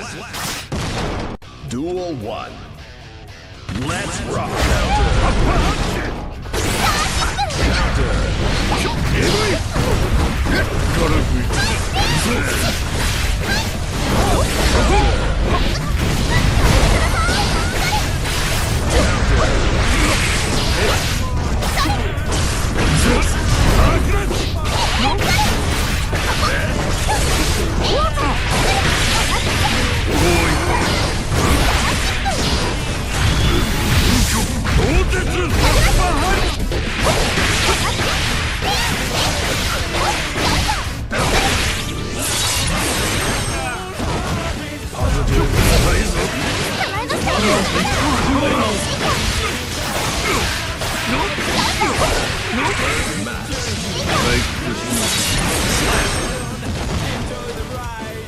Duel 2.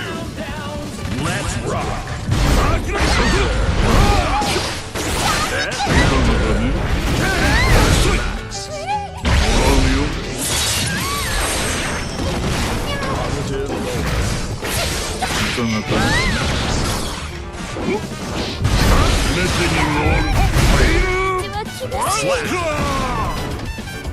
Duel 3.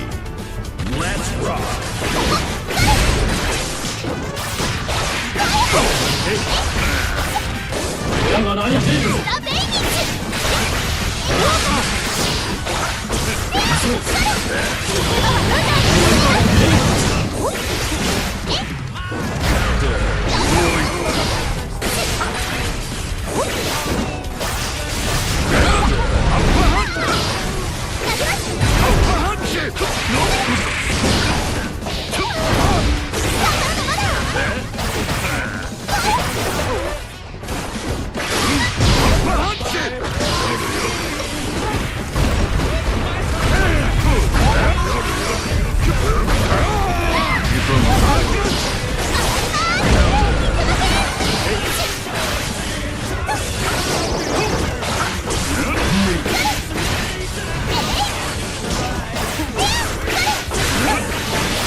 Slap.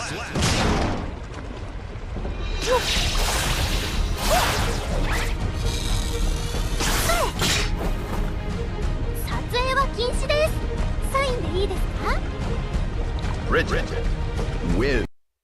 Duel 1. Let's rock.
Slap.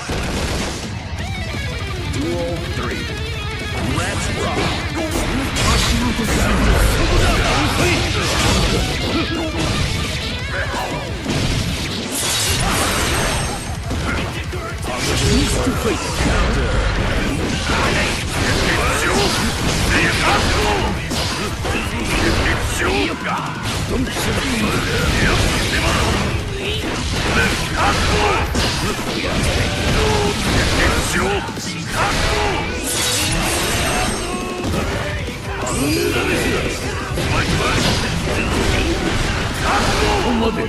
Slap. Duel 1.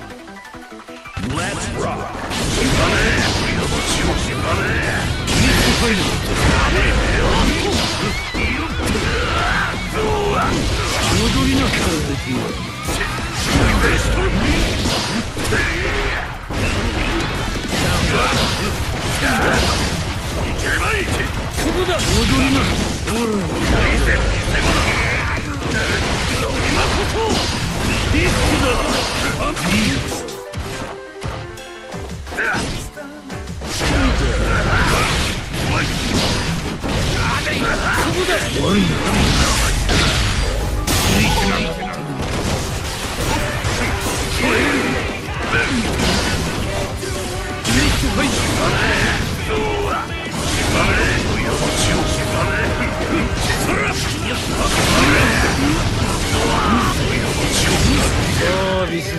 Slap.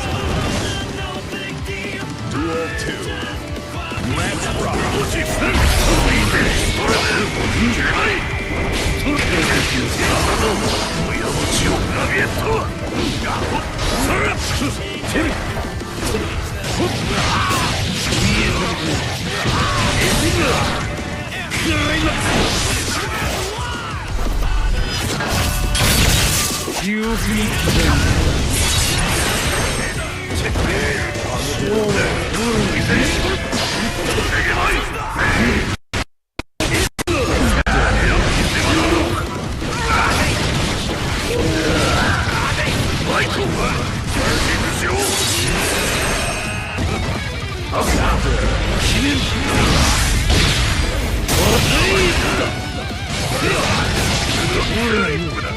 Let's rock. Duel 3. Let's rock.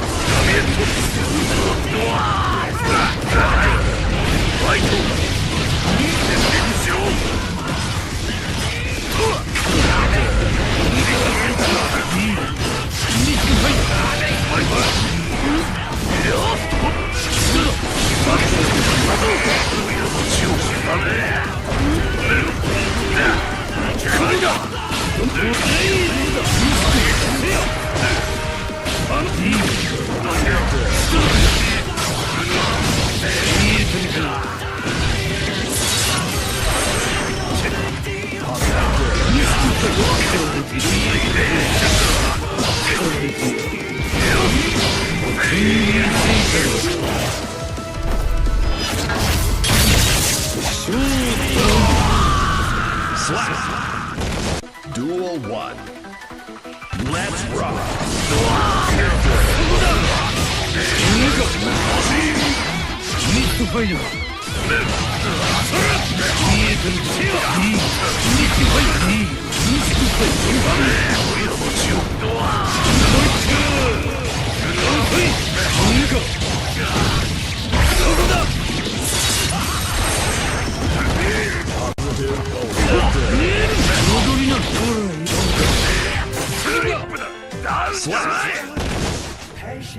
Duel 2. Let's rock.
Johnny.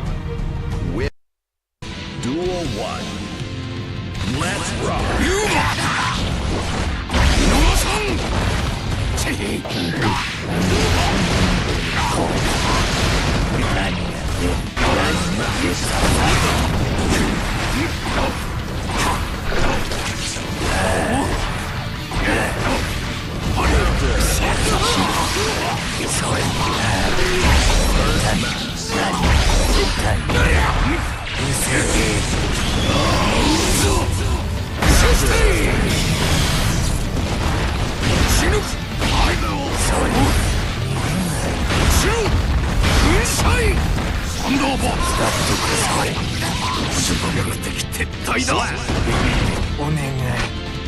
Duel 2.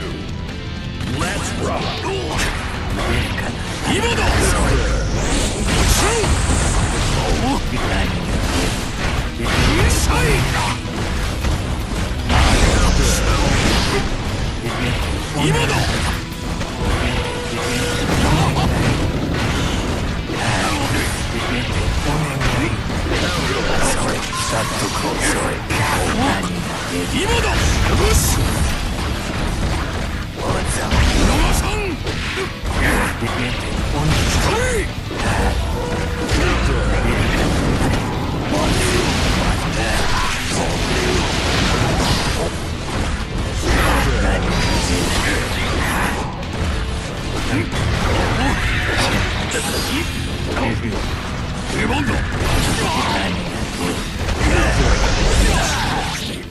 Slap. Duel 1. Let's rock.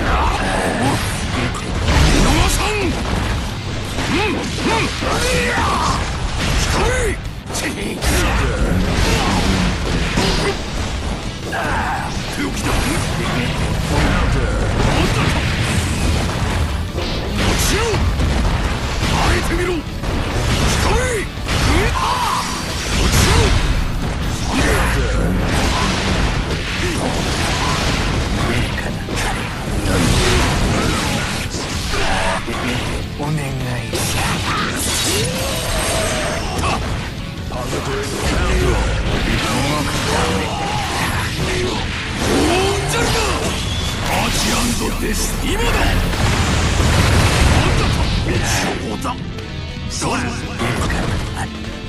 Duel 2. Let's rock.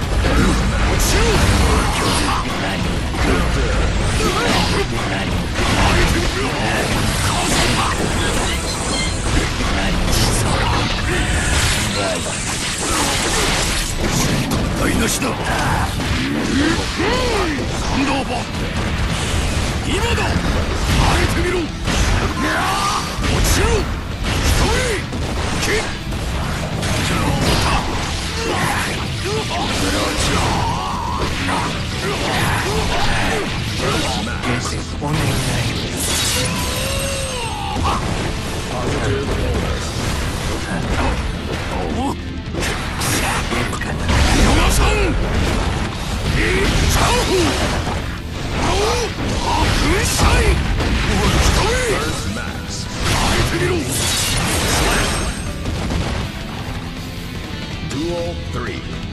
Let's rock.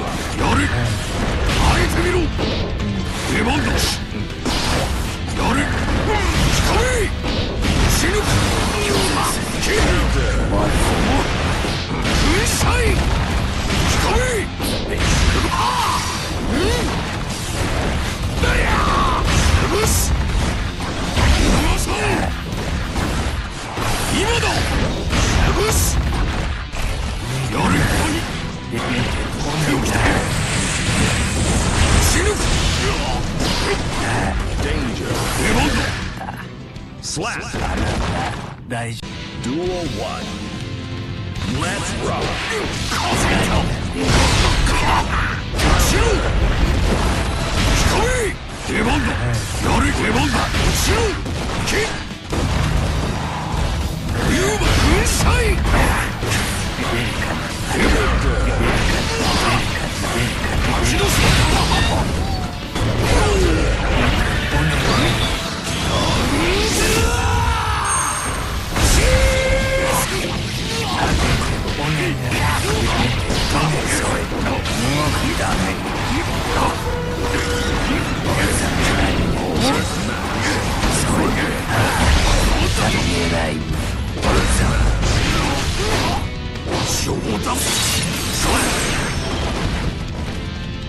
Duel 2.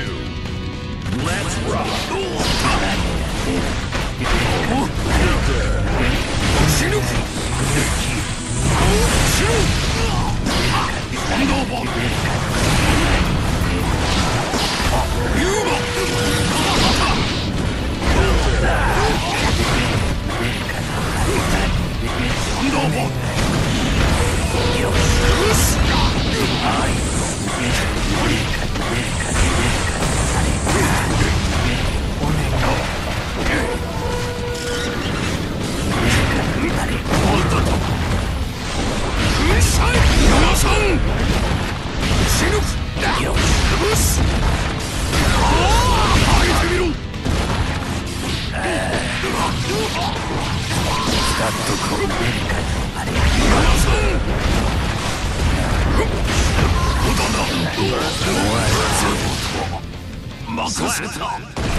Faust. Duel 1. Let's rock. 量子流動を切り替えて僕にも意地がある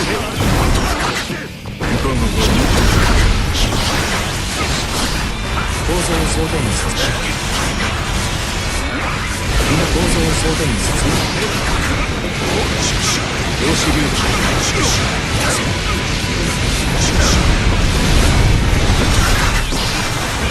アンミックスです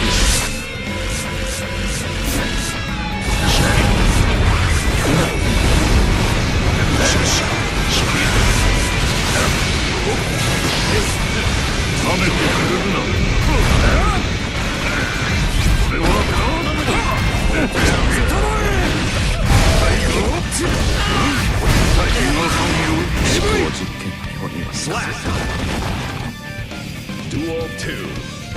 Let's rock.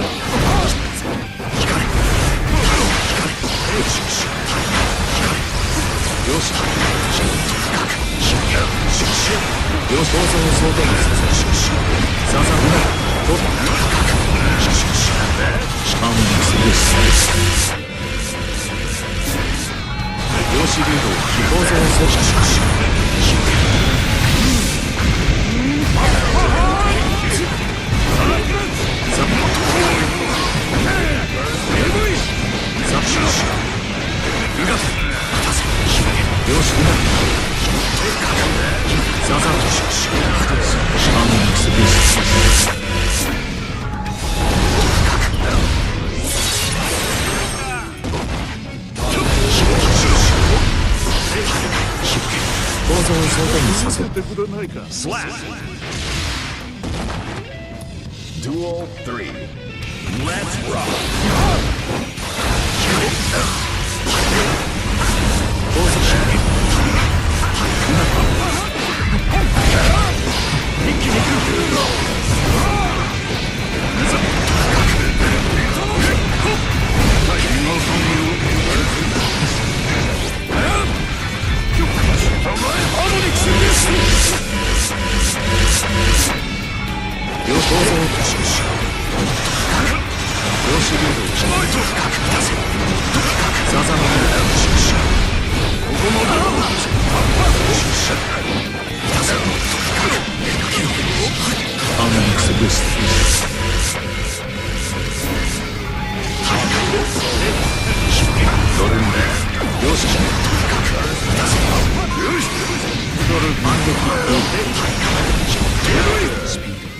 Slap!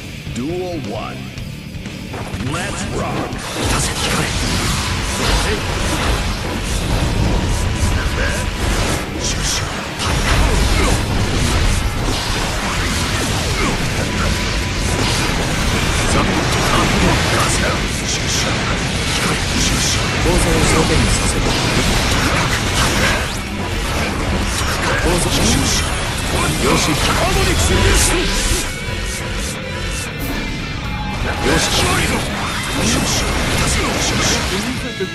Slap!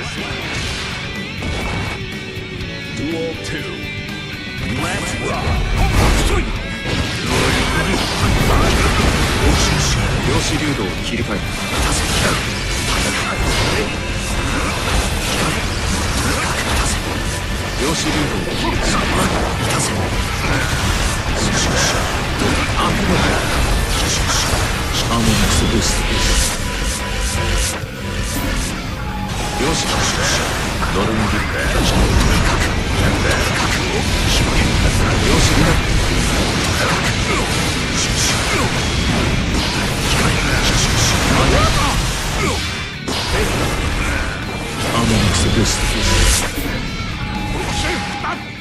Slap!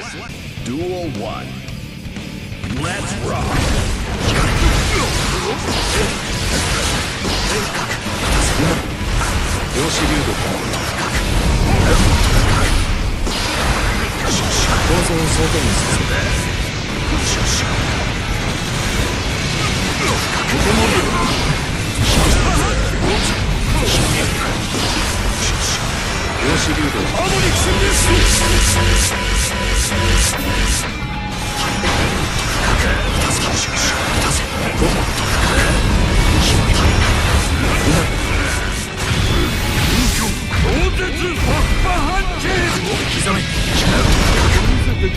Slap! Duel 2. Let's rock!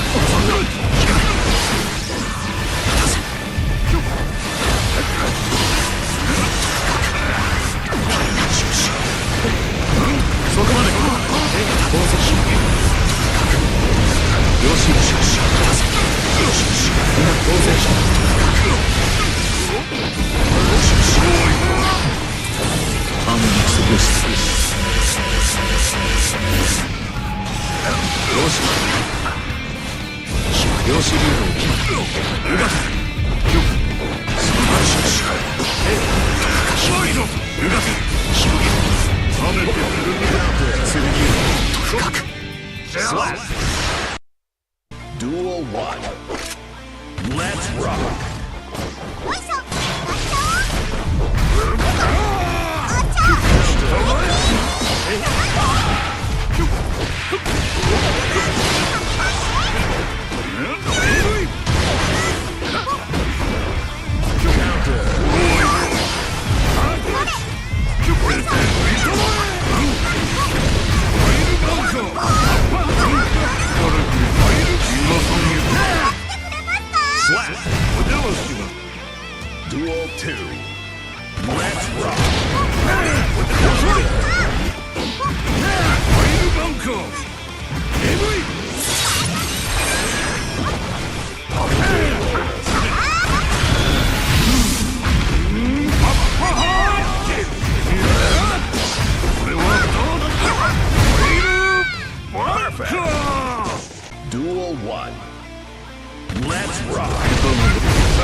Slap.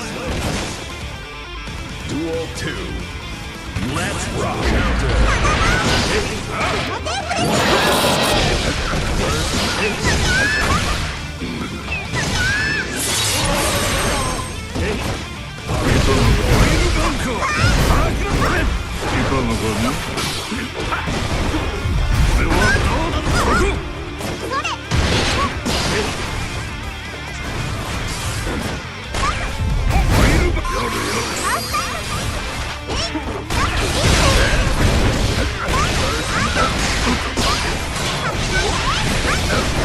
First match. Slap. Duel 1. Let's rock.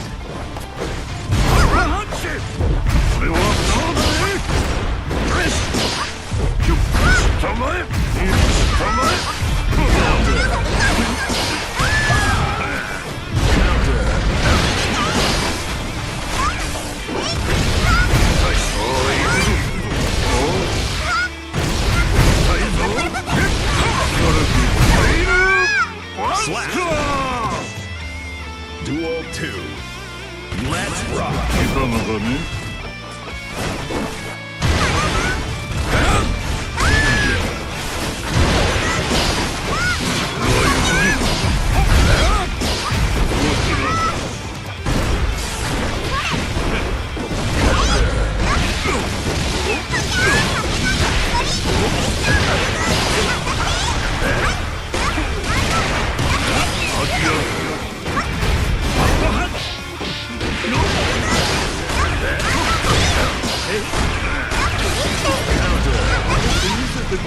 Slap. Duel 3. Let's rock.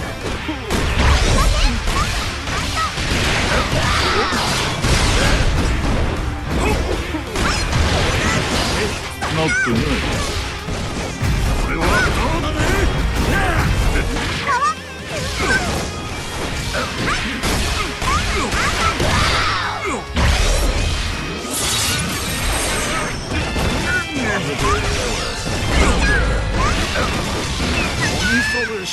Slap.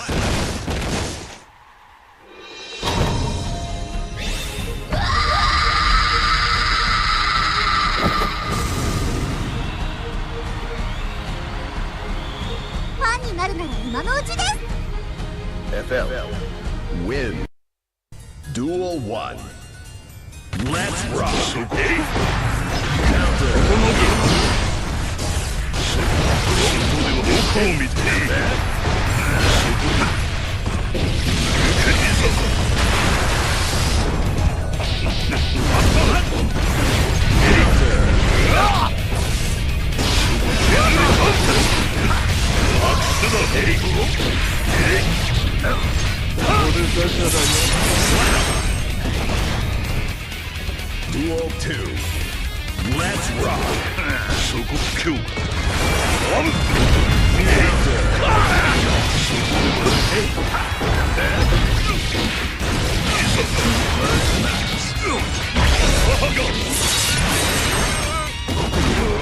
Duel 2. Let's rock. Perfect. Duel 1. Let's rock.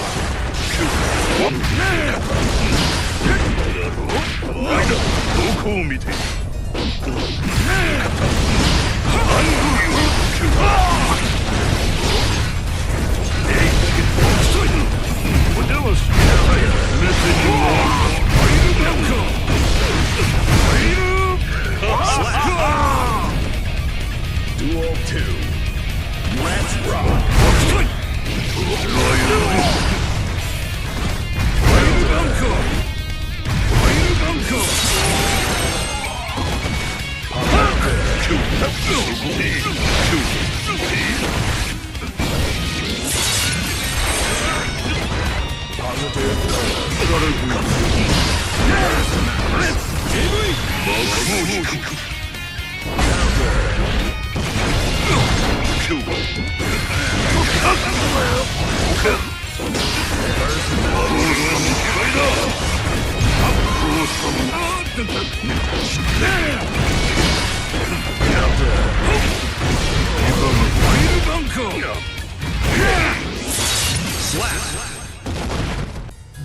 1. Let's rock.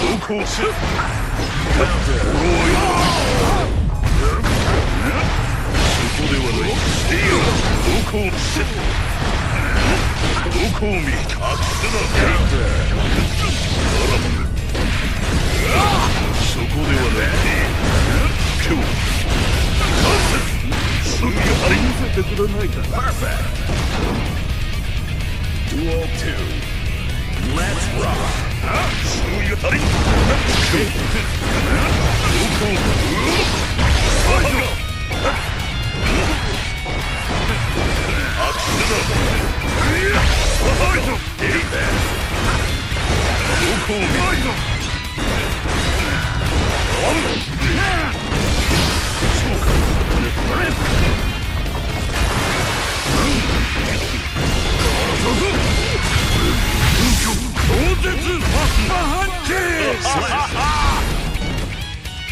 Duel 3. Let's rock.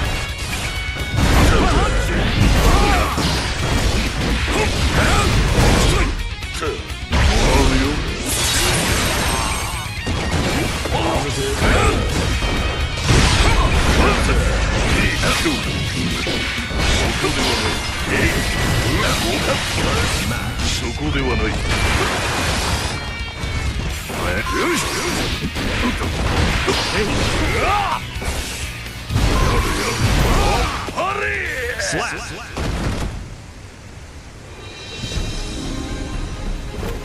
手土産につわものどもが島流し誠のダンディ Slayer win. Duel 1.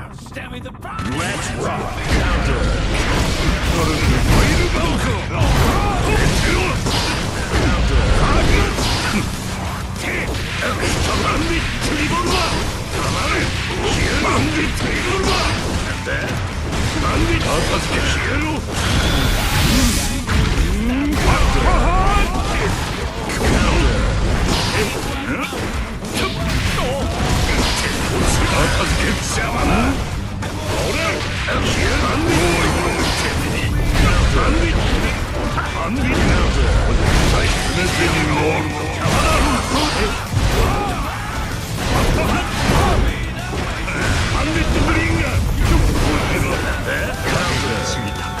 Slap. Duel 2. Let's rock. And that? Here go.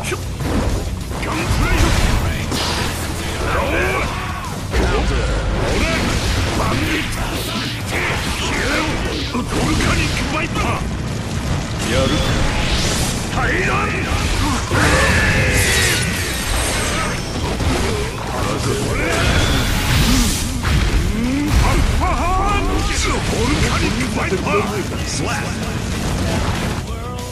Duel 3. Let's rock.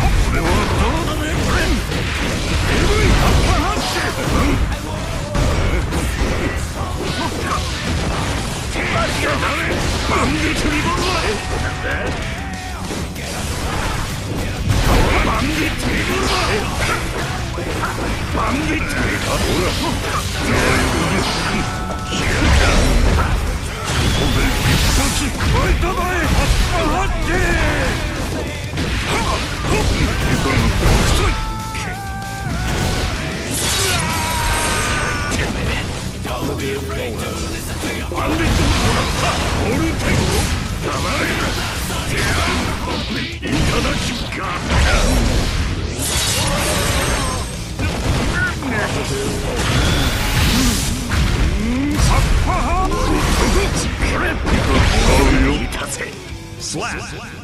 Duel 1. Let's rock.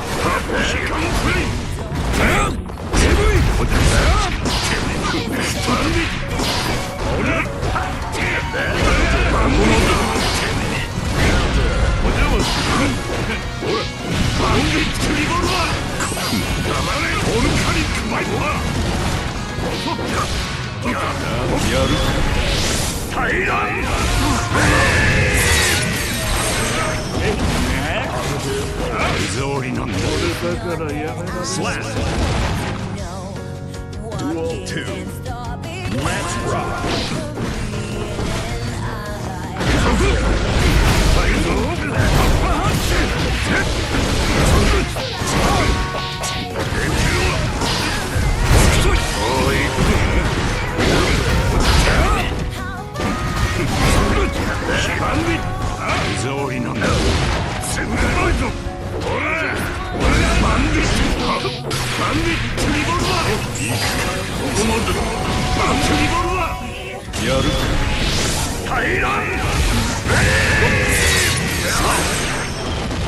Duel 1.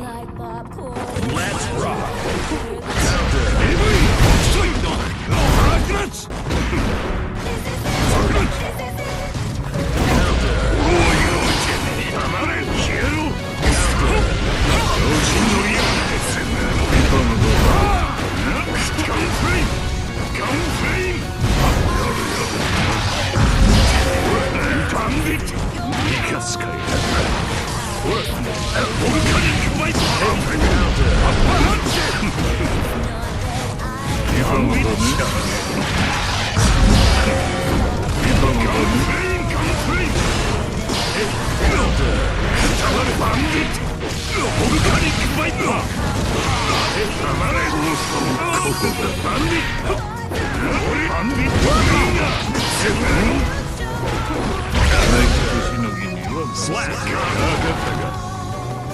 Duel 2.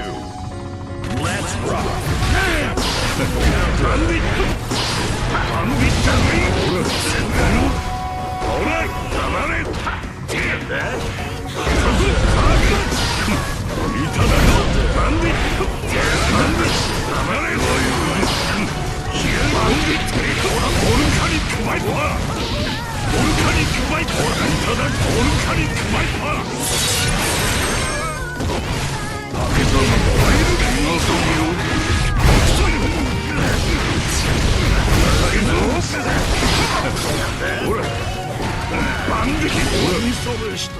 Slap.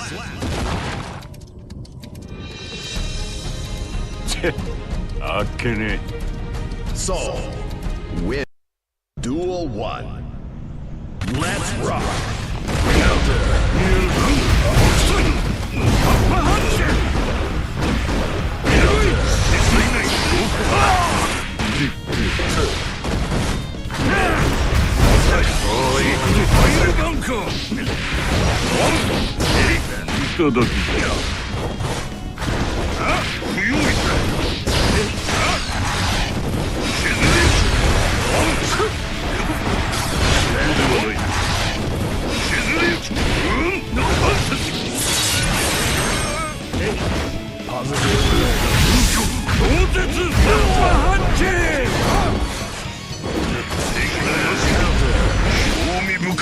Slap.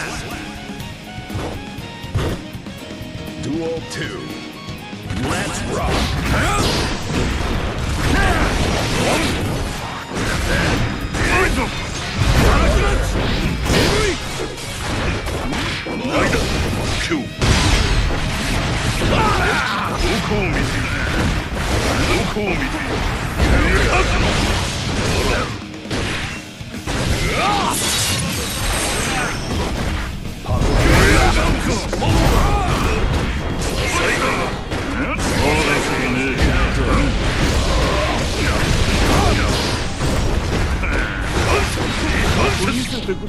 Slap.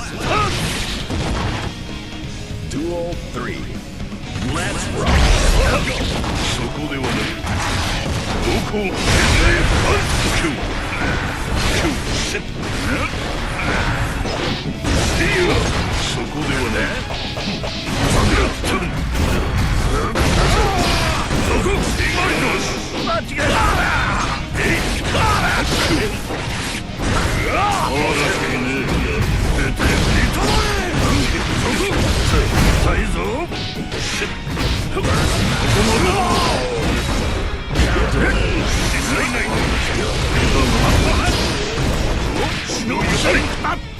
Slap.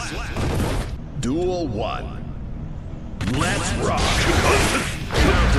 Counter. そこではない。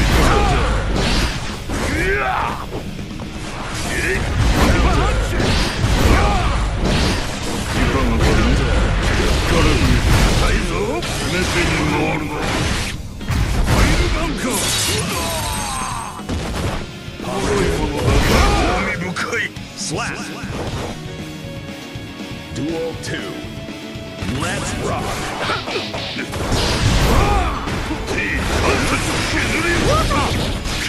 Not tonight.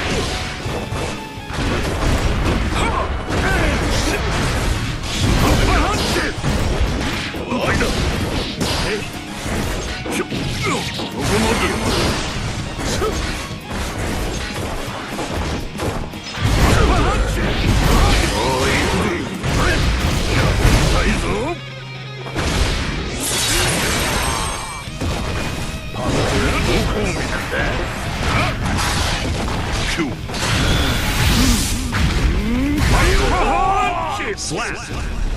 Duel 1. Let's rock.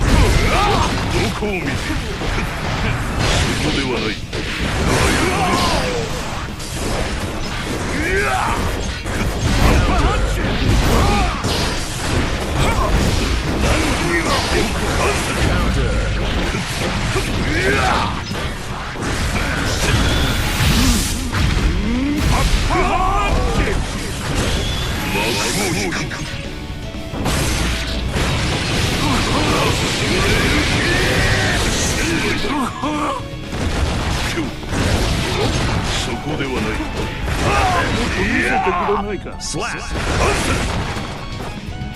Duel 2. Let's rock.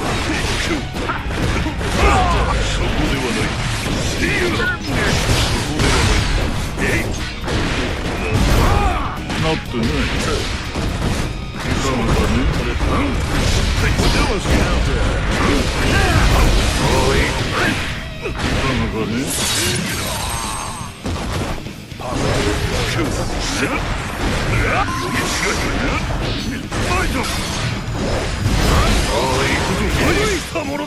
Slap.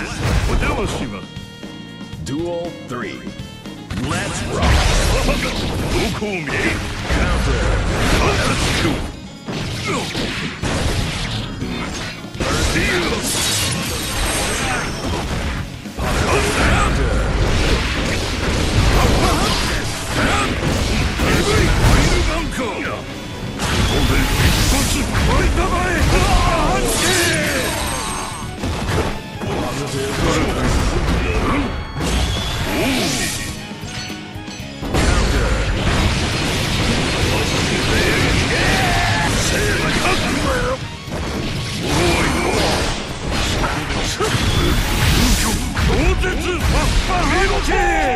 Slap.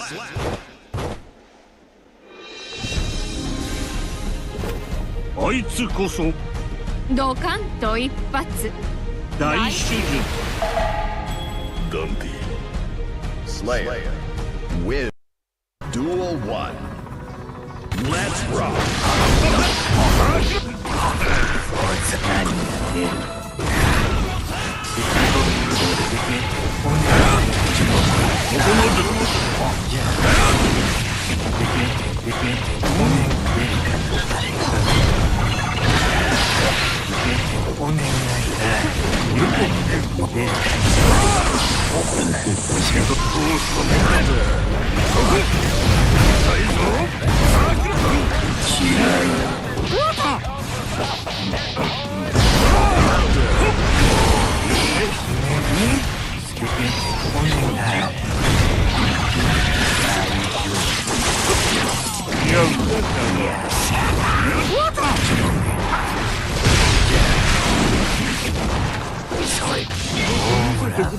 Slap.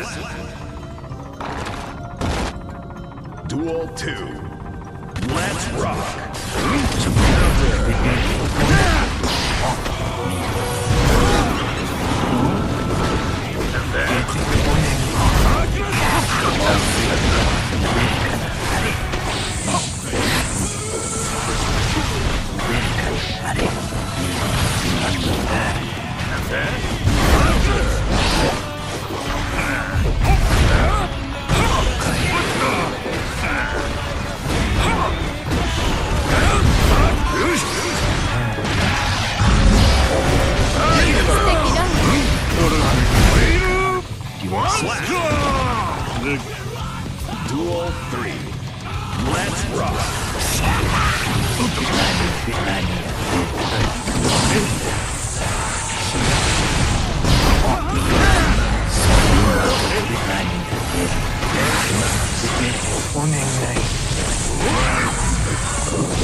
Slap. Duel 1. Let's rock.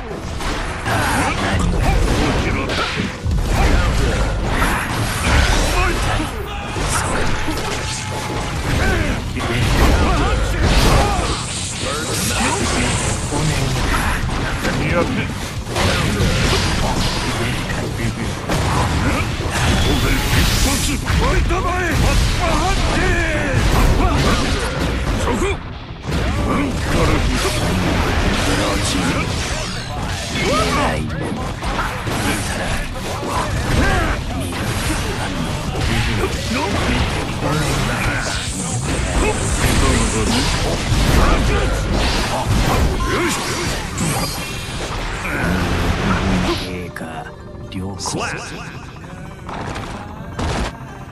Duel 2. Let's rock.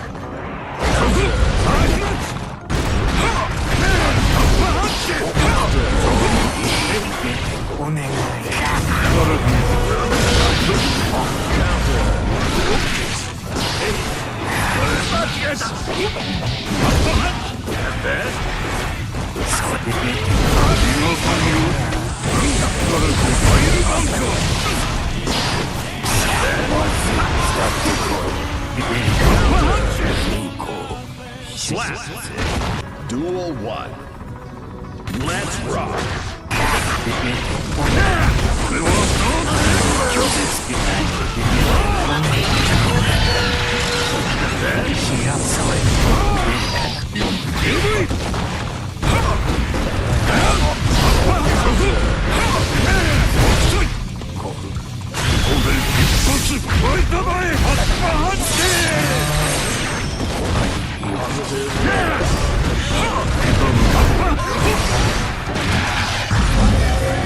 Slap. Duel 2. Let's rock.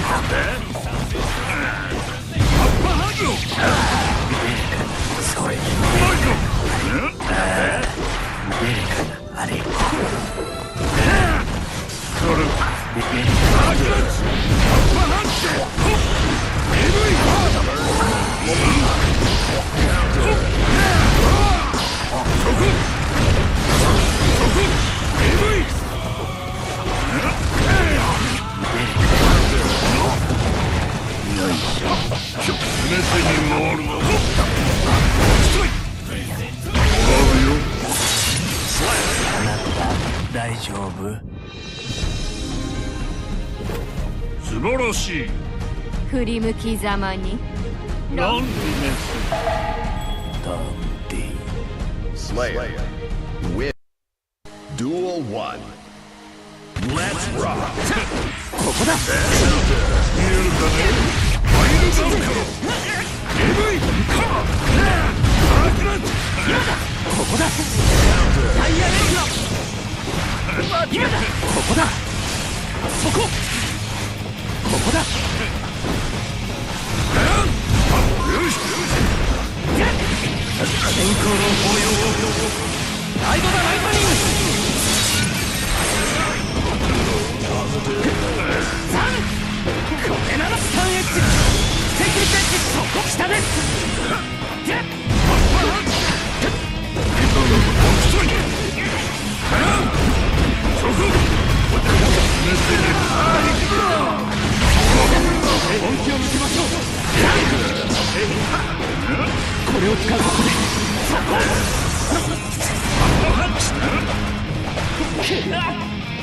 Slap. Duel 2. Let's rock.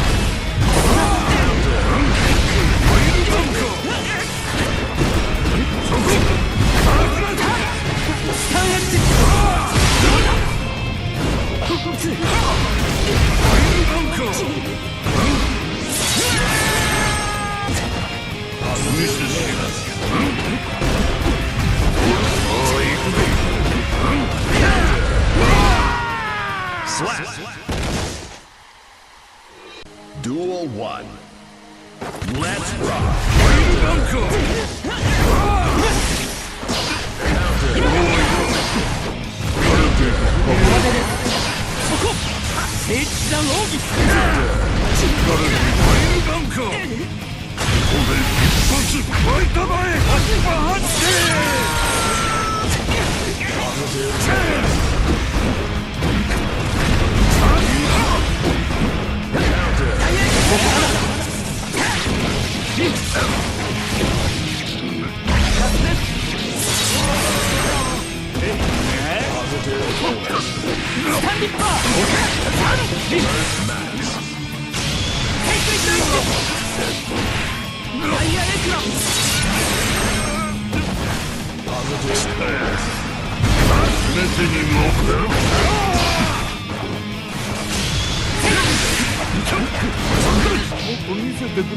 Slap. Duel 2. Let's rock.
Slap.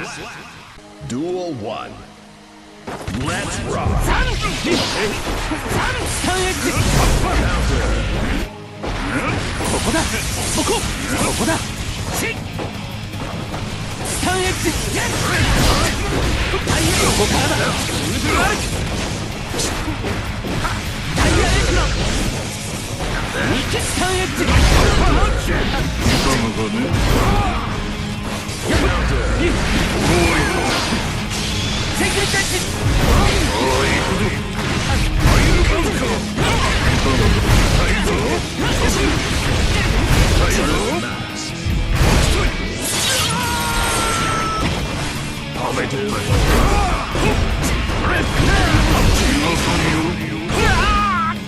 Slap. Duel 2. Let's rock.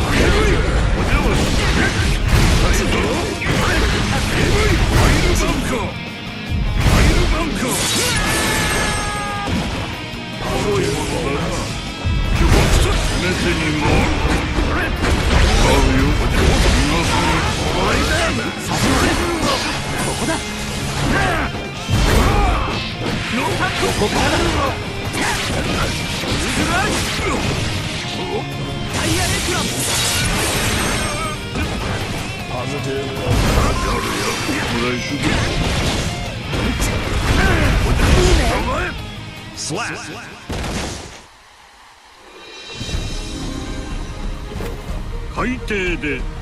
しびれさせてよ。Slayer.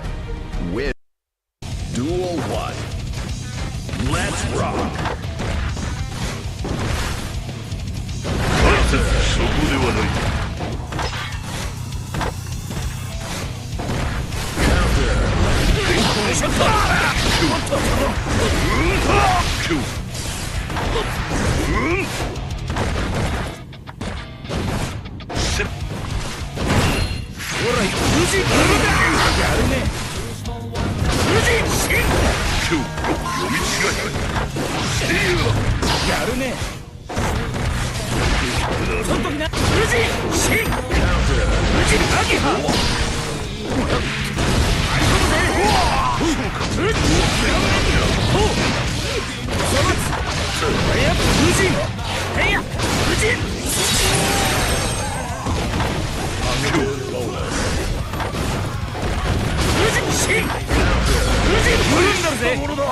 Slap. Duel 2. Let's rock.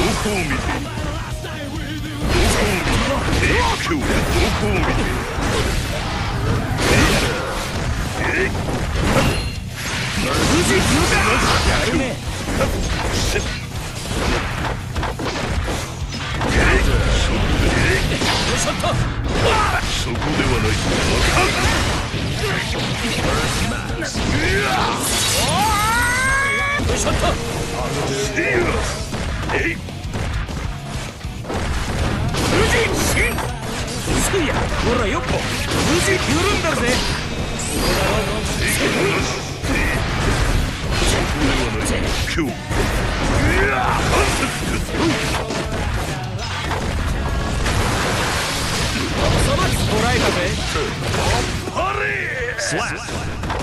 Duel 1. Let's rock.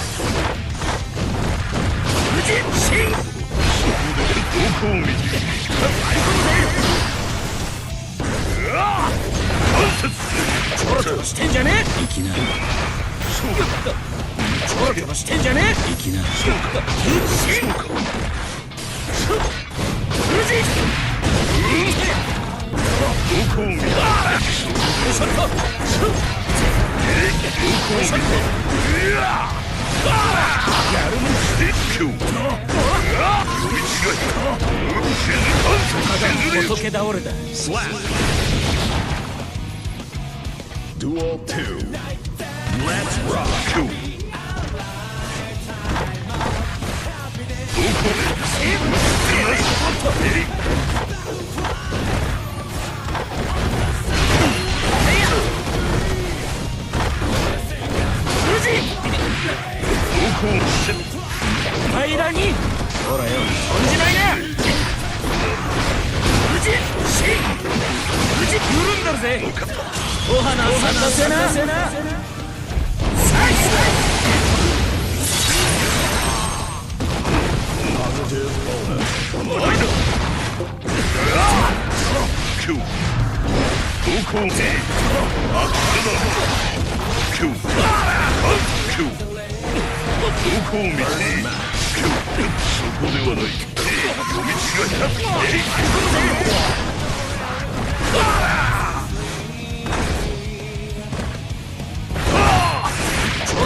Slap. Duel 3. Let's rock.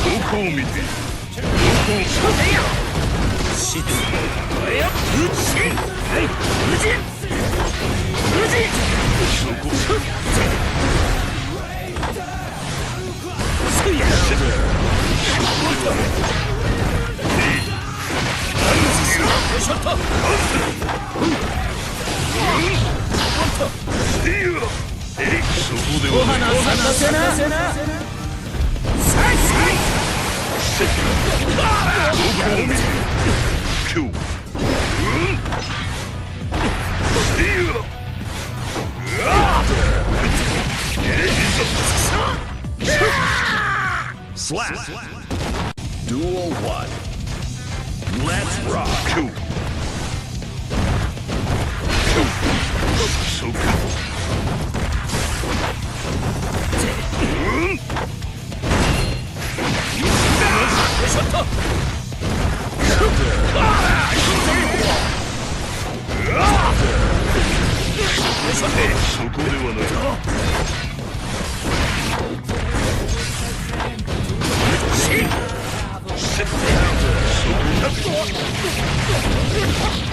や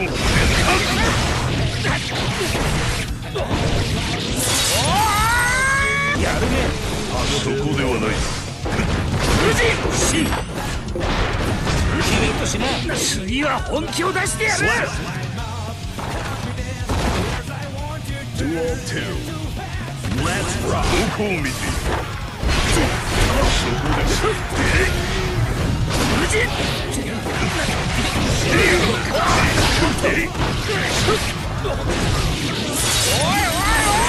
やるね。どこを見ている。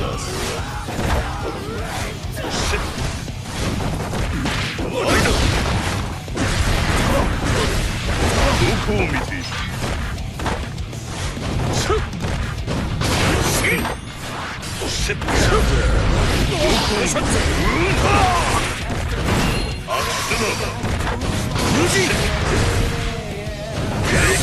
追い込みだ。スラッ